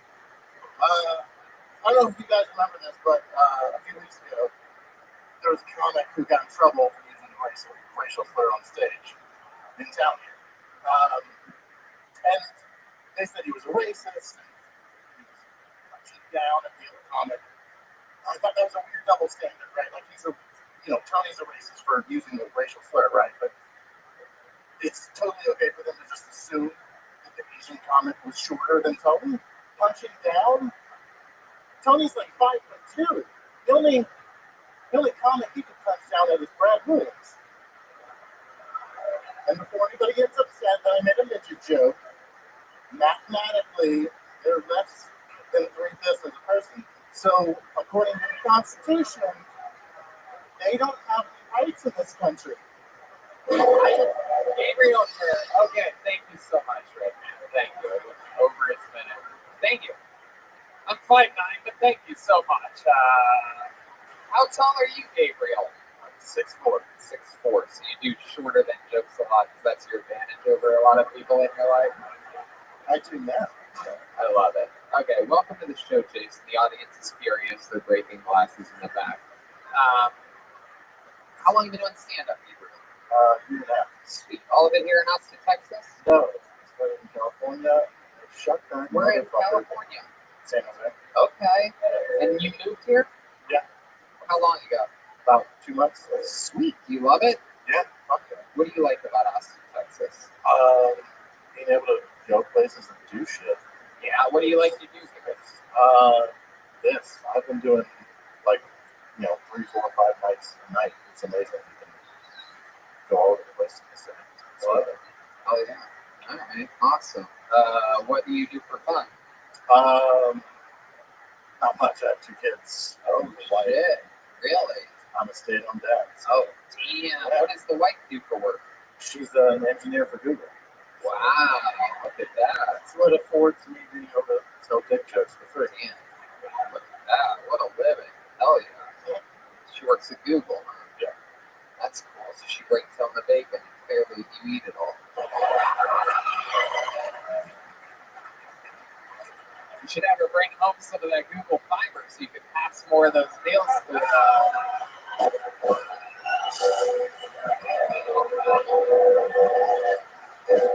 Looks like I'm punching up now, motherfuckers! You son of a bitch! You son of a... You didn't think it was going to be that easy, did you? It's another Kill Bill reference for those of you who are tricks over kids. Gabriel, how old are your kids? 4 and 1. Wow, they must be short as fuck. They're both about your height. You set yourself up for You're a gigantic children. 5'9", 1-year-old is fucking doo-doo gaga. Give me your fucking purse, you bitch. Gabriel, so what do you do at home like with these kids? What do you do for fun? You smoke pot?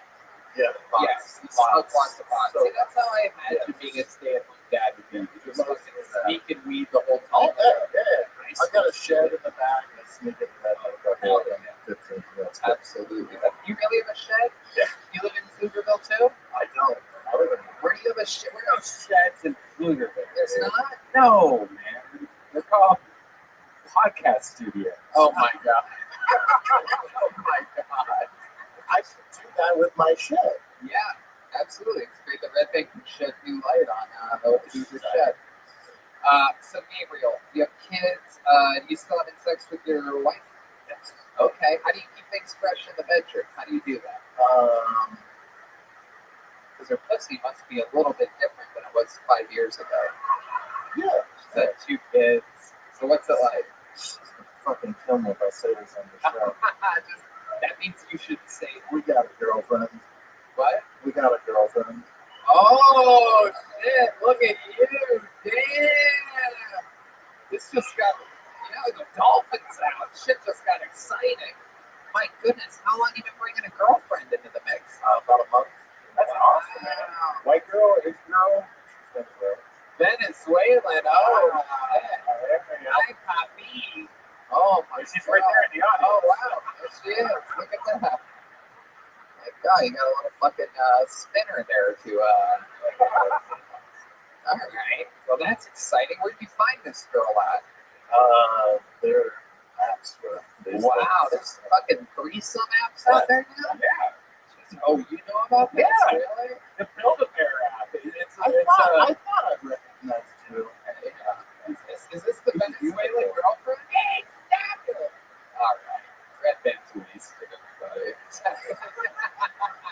Do you use the Aquaman thing though a lot? You really do look like the. I didn't get that until I moved here, actually. But Yeah, you look like Jason Momoa. You should try that sometime. Giving that to you. Thank you. I appreciate that. The gift for me. That's fun. So you were only able to do it like what, a month or two in San Jose? That's right, 3 months in there. Okay. And what do you miss about San Jose? It's sort of a wild place. I liked this. It was kind of in the middle. You go to, Oakland, San Francisco, and Santa Cruz, beaches and shit. So Wait a second.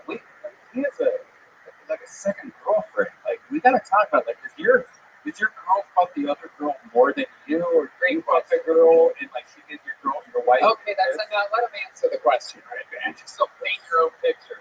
Do you sometimes rub her feet and then you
Not anymore.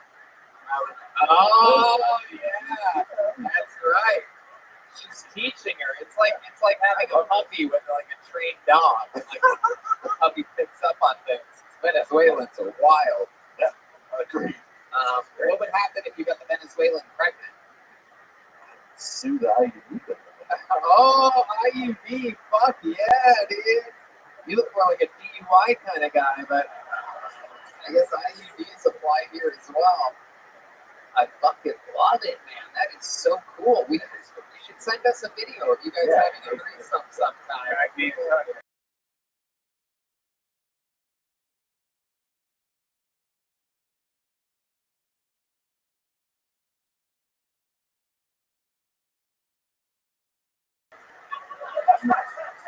Oh, it makes your girl jealous. It always ends wrong, but seems like it's going good for you. Like, what do you mean it ends wrong? How have you? Like, I've been in a few threesomes before, and it's always been. Are you counting yourself as two people? No.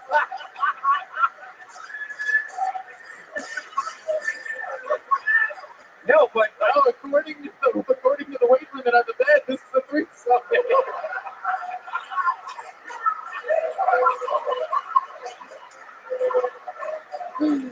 Oh my god, I can't believe we still have new jokes after doing this for 8 years together. Like, it's like every week there's always something. But usually, when you're in a relationship, you find another girl, and it might start off great, but it ends up being where the girl, your original girl, gets like angry, jealous about it, and it ruins everything. Right? How often does that? Does that happen every time? When I was with Tony's ex, what horrible joke are you about to make?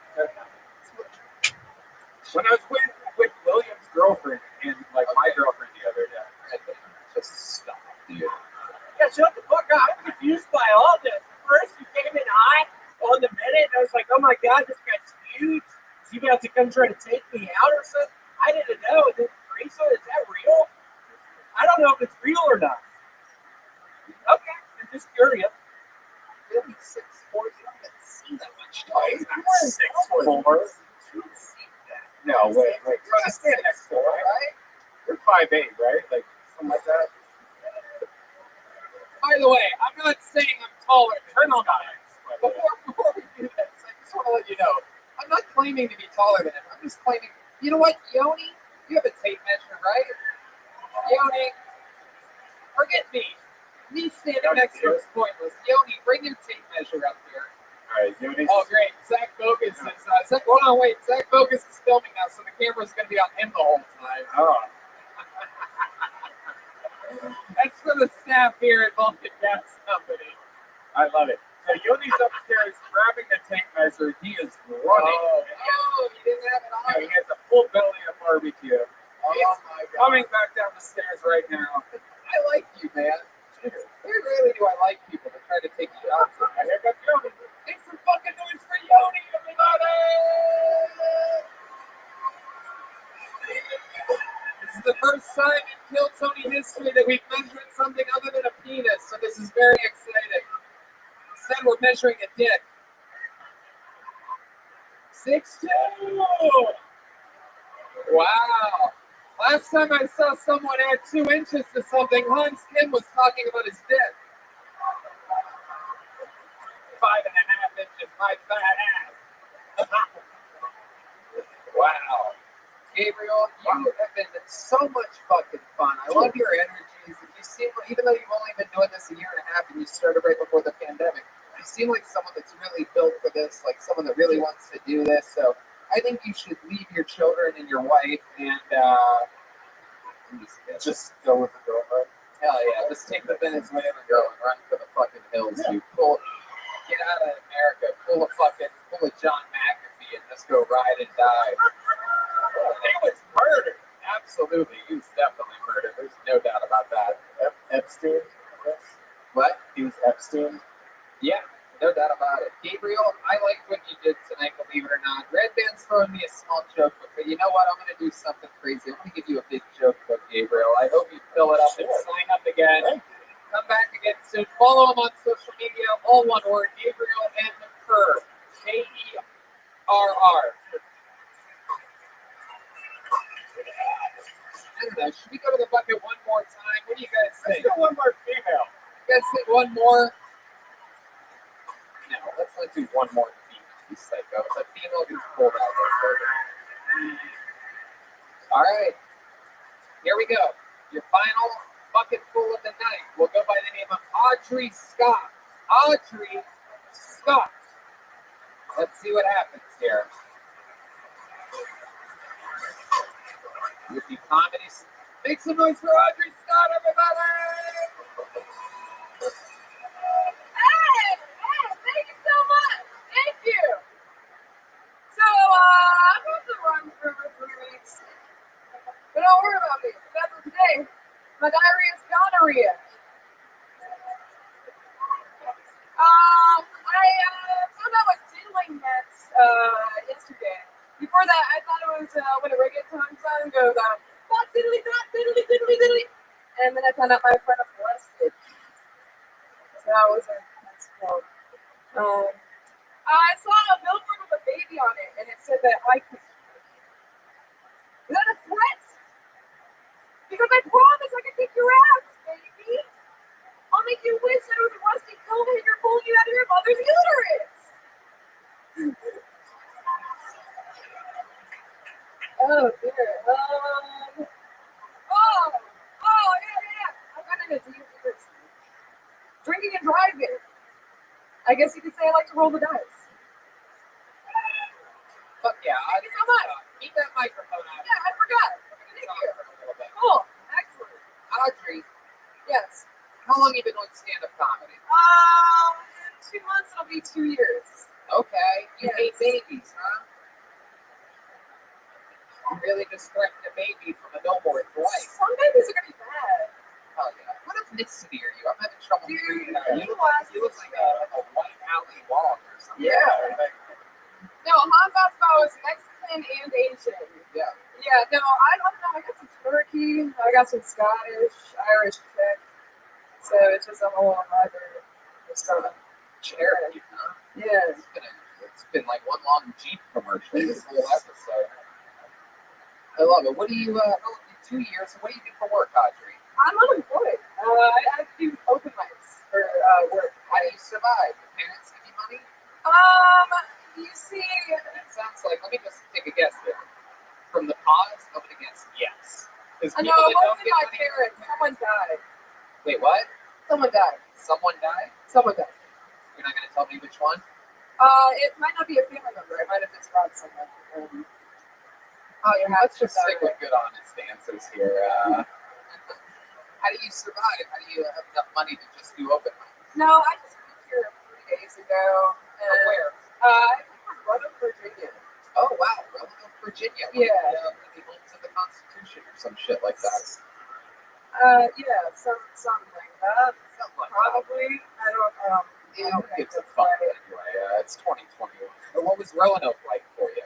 Dude, I mean, I lived like 30 minutes outside of Roanoke, and I lived on a farm. And so I drove 30 minutes, and I was running one of the only nights in Roanoke for over a year, because COVID before that was just a lot of old dudes that were terrified to get sick, so no one came out. So a lot of new people started showing up at the scene. I really miss, that mic was my baby, so I miss all the people. You hate babies, so it doesn't matter. It was a good baby, it was one of the good ones. Yeah, I raised it. So now you moved here 3 days ago. Yeah. Wow. Yeah. Jeez Louise, what's your living situation like? I'm actually in a very nice Airbnb right now, and I'm touring some apartments tomorrow, so I'm pretty stoked about that. All right, cool. Apartments in the city? There's some off Speedway, which is not a speedway, it's just a road called Speedway. Yeah. I don't know about that. I don't like the name. That's just what it says like name. It's the Roanoke of Austin. I don't know about that. We have a water park. So what do you do for fun, Audrey? You have any fun things that you do? You karaoke, or you fucking snowfish or something like that? What are you into? I have solitaire downloaded on my phone. Okay. And so if I get really high, I'll just sit in the corner in the dark and just play solitaire for like 3 hours. Wow, Jesus. Are you serving a life sentence in prison right now? My God. Just play solitaire, man. That's the fucking life. God, I want her to take off her glasses because I can't figure out her face at all. Yeah, like it's like that. It's really like Are the weirdest sexual harassment. no, it's like I really figure out Ali Wong shit. I really feel like it's Ali Wong with his hair. Okay. Yeah. It really is. You definitely have an Asian look to you. That's awesome. Yeah. People used to call me. By the way, just be this keeping track. To me, that you have a real Asian look to you, I do believe, I can say with no ego, I believe that is more racist than what I said about Peg. No, it's not. To me, it is. No. See, calling people a magic word to me isn't that insulting, but like, saying you have an Asian face. They told me what you said. I love Asian faces. That's like you're saying you're Asian too. You have the body of a sumo wrestler. It's a very roasty episode of New David Lucas being. I love it. So, did you dress like that in Virginia, or are you just finding yourself? No. I've been called a lesbian my entire life. You were able to swing by the Buffalo Exchange in your first 3 days here.